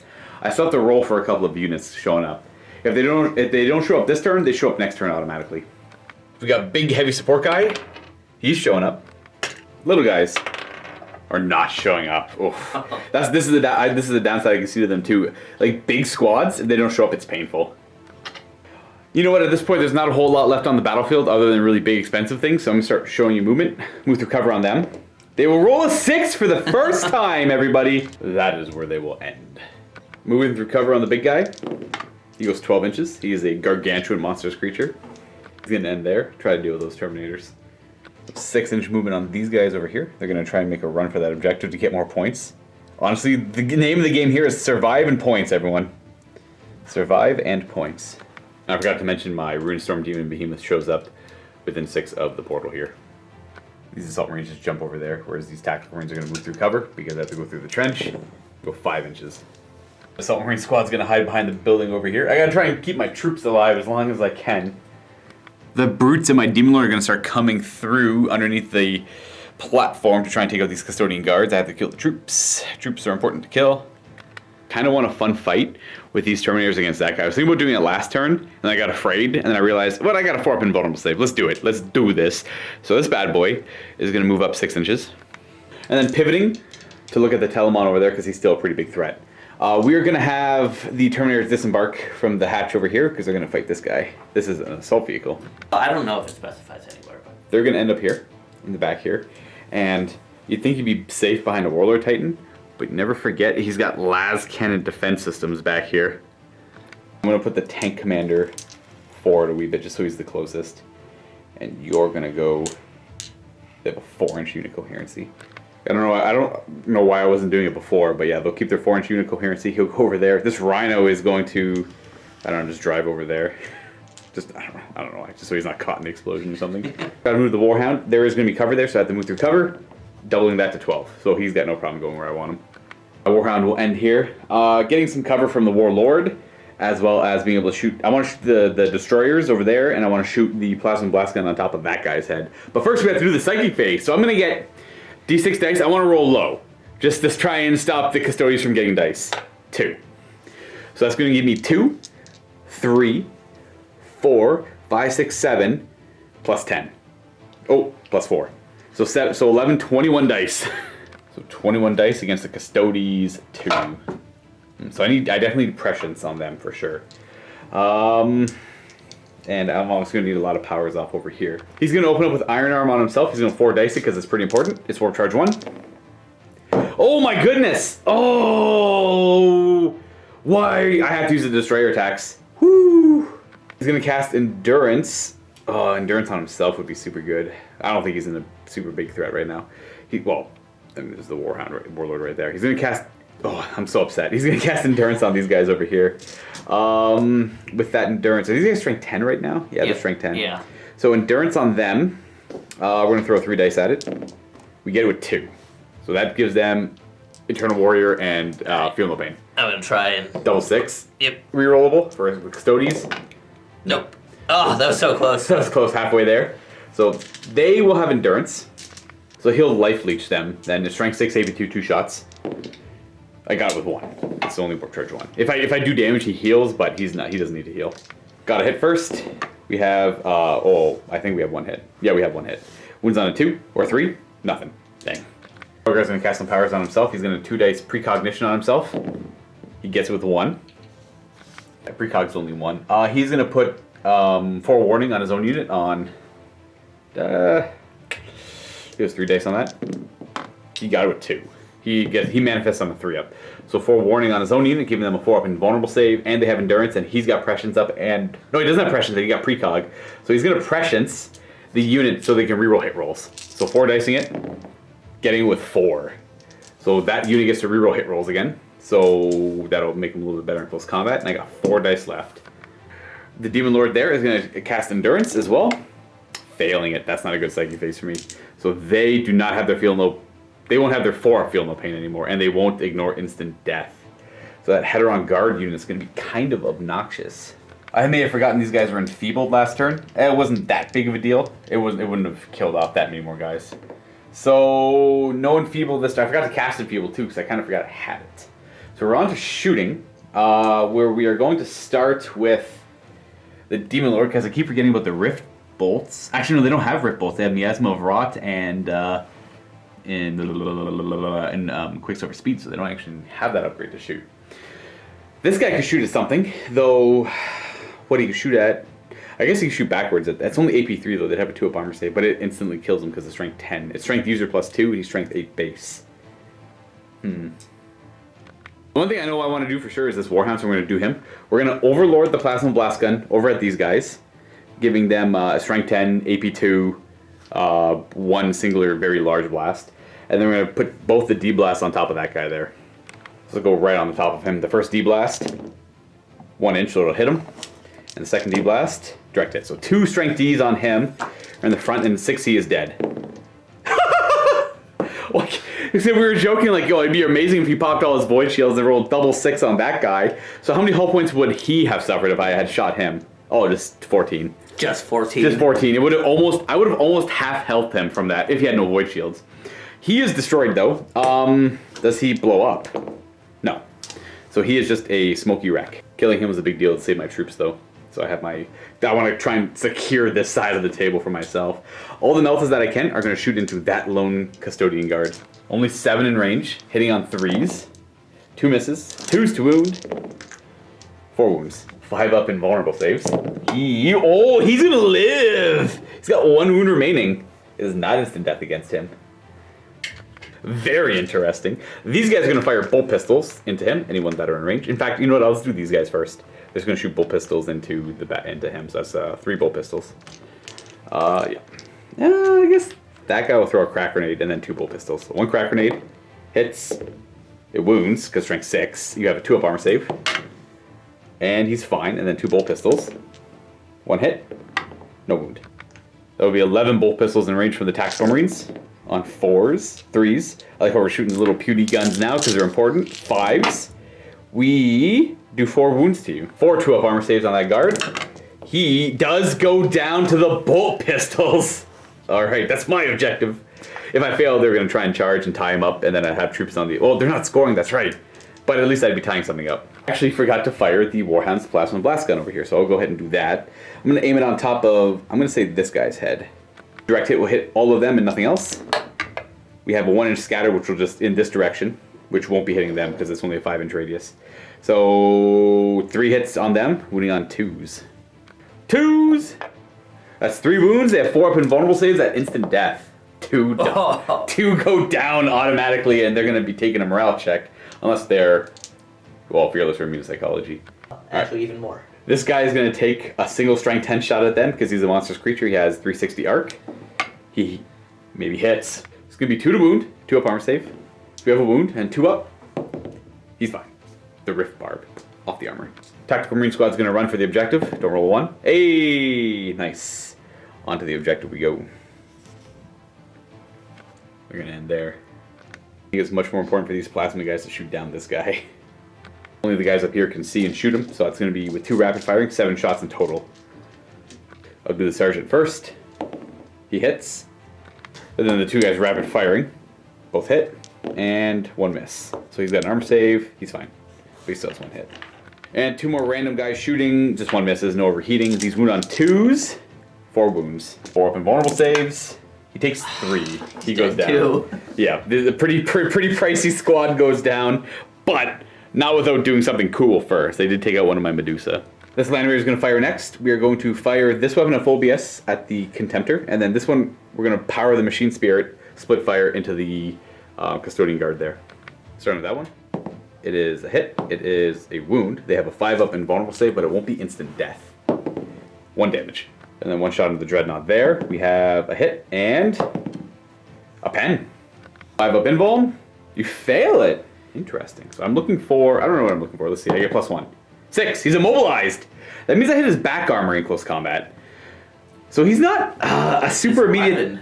Yeah, he's not... Well, he's still got his D3 last cannon shots. That's true. I guess... Jeez. Yeah, he was kind of scary on the charge, but I'll go fight him still. Determined to go beat him up. Pretty on point shooting with you. Not too bad. Pretty pleased. These 2 Medusa are going to fire at that grab tank there because I'm trying to get rid of all the small arms fire and tie everything else up. The plan there is to tie them up through charging. I could Medusa them off the table, but no, I think I'm going to charge them.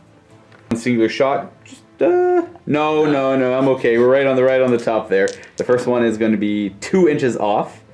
So it'll still be hitting, but the barrage will come from somewhere around there, which will be a direct hit. So I'll just do 2 hits on him.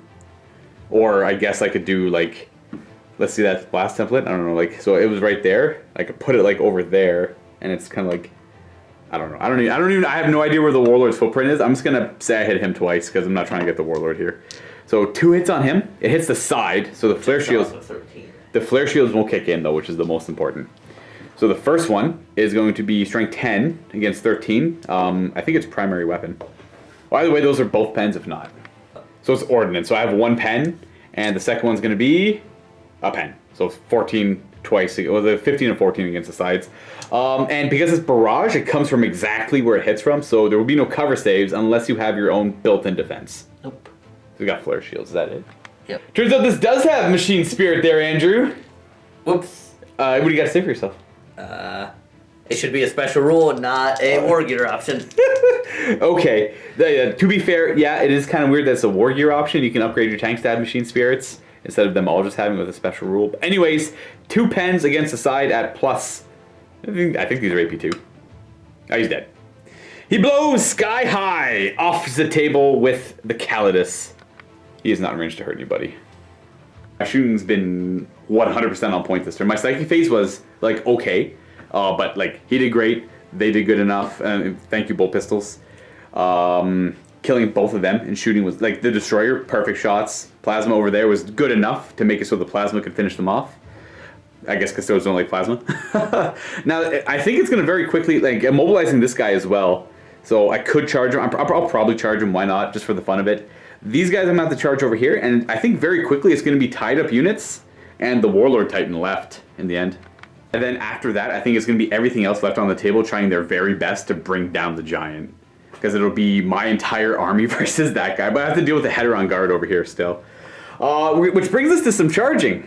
I think I'm gonna start with these Terminators declaring a charge against this guy who, by all means, can Overwatch. He's got D3 shots with his las gun. 1 hits on 6. No, and he's got the Terminator 2. gun. Yep. Oh, he's got 2 of them. That's right. Yep. On the rest. So 6s and they're twin linked because it looks like there's they look like the same. Okay, it hits and wounds on a 3 because strength 5, AP2. I put my sergeant out front. Oh, no, look out, sir. I make it. Cataphractii Terminator armor. That was scary. Charge distance. I shouldn't be charging. 5, maybe good. 5 was more than enough to get all 3 of the front guys at base contact on the initial charge. The Brutes and the Demon Lord are going to be charging the Custodian Guard over there. They can Overwatch. Sure. We have 2 hits. I'm down to toughness 6. So this strength 4? I think so. Alright, so 5's to wound or 6 is to wound. Well, the 6 definitely wounds. I owe you a save. I am within 6. The unit is within. Oh, it's a per model basis. Never mind. So that model is not within 6 inches. So I fail that. And I think they're infantry. I'll roll the feel no pain and then I'll go look. They are infantry. They do get that feel no pain. And they have fleet, so they get to reroll this charge. They get a 10. So they'll keep the 10. They're going to end there. Big guy here declaring a charge against them. They get to Overwatch. 3 shots hitting on 6s, but twin linked. So we have 1 hit. Re-rolling for twin linked. 2 hits. Strength 5. I'm T. I don't have iron arm up, so I'm only T8. So 6 is to wound. Oh, he actually got a wound. The model is within 6 inches of here, so I will have a 4 up and vulnerable save against shooting because he is a Lord of Chaos, and it's rerollable. He makes it. That was actually instant death. That could have done a lot of extra damage to him. Charging. I have moved through cover, so I ignore charging through the terrain here. I'm just going to. Honestly, I'm just going to put him like right there, just so he's in combat. Just so we know he's in combat. So he'd have to go there anyways. Closest to closest. The Tactical Marines over here can't charge because they shot at the 1 Custodian Guard. That is it for charging. We're going to start with this combat. My Cataphractii Terminators versus your Custodian Contemptor. He gets to go first because I'm unwieldy. Vortex base, already included in the profile with the extra double weapon, and he's got counterattack. 2 hits. Wounding on 2. Is it Mastercrafted? I assume you're using the sword thingy. Yeah. I think is Destroyer if he charges on 6 to hit. So it's Mastercrafted. We have 3 hits that wound on 2s. No, what are you doing with the 1s? Alright, Cataphractii Terminator armor. It doesn't stop it. It does impale 1 and he dies as they charge in. And then at initiative step 1, he'll take a spot, and then he actually wouldn't be able to fit there, so he's just going to stay there. I'll do the Chain Fist first. 3 attacks for charging. We hit on 4s, but we're oh, never mind. I was gonna say we're zealots. So it's 3 hits. He's immobilized, so I'm hitting the back armor of 11 with Armor Bane. So we're gonna do the first one is gonna be a pen, because that's a total of, I can't do math, 8 plus 7 is 15. The second one's gonna be a pen, and the third one's gonna be a pen. Yeah, all 3 pens. I think he's got a 6 up in close combat. He actually has a refractor field. That's always a 5 up invuln. 3 pens, so he takes 1 penetrating hit at +1. He is weapon destroyed, so he's got 1 whole point left. Do these count as, how do these weapons work? So he has 2 Dreadnought Close Combat Fists with 2 guns and the spear. Woo! The 2 Dreadnought Close Combat weapons with the bolter guns on them count as 1 weapon, so that's 2 weapons, and the spear is actually a 3rd weapon, so on a 1, 1, 2, so on a D3, 1, 2, 3. The spear is B3. You can go ahead and roll her. So the spear is destroyed, and I have 3, 6, 9 Power Fist attacks. 4s to hit, but they are zealots, so they get to re-roll failed hit rolls in the first round of combat. This is from the Dark Channeling upgrade. These are going to be 3s to glance. Anything else is a pen. So we have, just go ahead and do the pens first. We have 4 penetrating hits, and it's going to be, oh, fail. He's gone, but does he blow? He does blow up. So he's going to blow up enough to hit all 4 of the Terminators. One of the Terminators on 4s, we have 2 up armor saves. We fail 1. Kills the Terminator as he goes down. For that guy. And he is gone as well. Consolidation after destroying the walker. Oh geez. We will be Inside the Void Shields. Yeah. Yep, but I mean we still have to deal with these like 2 twin-link las cannons that are gonna be shooting at me every turn. It's just step 1 to everything focusing on the Warlord Titan. And I'm gonna move as close as possible to him because he moves 12 inches a turn. Would love to do this combat next. You get to go first, for sure, with the shield captain guy as well. He hits on 3s. It's not mastercrafted, but the 6 gives you an extra attack with lightning strikes. They all hit there, and he's wounded on... I'm T4 now, so 2s. A little bit weaker. So there we go. Now see, it's already starting to show. Yeah. I have a 5-up demon save, which I'll make 2 of them, and I do have a normal... I think 2 of those were instant death. Ooh! I have to re-roll that save because Andrew's right. The 2 of those were instant death. So we have 2 instant death and 3 normal saves to make. Which ones would you like me to do first? There's a guy in base contact with him with 1 wound. Normal saves. So do the normal saves first. Demon saves. Make 1. Feel no pains. 5 up. Just because they're infantry, so that 1 guy dies. Which is this guy here. And then the next closest guys are that guy and that guy. Which are demon saves and no instant death. So 1 guy dies completely. We'll just say it's this guy. So those 2 are dead, and that's a total of 3 wounds. After he attacks, and then the Custodian Guard gets a swing, or the Heteron Guard, but they're already in close combat. Hitting on 3s. It's not so good. It'd be nice if they broke through this troop choice they've been fighting all game. Yeah. I still have 1 to come in. They're gonna take forever to show up. They're coming in next turn no matter what. These are Strength 6. wounding on 2s. Then there's that 1 instant death. So only the 1 fail. So I have 2 guys with 1 wound. So if you choose, you could tell me to do the not instant death ones first, and I could put the wounds on the not wounded guys, and the instant death ones, if you tell me to do them first, I could put them on the wounded guys. Yeah, so might as well do the not instant death ones first, and then hope that you kill all the 1 wounded ones or something. Gotcha. These are gonna be 5 up demon saves, 5 up feel no pains. So we make 2 of those, so that's 3 wounds.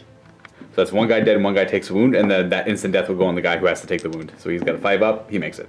So I'm gonna put a wound on. So this guy's dead, and then the 3rd wound will go on, well, that guy there, I guess. Actually, no, not him. We're gonna go with you, and you'll take a wound over there. Then I'll get to go, and they'll pile in, and the goal is to get them into combat over here, so that the big guy has room to squeeze through. And then they pile in like that. A lot of wound markers floating around in this combat here. That's the problem with all these multi-wound models. Got 4, 5, 6, 7, 8, 9 attacking the Heteron Guard and not the shield captain. 5s to hit into the Heteron Guard. No re-rolling. We got 1, 3 hits. You're down to T4 still, so I'm moving on 4s now with rending. 2 wounds, 2 up saves. You can roll them and then look out serve if you need to. There you go. Combat is finished, and I definitely lost. So rolling on the Perils of the Warp. That is D3 wounds to the unit, with no saves of any kind allowed. 1 wound, and I'm going to go ahead and just put that on a guy who's got 2 wounds still. So it's a combination of all these guys having 2 wounds each, and that Perils of the Warp table, not this guy's got to be based, not being nearly as annoying as it, or not being as obnoxious as it should be. So it's my turn. I will do my end of combat pile-ins first. This guy's gonna try and wrap around, keep their wounds separate, and then your shield captain would go into this guy over here. Now this combat over here, you actually go first. I gotta double check that. Maybe my Demon Lord goes first. Yep, these guys get to go first. Initiative 5 on them. 2 attacks each.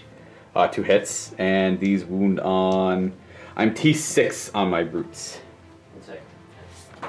They have the spear, so they get an extra attack on a 3. So 2 hits. Wounding on 5s because of my toughness. Nothing. And then my initiative step 4 piling in. This guy would go there. This guy would try and go around. And then, because I made room for this guy, he's going to come in this way. And there, but still be able to attack because he's near that guy. 6 attacks from the Demon Lord on 3s. They all hit, wounding on. You're down to toughness 4 because of Miasma of Rot, and I am strength 6, so 2s. And I don't think I have rending. Yeah, I don't have rending because I'm a monstrous creature. That's right. So you have 5 up in vulnerable saves. You make 2, fail 2, so that guy dies and that guy takes wound. And at the same time, my brutes would attack. The brutes have 4 attacks each on the charge. Forced to hit at weapon skill 4. And these are strength 6 with Miasma of Rot. I'm moving on 2s. No rending on these guys though. So you just have straight up 2 up armor saves. They're only allowed to take 2 emanations. So I took Miasma of Rot to keep the unit and Quicksilver Speed to keep the unit all move through cover, fleet, and but that is still 2 fails. So the brutes in this case aren't actually that good. They're literally just a blade of wounds for the Demon Lord. Well, I guess to be fair, in this case they were the nail in the coffin for that unit, so that worked out pretty well. I have finished my first objective of the game in 3 turns. I have killed all of Andrew's scoring. That was my one goal. I had to kill all the scoring just to make the objectives important and to lord over them. Andrew's next goal for this Apocalypse game is to kill off both my remaining super heavies, the Gargantuan Monstrous Creature and the Warhound Titan for the extra victory points, and to kill all of my troops off as well to prevent scoring. We still have this combat to resolve though, so I guess we should do that. Lorgar will be going first, as his men watch him and cheer him on. Though, to be fair, that guy's putting up a heck of a fight, so kudos to him as well. I'm hitting him on 5s. I have Precognition up, so we have 2 hits that turn into 2 hits. These wound on 2s. Add 2 wounds. He takes a damage, everyone! He's down to 3 wounds? Yeah. Yeah, 3 wounds remaining on him. And then we have your Heteron Guard, who get to go at the same time as my Gal Vorback. So, you know what? Just do your Heteron Guard, because there's only a couple of them left. They're getting swarmed and beat down. Though, to be fair, it wasn't a fair fight from the beginning. We hit on 3... Oh, they went to 5? Yep, so they hit on 4s. And strength 6, wounding on 3s. 2 wounds, 1's instant death. So in base contact with that guy... Well, I guess this guy's wounded. I can put the instant death on him if you want me to take that first. But if you don't want me to take the instant death first, then I'll put it on some other guy. So in the end, I don't think it really matters all that much. No. So I will do forewarning. I'll just do the instant death one first. Forewarning. I fail. Ooh, and I don't get endurance against that either. So he is dead. Yeah, I'll put it on the 1 wound guy. I was hoping to get the forewarning off on that one. And then the save that isn't instant death, I save. So just the 1 guy dies. At the same time, he would fight back. So this guy would technically pile in and around. These guys would pile in and around to make their way in.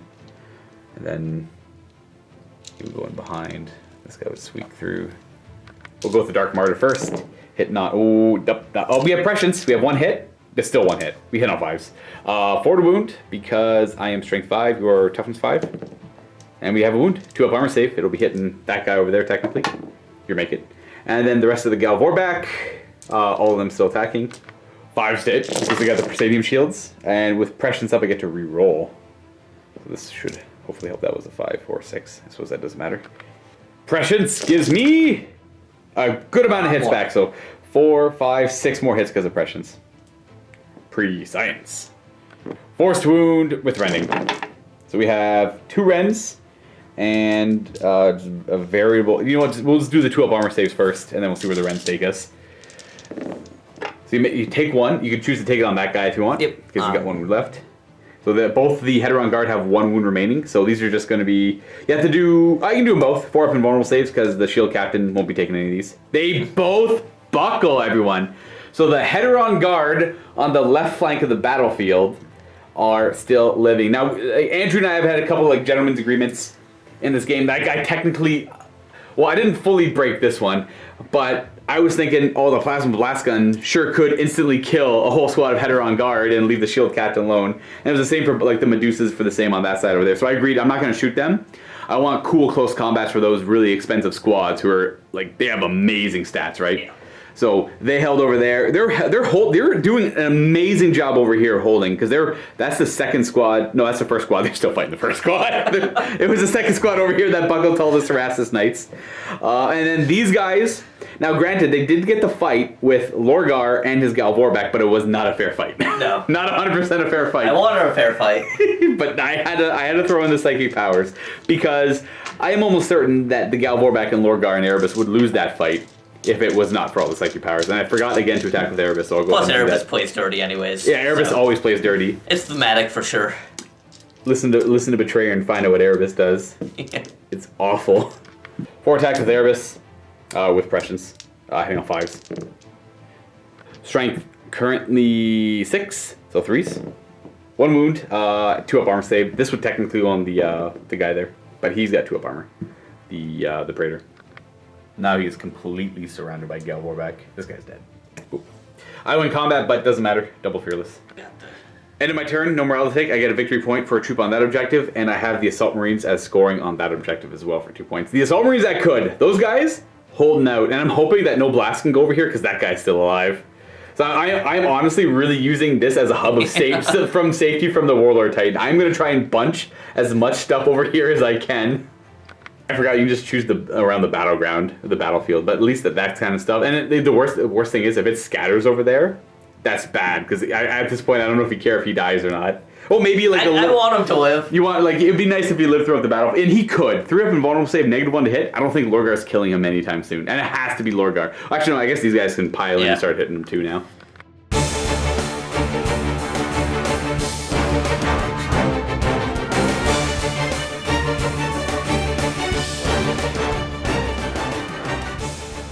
I forgot to do 1 consolidation with these guys after they beat up the Custodian Guard. So they're going to go an extra 4 inches. I guess you're a little more mobile, so you'll go. Boop. And then I also forgot it will not die. So his it will not die. He actually gets a wound back. He's up to 4 again because of the Creeping Scourge. And does this Warhound's Void Shield come back online? It's currently missing 1 of 2. He does not get his Void Shield back. So you roll for each missing Void Shield on a 5 up the Ignite. Oh my goodness. Oh, yeah. Yeah, I forgot about this. We're going to go ahead and do this attack, everyone. You're unwieldy with your Power Gauntlets, so I'll go first with my Arc Demon. Let's see what he can do. I will use the Breaker of Titans upgrade here just because I'm not instant killing with my normal attacks. I'm only strength 9. Whereas if I was on turn 1 or 2, I would have been instant death, so I would have definitely done my 7 attacks on the charge. I only get 6 at 3 attacks. So the way this works is I give up my normal attacks to get strength D, AP1 attacks, but I have to give up half of my attacks rounding down. So even at 7 attacks, it's 3.5, rounded down to 3. I went for skill 6, I hit on 3s, and I'm done. Simple as that. They get to pile in and beat the crap out of me next. Now you get to attack back with your strength 10 gauntlets. I think I'm only T8. You hit on 4s. Scrap that, we have to reroll that. They're all mastercrafted, so 3 at a time. So first guy has 2 hits, 2 hits. The second guy is gonna have 3 attacks, all hit. Keeps it simple. And the last guy has reroll 1 for mastercrafted. No. So we have 5 hits that went on 2. Strength 10 versus toughness 8. Strength 10 is insane, guys.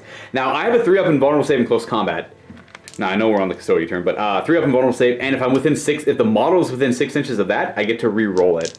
So they took the 3 up rerollable invulnerable save away from the Custodians, and they gave it to the Demons of the Ruinstorm. But it only works on this big guy because he's the only one who can get a 3 up invuln, as per upgrades, and it's pretty much saying use strength D to kill him. So now we're done, except I have my stomps. I get D3 stomps. I get 2. I'm just gonna go stomp stomp right on top, and I'm looking for a 6. Only 1, so 3, strength 6, AP4 hits. So 1 wound, you have 2 up armor save against it. And we are locked in combat, folks, and now we begin the Custodes' turn.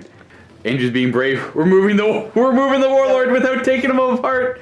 He's moving over this way. He's got to think about what to do about all these troops. Well, he got within an inch of me. Oh, no. There you go. You're good there. All right.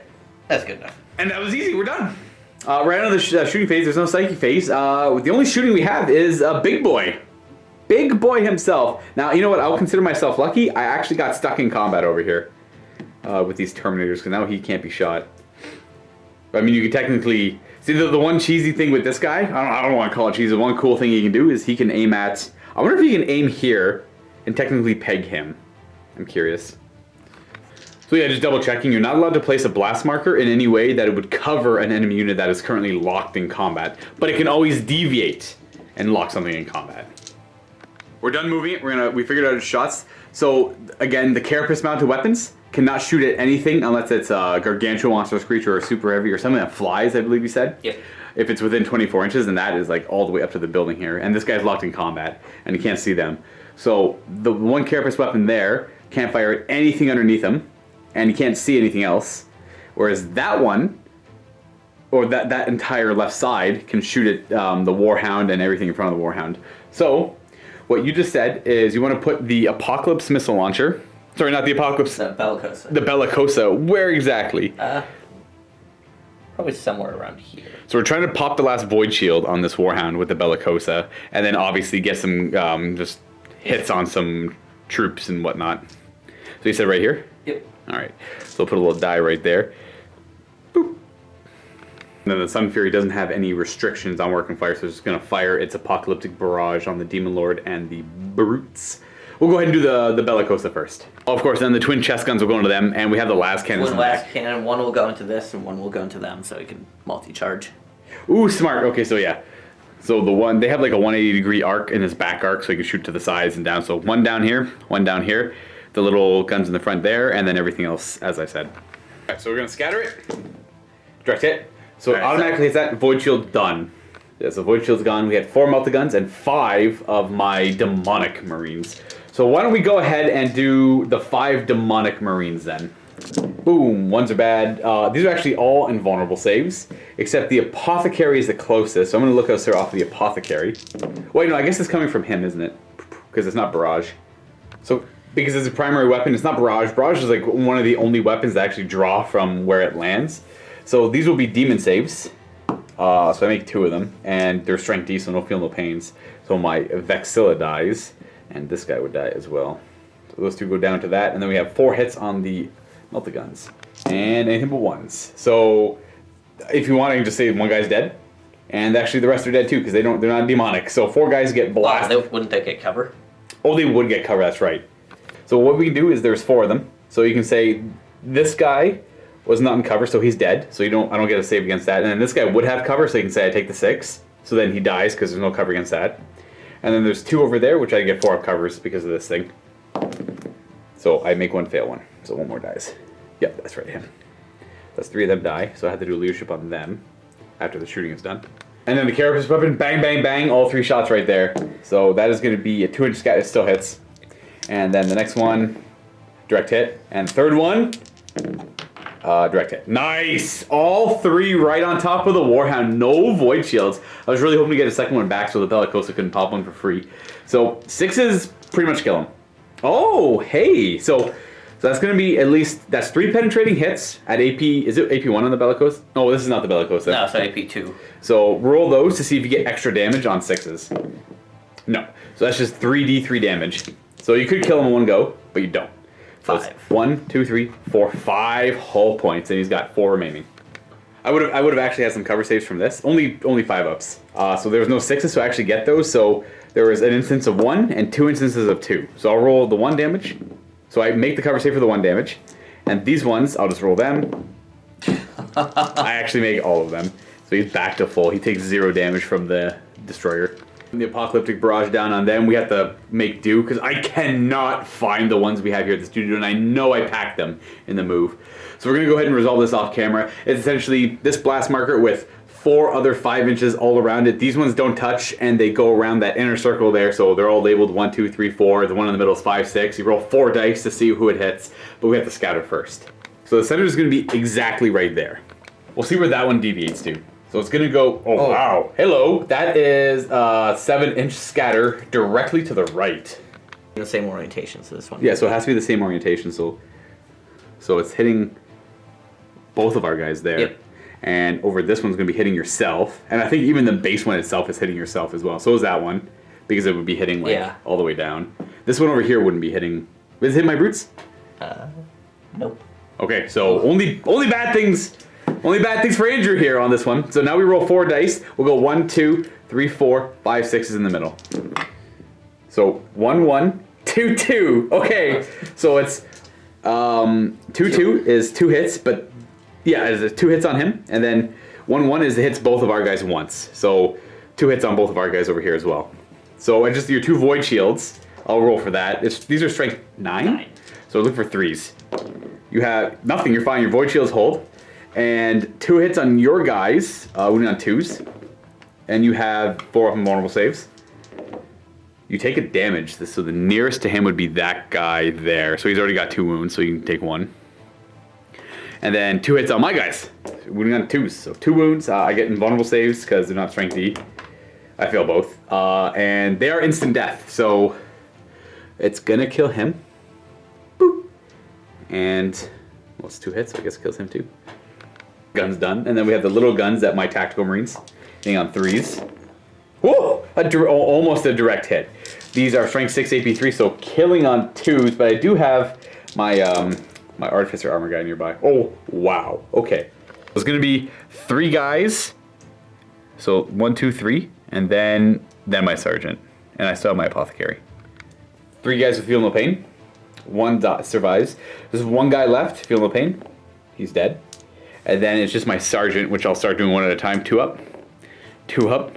Oh, feel no pain. Wait, what am I doing? They're strength. Oh, these are only strength 6. Oh, I make it. 2 up. And then 2 up. 2 up. Oh, 5 of feel no pain. He makes Die it. already. Apothecary. 2 up. Artificer armor. So worth. Oh my god. Never has Artificer armor been so valuable in a game to me before. But I do lose those 3 tactical marines there, but they're zealots, so like before, they refuse to run. That is such a strong special rule. That poor tactical marine squad looking like that. We have the last cannons in the back to fire now. Are they twin last cannons or are they 2 Yeah, shots? so they're 2 twin last cannons. Okay, so we'll do the one with my Land Raider. It hits, and looking for a 5? Yep. Nothing. And then 1 shot over here. Hit. Okay, Twin. twin link, that's right. Okay, sure. But you still technically charge them. So where is he charging? What's your primary target? So you have to choose a primary, and then you choose as many like secondaries. Primary will be the Land Raider. And then secondary, tertiary. will be them, and You can charge all 3 of them technically. I'll be trying to like position in such a way that gets all 3. I can't overwatch with that, and I'll throw a crack grenade. All right. Maybe I can get a void shield. 1 crack grenade. Oh, that's a beautiful start to this. Void shield goes down. Yeet. Kobe. Boom. He's got 5 void shields left. From the hero sergeant, by the way. So why don't you go ahead and roll that charge up and see where this goes. You can go pretty much anywhere. Like, I guess like that foot you could even like pivot him so like that foot is touching both of them and then that foot's actually over here. That's what I'm gonna try. Okay, yeah, that makes the most sense to me. So after realizing certain positioning here, we're gonna put all the destroyer attacks, which is 2 or 3. He doesn't get the bonus one for charging because that's a disorder charge. Into this unit here, trying to get me off the scoring. So 3 attacks hitting on 4s because he's weapon skill 2. Yep. We got a hit, but his destroyer is strength D, so on a 2 up, the guy is dead. Yeah. Go ahead and just take the closest guy there. What initiative is the Titan, anyways? Initiative 1. I would have technically piled in first with these guys, so we'll go ahead and do that. My 1 guy still dies because I can't hurt you, even with crack grenades. Armor 15 on the front, if anyone's curious. And the power fists aren't able to hurt it either, but they'll pile in, and the chain fist could hurt it. So he'll go there, and I'll attack with the chain fist. He's got 2 attacks. 6s to hit, because that's the Warlord special rule. If you're infantry, you only ever hit it on 6s. Everything else hits it on 5s in close combat because it's just so big. That's a good form of defense for it. We have Zealot for the first round of combat. We have nothing. We miss it or we hit it and we do such superficial damage it doesn't matter because I'm only attacking its toes. You imagine that? This guy's literally just trying to chain fist the toe and trying to accomplish something. Then your stomps happen now. You get D3 stomps and they are large blast stomps as well. So you got 3. Are you just gonna put all 3 right on top of them? Yeah. So yeah, Well, an action might. So 3. So if you're gonna put them down, you could go 1 there, and then the next one has to go here, and then the third one could go something like that. They have to kind of be touching each other. Yeah. So you can for sure put 1 there, and then if you want, you can put another one there, and then the next one could flip and hit the Land Raider. I need them off. I'm putting all 3 right. That's smart. All 3 on them. And look for 6. Get off my table. One persistent unit of just Apothecary and Tactical Marine Sergeant are just squished into atoms. So they lose combat, but they are Zealot. We'll go ahead to resolve this combat. You get to go first with your shield captain. 3s to hit. 6s are extra attacks. So we got 1, 6. Nope. 4 hits. These wound on 2s. I'm only T4 now. And 6s are good. Nice. We have 1 fail. And an instant death. So the guy in base contact with him is not wounded, so I assume instant death first. Demon save! No. Feeling a little pain doesn't work here, so he's dead. And then these are just normal demon saves. Make or fail both. Demon feeling the pain. Oh wow! So he does a total of kills 1 and 2 damage. Gonna kill him. Boop, and the next closest guy. So he kills both of them down. As they finally start to break through the demons of the Ruinstorm, to only have to fight the next unit coming up. The header on guard. That guy would pile in over here, and everybody else. And then everyone else. Yep, everyone else is already based. So the header on guard over here are probably gonna beat that troop choice I brought. It only took 7 rounds of combat, 8 rounds of combat. I guess this would be 7. Maybe no, it's probably less than that. Hitting on 3s, they just have swords, so no extra attacks on 6s. 2s to wound because of strength 6. 6s are instant death. That is a record amount of 1s for you, actually. Yeah. So I assume it doesn't really matter. Yeah, it doesn't matter what order. Actually, make me do all the 1s first, because if I fail all these, there's 1 guy left with 2 wounds, and that instant death can get him. So 5 of demon saves, we make 1, and these are feel no pains. So that is going to be 3 damage. Which I'll put 2 on this guy and 1 on the guy beside him. Then I have 3 models with 1 wound left, which will have a demon save, and the feel no pain won't work. It's finally happening. So I'm definitely losing combat here. These are the guys that came out on turn 1. I'm going to attack back with 4 attacks into these guys. 5's hit because of the shields. And you're down to T4 because of Miasma of Rot. We have 2 wounds at no AP, so you just do your saves and figure out Luka later if you need them. Nope. I definitely lost combat over here because I'm Demons of the Ruinstorm. I roll on the Perils of the Warp, the new Perils of the Warp. That's a 4. So the unit suffers D3 wounds and no saves allowed of any kind, so no feel no pains and no invulnerable saves. They're dead. Look, they wasted away back into the Ruinstorm with him. Hey, finally! The header on guard freed themselves against the runes of the Demon Storm, and I have another squad coming in on turn 4. So you know what? Overall, they're still pretty healthy. They're only slightly wounded here and there. I believe in them that they could kill another squad. I think they got it in them. No. That's true. They're all, even when they come up, they're only strength 4 T4, so they don't have to deal with that T5 nonsense. All right, big dumb combat over here. I'm gonna use the D strength attacks with Titan Hunter again. Again, only 3 attacks, hitting on 3s. Let's not get a 1-1-2 again, shall we? 3 attacks, hitting on 3s. Nice. We got one. You know what? I'll take anything that was better than last time. So you have 1 hit, D table 2. So you have an invulnerable save against it, and you fail. So it's gonna be D3 damage. How much? 1, 2? They have 2 or 3 wounds each. 3 wounds each. Oh, they live? Dang. Them too. Middle guy takes a wound, and you get to fight back with your 9 Solarite Power Gauntlet attacks. We have to do them one at a time. Yeah. This is gonna be the first one hitting on 4s. They all hit. Next one is all on 4s. Of the 9, reroll the 1 miss because they're Master Crafted. So 2 hits. And the last one, reroll for Master Crafted. Nice. Strength 10. 2s to wound. 1 fail. These are all 3 of invulnerable saves, and I'm near my rift marker, so I get to reroll it. Hey, look at that! Look at that! Wow, the power! Demons of the Ruinstorm. I get to do my stomps. I get D3 of them. 3. Stomp, stomp, stomp. On that spot there. 6 gets rid of all of them. No! Look at that. That's 6 strength 4 hits on them. 3s to wound. And you're going to have 2 up armor saves. 2 up! It only does 1 damage to whoever you want. You can even spread the wounds out. Oops. So putting it on him again. And we just have more locked combat, which is not ideal for me, but I guess at some point I'll deal with him. I really want him fighting the Warlord at some point. Well, I guess we'll get there when we get there. Yeah, he'll take his time. Now, going on about how much my troop choices are holding up your header on guard, these guys are equally holding up my Archdemon. We got the big fight. Lorgar goes first. He's got prescience, he's got precognition, so prescience doesn't matter. That's mostly for the Galvorback. We hit you on 5s because that Persadium shields. We have 2 hits with precognition, failing again, only ever getting 2. 2s to wound, precognition, 2 wounds. Vaughn. We do 2 damage to him now. He's got 1 wound left because he took 1 previously. Yeah, Erebus, Erebus will go next because that guy goes that initial step 1, so Erebus got 4 attacks. Hitting on 5s. Precognition. Oh, wow. Not sorry, that's prescience, not precog. Strength currently 6, so 3s. We have 2 wounds, and you have 2 up armor saves. So watch Erebus take the final blow. Oh, I thought he was going to do it. Okay, he does it. Now we have all the Galvor back going at him, too. We hit on 5s with pre-science. This is the Dark Martyr, because he's got Lightning Claws. He rerolls failed wound rolls. Wounds on 4s with Rending. Reroll. We have 3 wounds at AP nothing. Relevant. AP 3. Oh! So the Dark Martyr just gives him the claws through the back and takes the glory away from Lorgar. But Lorgar is a humble individual. He doesn't mind that so much. In fact, he's happy that they can now finally move on to bigger and greater things as it consolidates 6 inches. And that will be Warlord kill as well. I'm almost afraid to move because now they can be shot at by the freaking Warlord Titan. Consolidating 6 inches there, hiding behind this large terrain feature that's gonna protect me from the Warlord Titan. And that's pretty much it. That is the end of the turn. Let's see if you get your Void Shield back.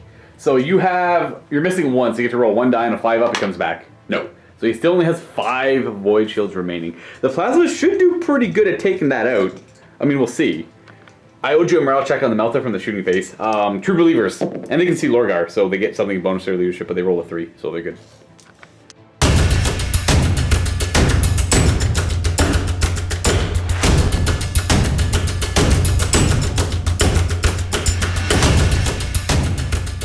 Now we're on to battle round 4. Currently, you don't score anything for your turn either because no scoring units were on the objectives. I currently annihilated this half with my Warhounds. My Warhounds were like amazing this game. And over here, I have to get more troops on that, but I don't know. That's not going to be easy because I have to get through the Heteron Guard first. All right. And at the start of the 4th turn, well, look at that. The last unit of Demons of the Ruinstorm that haven't showed up yet to the fray. 20 more lesser demons. They can't charge this turn, though, but they can run. They're probably just going to stay where they are, honestly, just because they get to reroll their invulnerable saving throws if they're within 6 of that marker, and they all are, because they have to be. What's going to happen is this rhino is going to move back. This Land Reader is going to fall back out of combat. Just going to go 6 inches. Not like 8th edition falling back out of combat, just a vehicle, it just drives away. They stay in combat. The beasts are going to move into there. The Demon Lord taking that position. The Demon Behemoth will end there. This poor sad boy is stuck here. We are going to have...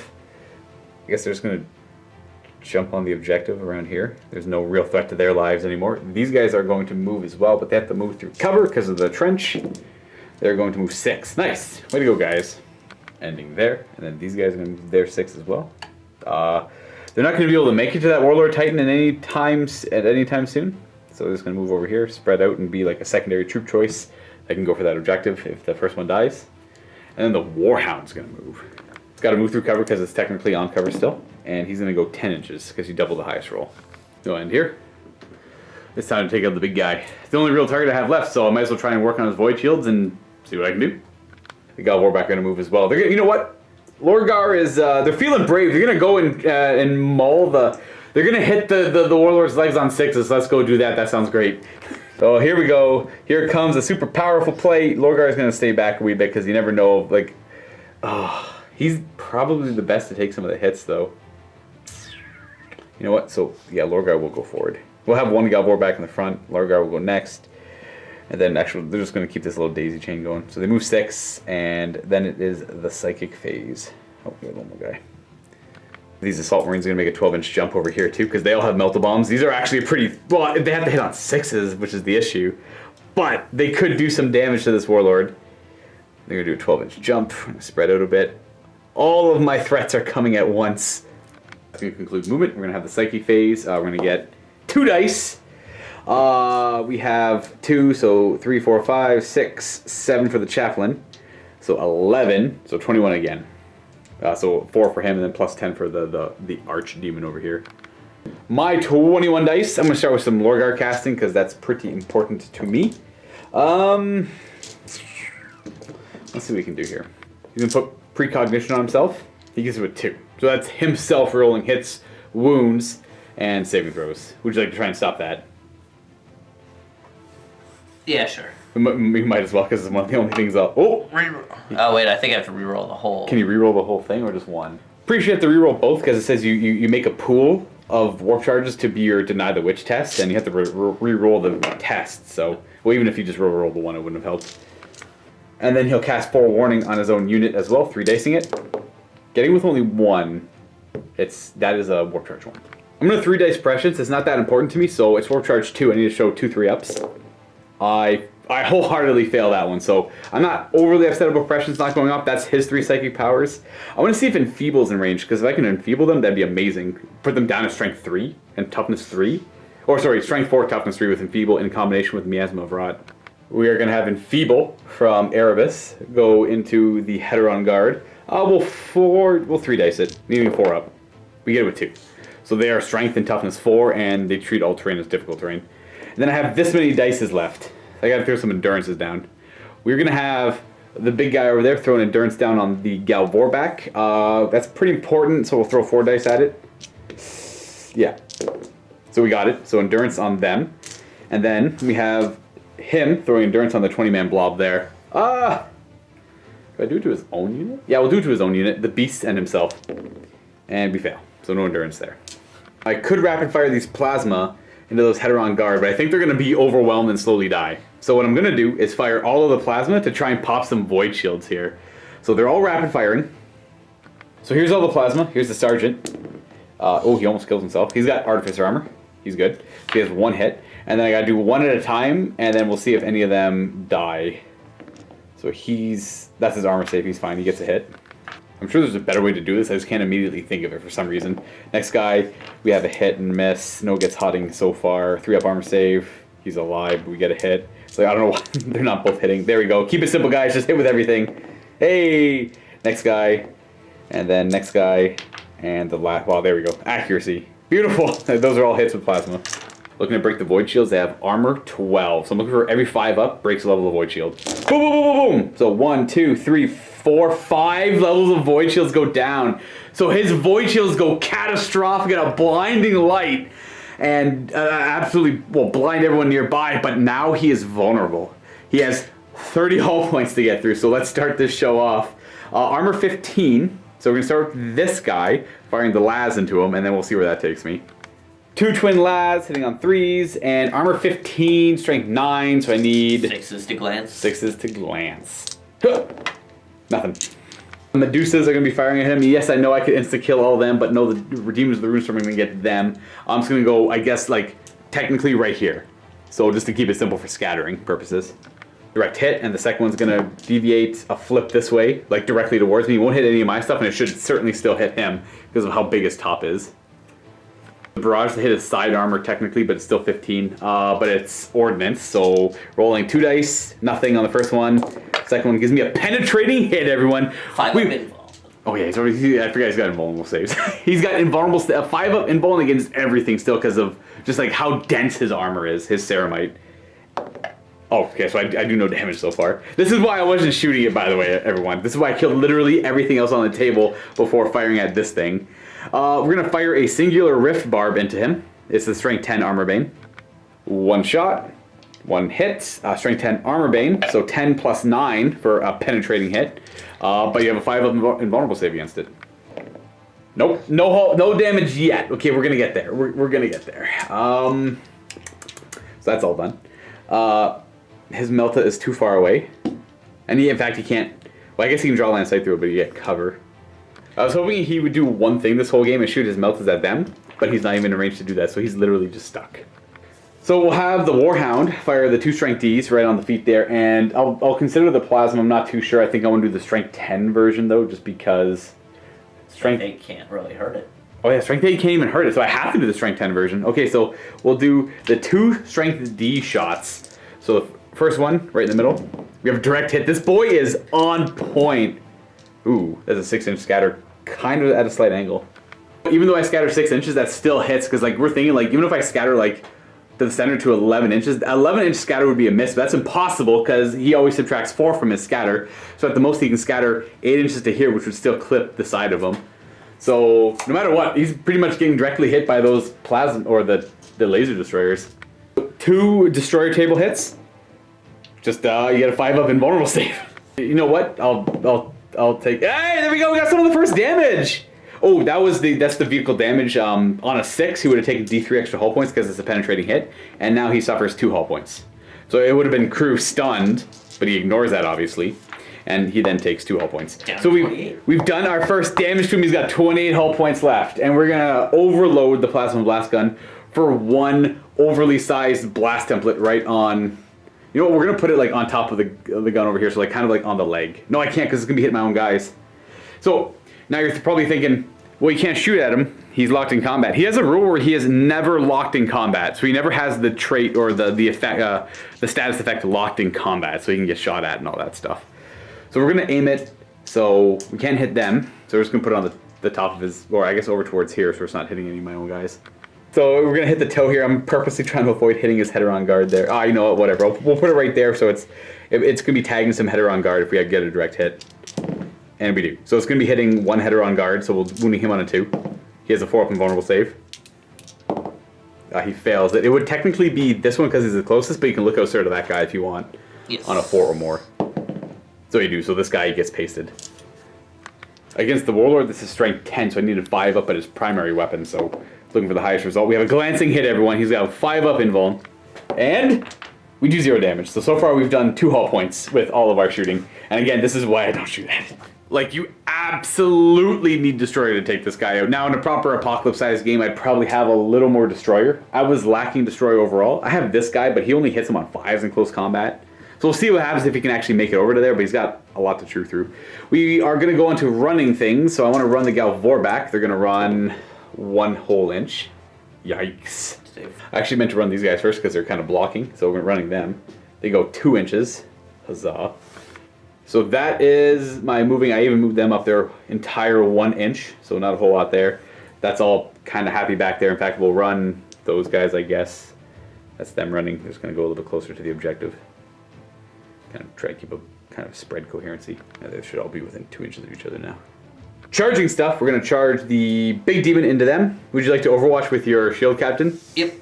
Well, oh yeah, he does have shooting. Yeah, and a crack grenade from... Okay, I guess you know what? That makes sense. They have crack grenades. Crack grenade first? Nope. Nope. Assault 2, 6s. No. My charge distance is going to be, assume 4 of those. Bam, I'm in. And then I'll move him in a second. I'm going to charge these demons of the Ruinstorm, the Demon Lord and the Beast, into them as a primary, and the Warlord as a secondary. I think only the rear blast cannons can shoot him. Yes. That's true. What am I thinking here? Why do I... Oh, because I want...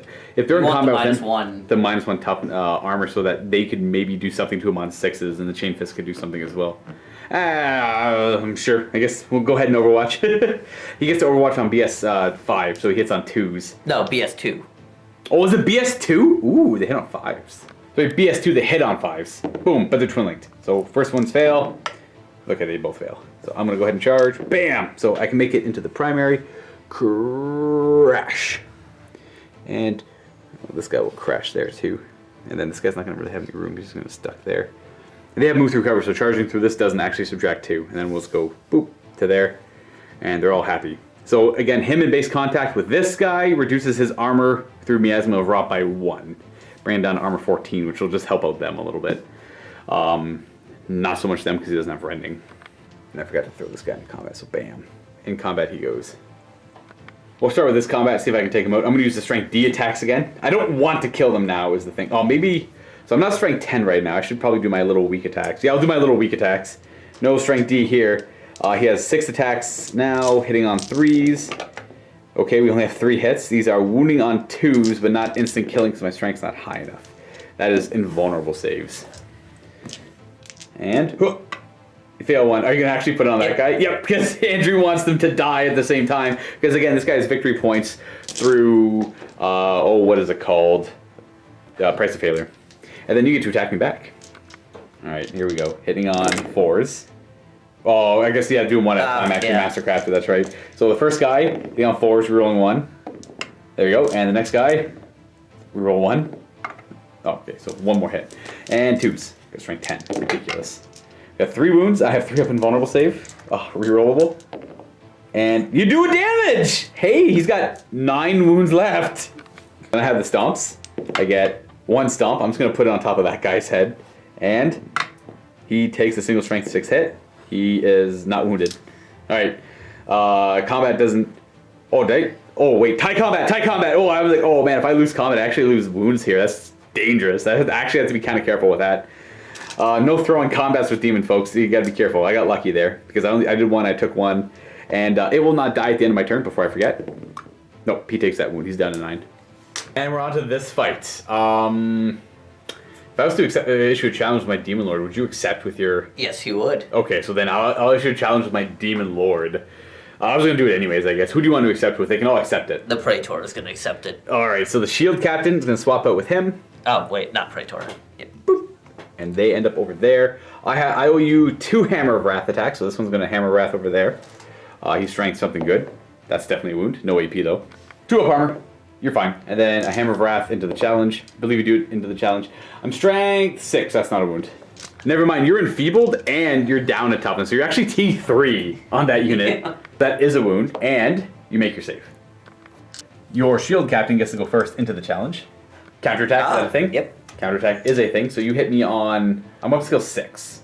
I'm also weapon skill 6. But you... Oh, that means you have to have a higher weapon skill for me for higher initiative. So you just hit me on 4s. It is not Mastercrafted, but the 6 gives you an extra attack, hitting on a 4. The Paragon Blade is Master. Lightning blows on a 4. Yes. These are currently strength. So you're currently strength 5 up to 6, but -1 down to 5 again, and I'm T6, I believe. Let me double check. So we have 4 wounds on me. Last wound. Those aren't the wounds. Nothing. Nope. I am too tough.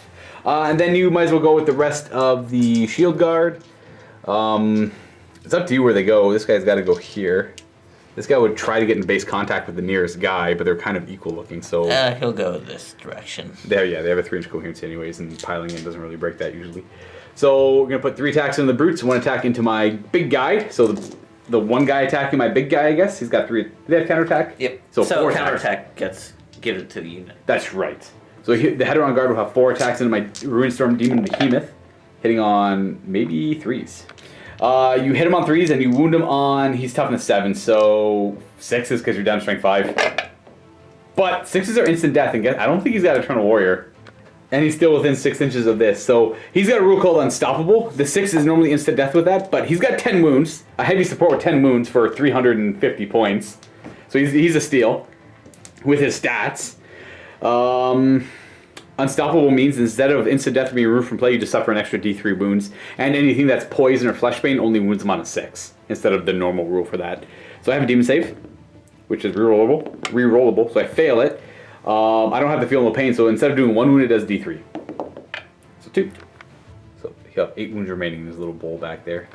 12 attacks into the beasts, who are not Eternal Warriors, so you could swipe the beasts on 6s to wound. Well, I think it's strength 5, so actually wound me on 5s. So you hit me on 3s, and wound me on 5s, I believe is the case. Oh, the 6s are... That was huge rolling. So those are instant death, and the beasts don't have Unstoppable. Yeah, because I did not get Endurance on my unit. So, these are 5-up demon saves.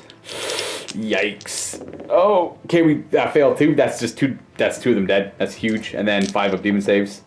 And because these aren't instant death, I have a 5-up feel no pain for being Creeping Scourge. I think you just killed the other one too. Okay, so the header on guard just did something cool finally. They just swiped the beasts, the brutes, sorry. The Ruinstorm brutes charged in and just got annihilated, and there goes the smoke.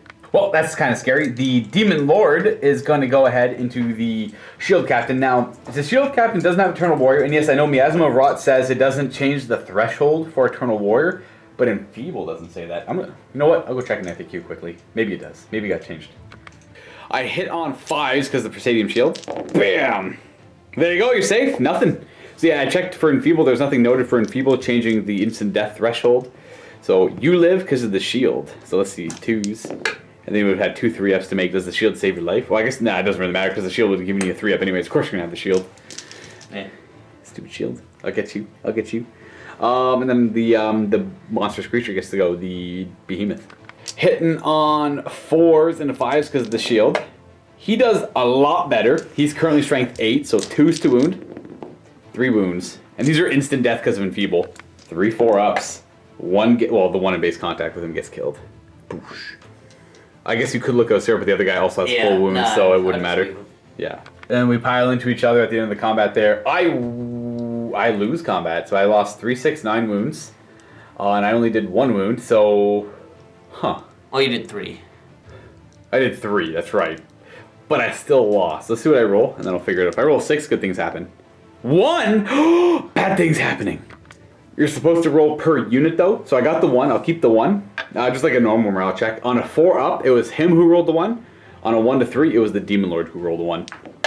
So it was the monstrous behemoth that rolled a 1. So his weapon skill, ballistic skill, and I believe initiative are going down to 1, and he's going to suffer D3 additional wounds with no saves of any kind allowed. So he goes down to 6. Let's replace that with a D6.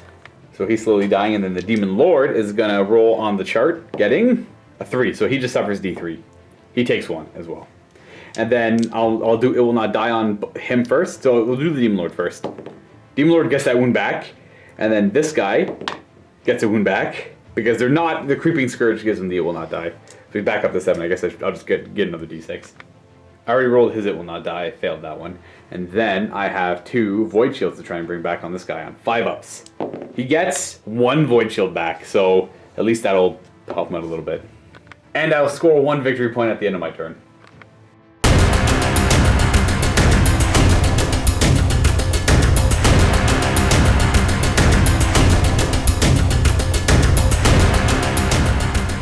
On your turn, we pivoted the Warlord, we moved him a little bit to face this way, and as we were doing that, I forgot about the combat over here. So, I fight you and you fight me. I should have done this combat first when the beasts were touching him, so it kind of defeated the whole purpose of my plan. But I got 1 Chain Fist against your armor 15, and you get to do your 3 Destroyer attacks against me.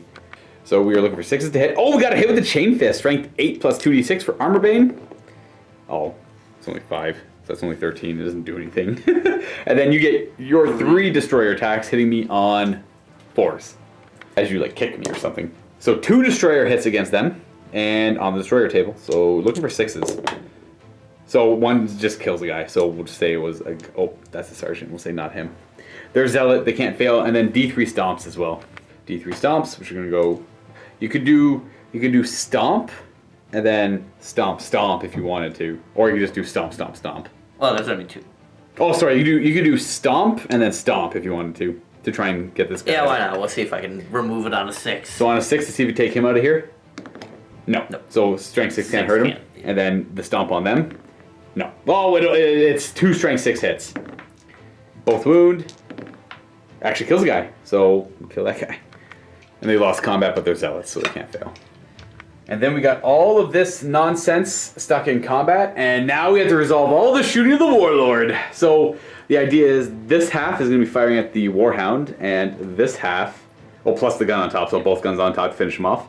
And then this gun shooting down at all this nonsense coming up on the side. Yeah. So we're going to start with the Sun and Fury Plasma Annihilator. Going to boom, center it right on Lorgar, and then we're going to have the Bellicosa over at the Warlord to pop the Void Shield, yes. And then the 2 Carapace guns down at the Warhound as well. And then the chest guns are going to be firing down at the the Assault Marines. Gotcha. And then the back guns, the last cans are going to shoot at him or the Land Raider. Let's just see if we can pop the Land Raider. Yeah, they got a full 180-degree arc back here.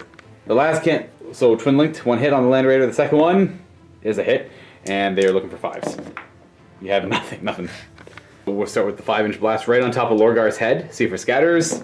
It does not. So we'll know how many hits it gets because we roll 4 dice, and against the Apocalyptic Barrage, we got 1, 2, 3, 4, or like 1, 2, 3, 4, and 5s and 6s are in the middle. So after resolving, it's 13 hits on the Galvorback and 2 hits on these guys here. So we'll do you want to do the 13 on the Galvorback first?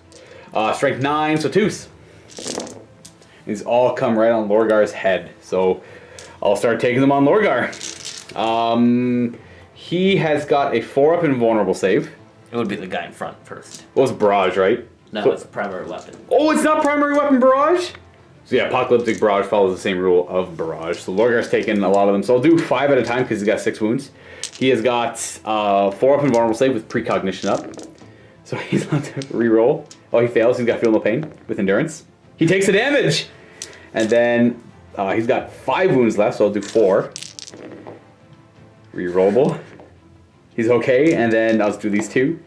That's the precognition, everyone. 1 damage on Lorgar. Boop. And then it was 2 hits on them as well, so they're just dead on 2s because it's 8 strike 9, and yeah. But boom, barrage would kill both of them. Now the little Mauler guns down at those Assault Marines as they're the next threatening unit coming up. Hitting on 3s, they're twin linked apparently. And, hey, 2s to kill until we get to the Artificer armor. Oh, wow. So we have 3 guys that are dead. Bang, bang, bang. And then we got this guy up next. So that's 3 of them dead. And then 1 at a time, 2 up. Before his Artificer armor, oh, he kicks the bucket, so he's dead. And then there's still that many more. Yep, they're dead. They're just dead. That's a really good gun.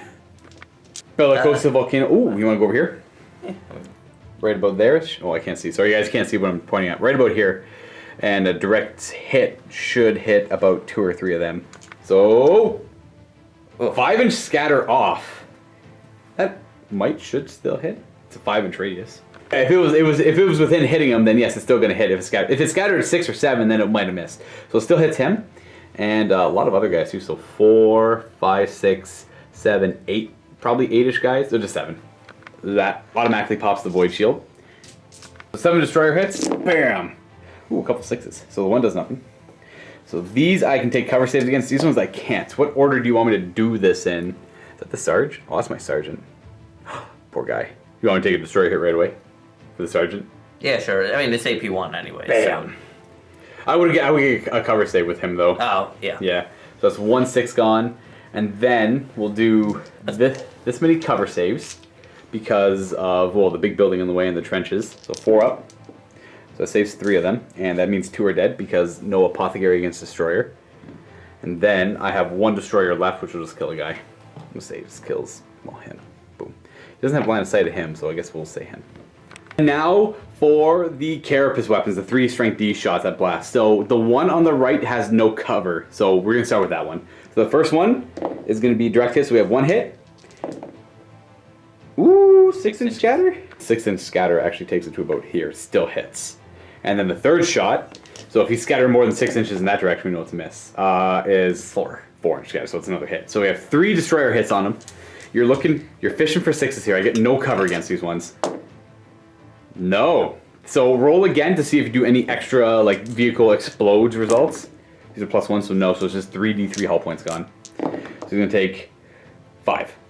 4 hull points left and another 3 Destroyer blasts coming at him. I can do a lot of work with 2. Can you do a lot of work with 6? This guy's still standing. So the first one right in the same spot from the other Carapace, but I have cover saves against these ones. So that is a 4-inch scatter, so it's still a hit, and it won't hit anything else. The second one. 5 inches? That's still gonna be a hit. Yeah, because it's over there, so it's gonna scatter, just touching you a little bit.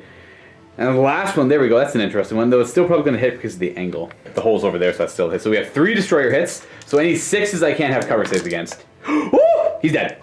So he is down. You got the other Warhound.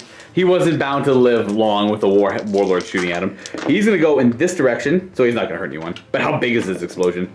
The littlest, the little babyest explosion. My other super heavy is down, which will give Andrew 3 more victory points for Price of Failure. For our version of Price of Failure, unless that's the real one. I don't know. Now we charge. You did shoot him with the little defensor guns, so he's gonna go. Nope. Oh, he actually fails! He's probably got fleet. Nope. He actually fails that charge. Okay, on to combat. Got too distracted by the pretty explosions. Apparently. Yeah, he killed the other big guy over here, so all my big threatening units are dead, except for, I guess, my Archdemon, who's stuck in combat with Terminators. Okay, now we're on to this you know what, we'll just do this combat over here. I'll go first with the Destroyer attacks. I hit on 3s. We have 2 Destroyer hits, and... Oh, he's getting vulnerable saves. 2 4-ups. Fail 1. It's going to be D3 Destroyer damage. Hey, he kills 1. And then we're going to get D3 stomps on him. 1, and it's going to be a 6.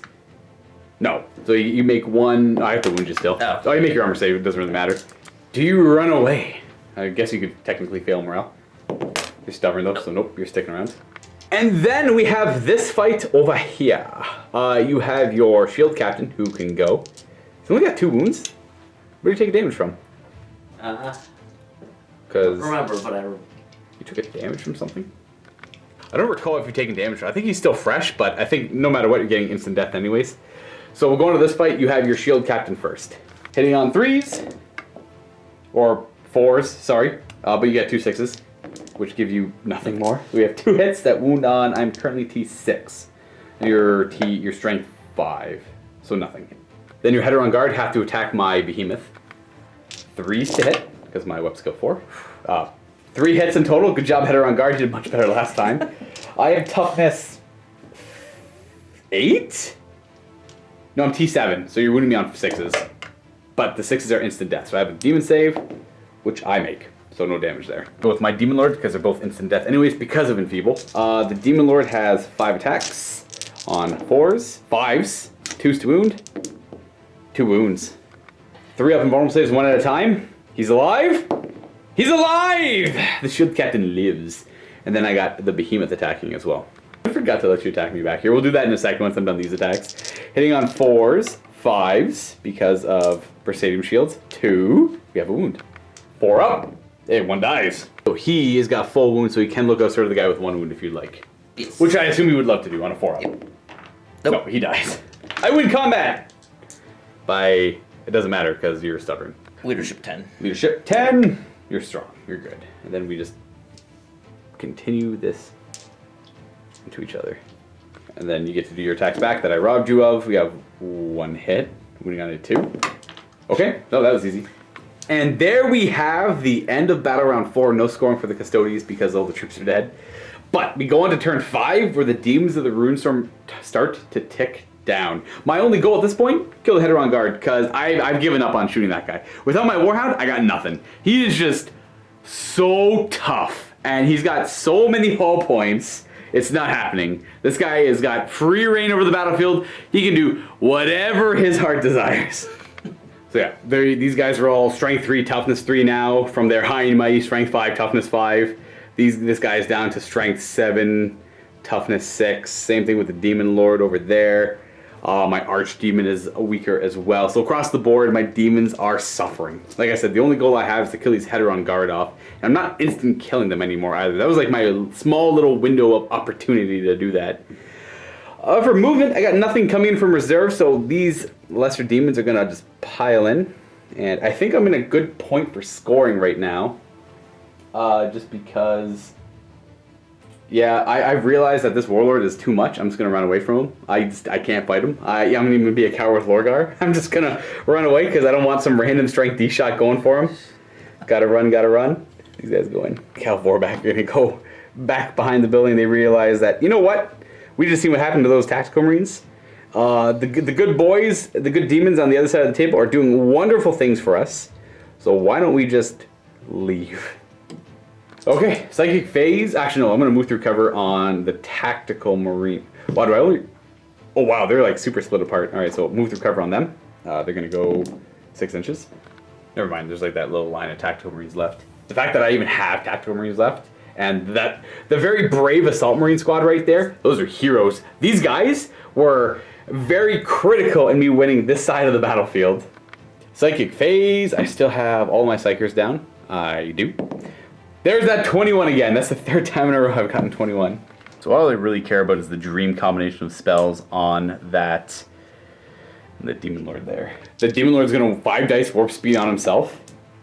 Jeez, he just gets it with 1. I'm having the hardest time getting psychic powers on him. Are you going to 2 dice it? Nah, I'll leave it. You're going to leave warp speed? Yeah. Or you want Iron Arm to stop. Yeah, Yeah. that's actually the deadly one. I actually forgot that he's only strength 7.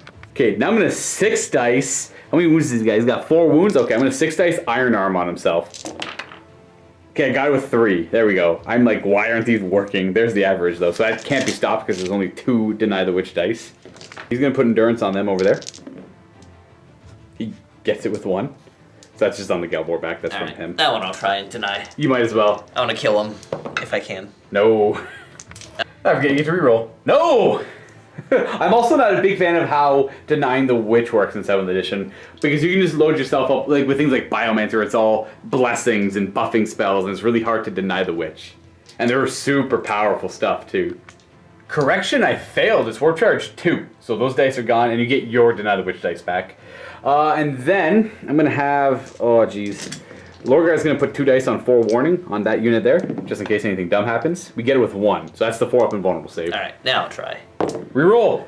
So that's a bad roll, so you're gonna have to reroll that. Forewarning is not stopped. So Forewarning is the 4 up and vulnerable save. Lorgar's gonna put he'll 1 die precognition on himself. He got it. So he gets to reroll his saving throws. And we're going to 3 dice from the Demon Lord Endurance onto, I guess, the stupid little demons in front of them. Or do we enfeeble? Oh, I think I have to enfeeble, actually. Wait, Iron Arm makes me strength 10, right? Yeah, you know what? I'm going to do enfeeble on them. Just because that's almost as good as doing endurance, but it makes them overall weaker. So Erebus is going to put enfeeble on them with 3 dice. We get it with 2. So they are enfeebled again. In shooting phase, we're going to run with this squad. 2 whole inches to hide. Must hide. We'll run the tactical marines there, an extra 3. Spread them out.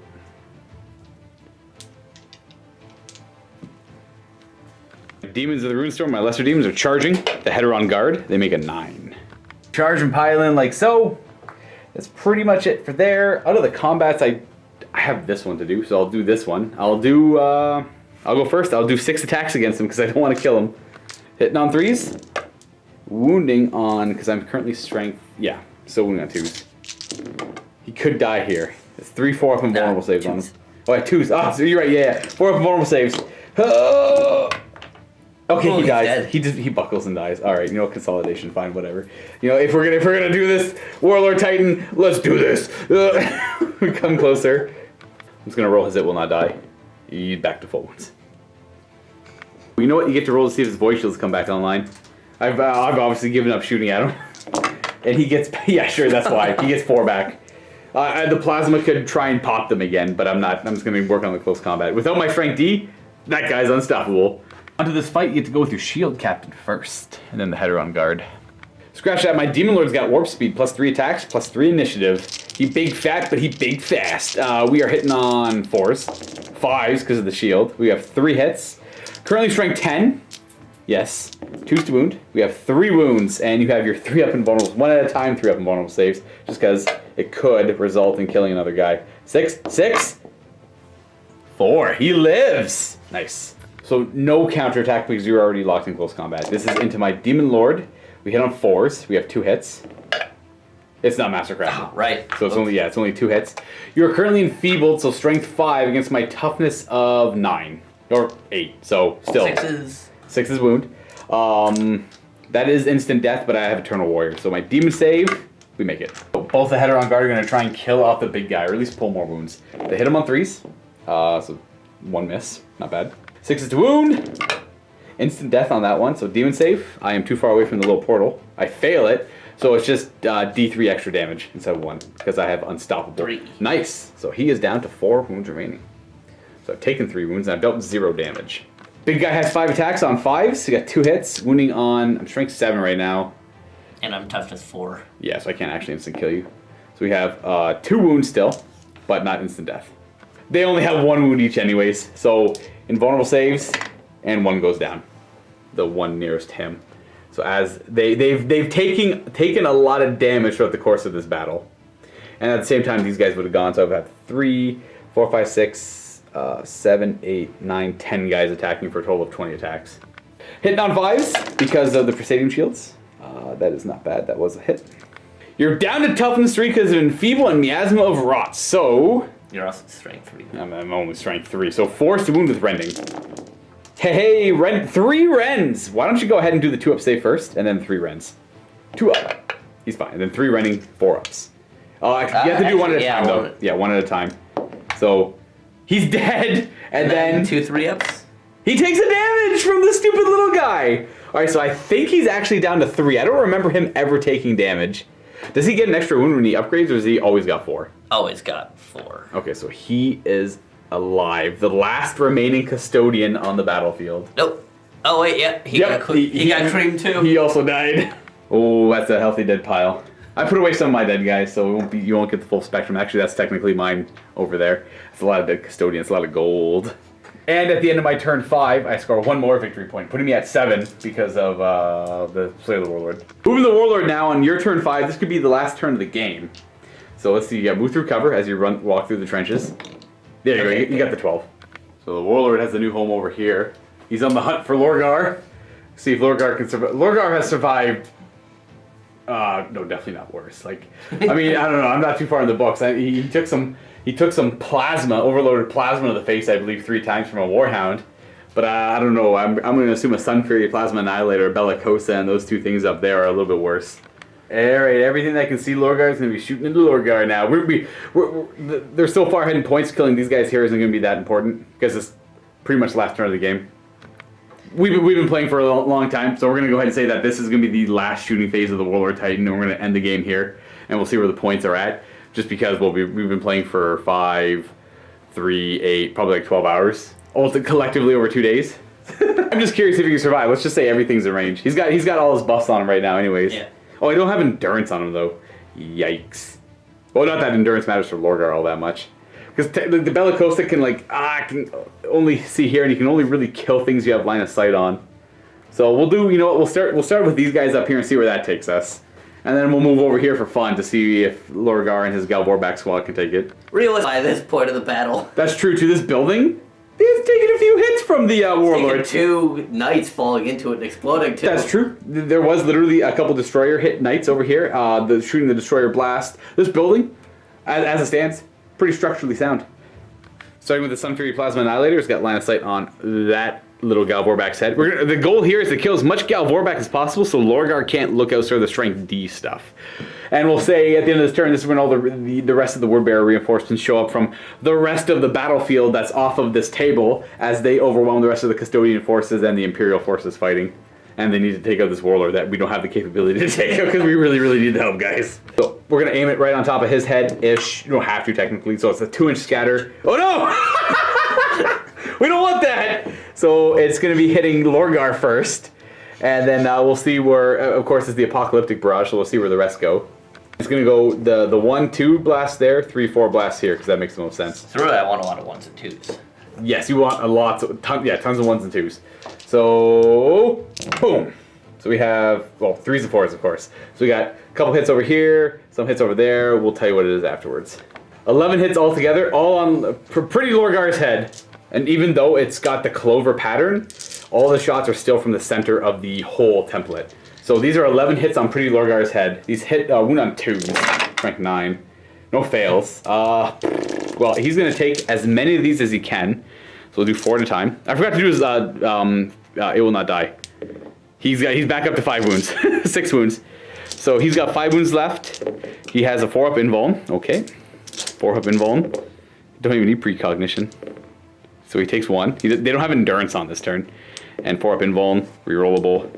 He makes it. So he takes 1 from the Plasma Annihilator. And do all the strength 6 AP 3 shots into them just to clear off as many Galvorback as possible.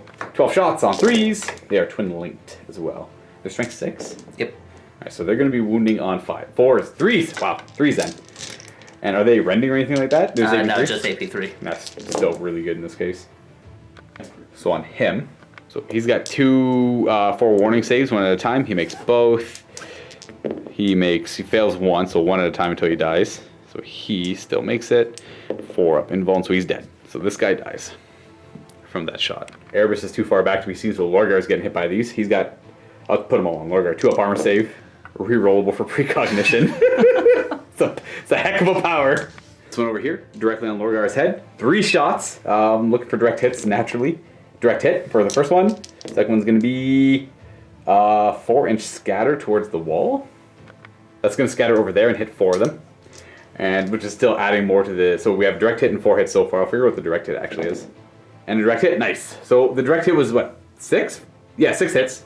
So 6, 12, 16 hits. At strength D, eh? Well, Lorgar is the first one there, so I'm just going to do 16 Lookout Sirs. You know, you Lookout Sir allocated wounds, so you have to technically wound first with the strength D stuff. So... Lots of 6s.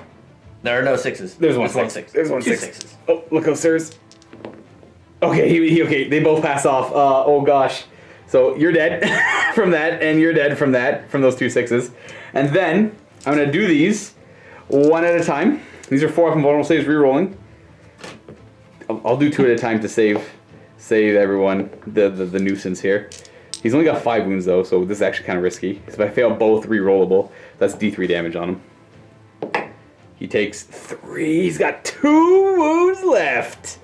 Okay, where's 2 on here? Okay. Okay, no, now we're in the danger zone. Oh, found it. There it is. So 6 left. Lookout Sirs all go to Poor Erebus there.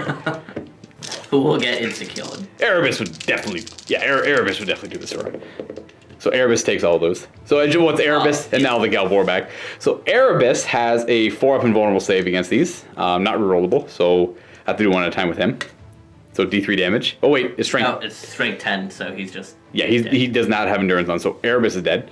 And then the next closest Galvor back, 4-up invulnerable save, is alive. The Galvor back hero! Oh, he's dead. And then the next nearest Galvor back is dead. So dead, and dead. And Lorgar lives! Oh, we have the Bellicosa still.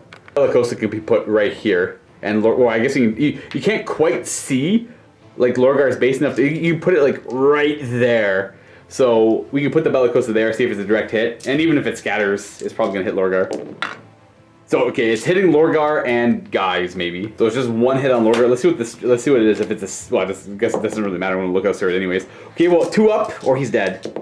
Okay, he lives. So it's so disappointing. It goes to. They're all kind of close. I don't want the Dark Martyr to die. I love the Dark Martyr, and because they're fearless because of Lorgar still alive. I just want to see if the last one would. Oh, okay, yes, that's right. Let's see if this last one could do it to him. So we'll do 3 shots. They're only hitting. You can aim here every time because it's the same arc as the what's it called, the Bellicosa, and we can kind of see Lorgar. Even if you can't, well, whatever. We're curious. This is the first one, direct hit. So 1 hit on Lorgar, 2 hits on Lorgar, and that's off. that's a 5-inch scatter right beside him. Yeah, that's gonna be killing some of them, like a couple of them. Don't care. So 2 hits on Lorgar. Let's see what they are on the D table. So nothing super scary. He's gonna look out for them anyways. He has to take one of those. So let's do the Galvor back first. We'll live because of forewarning. Now Lorgar has a 4 for roll. Will save. Precognition. Come on. No! Is he gonna die? D3 wounds. He could live. Yeah! He's got 1 wound left. Oh. Yes. Lorgar. He's got 1 wound. Took an entire Titan to the face. Took an entire Warlord Titan to the face. Write that, Dan Abnett. Okay. Let's take points into consideration because I'm at 7 victory points. You're at 2. As that's with like victory points on the ground here and Slay the Warlord. So you're able to get that for 2 turns. You never killed Lorgar, so he lived. That's a happy little moral victory for me. Oh, we never seen that this guy died. We have to finish this combat. I'm very curious if he would die. Let's just do. I go first because I got warp speed up. So do I get my cake? Can I have my cake and eat it too? So Lorgar lived. Can I kill your last shield captain? Can I kill every instance of custodians on this table?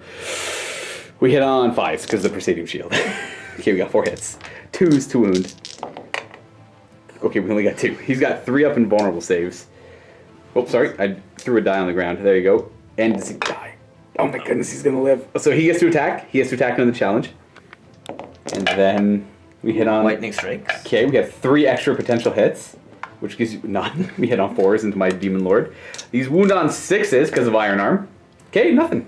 And then I have the Demon Behemoth attacking him, which wouldn't be instant death, but I might as well do it anyways. He's got 5 attacks on 5s and 2 because of Enfeeble and Miasma of Rot. We have 1 for 3-up invulnerable save. You fail. Why do you fail those ones? Okay, he's got 2 wounds left because it's not instant death. I'm only strength 7. And then we have a bunch of little gribbly attacks. Stupid toughness 3 shield captain. Wait, your toughness 3 shield captain? Wait, no, he does instant. Wait, no, he doesn't because he's actually T4 because Miasma of Rot doesn't count towards instant death threshold. That's right. I'm like, wait a second, that guy would just instant kill them. No, I have to actually do the little gribblies. 5s to hit. No rerolling. Toughness 3 shield captain. In what world? 4s. 3 Rens, that's all it is. Just 3 up invulnerable saves. You gotta make 2 of them. That's all you gotta do. Oh my goodness, this is stupid! Lesser demons that kills them. Whoa. The guy, these things have plagued you all game. Literally. The worst. Pun intended, 100% pun intended, by the way. The lesser, okay. Okay, we're gonna do a rundown of points, but quickly, obviously your MVP is the Warlord Titan. Not turn 1 though. No. Not turn 1. That thing sucks. Actually, you know what? The Heteron Guard are pretty cool over here too. We'll go into a full post game discussion afterwards. We'll do that in the vault, by the way, too, if you want to catch a little bit of insight into this Apocalypse game and our thoughts on the Demons of the Ruinstorm.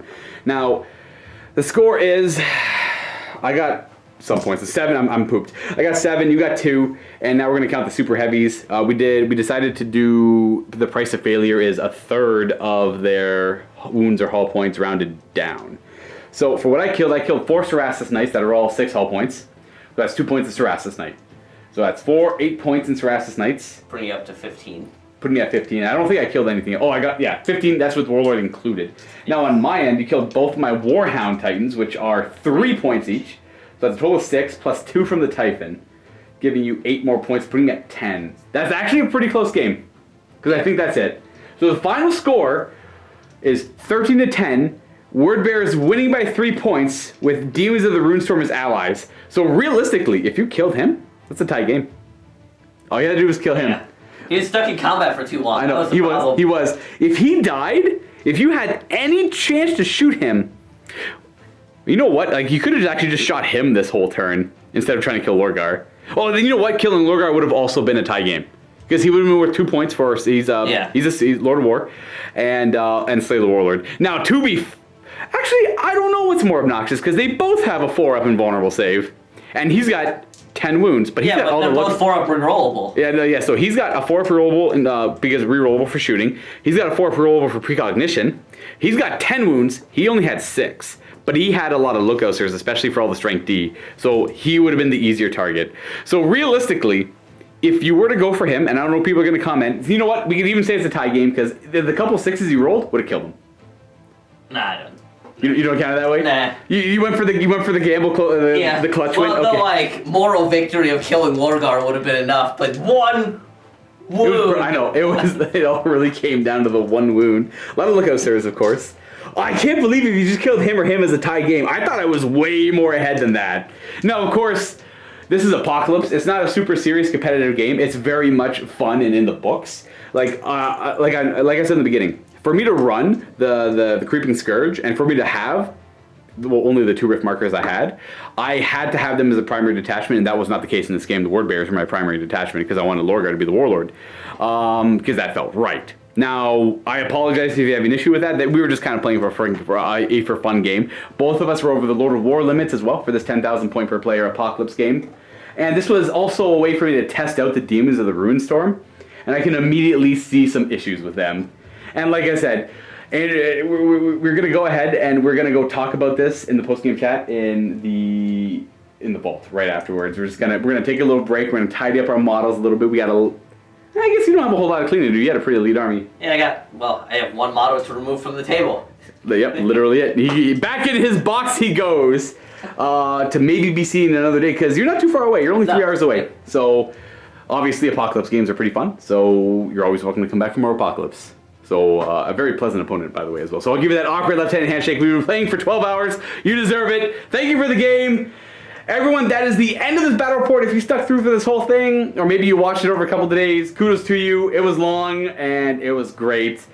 I'll see you guys in the vault. If you want to check out the post-game chat, click on that link below to check it out. Otherwise, guys, until next time, happy wargaming.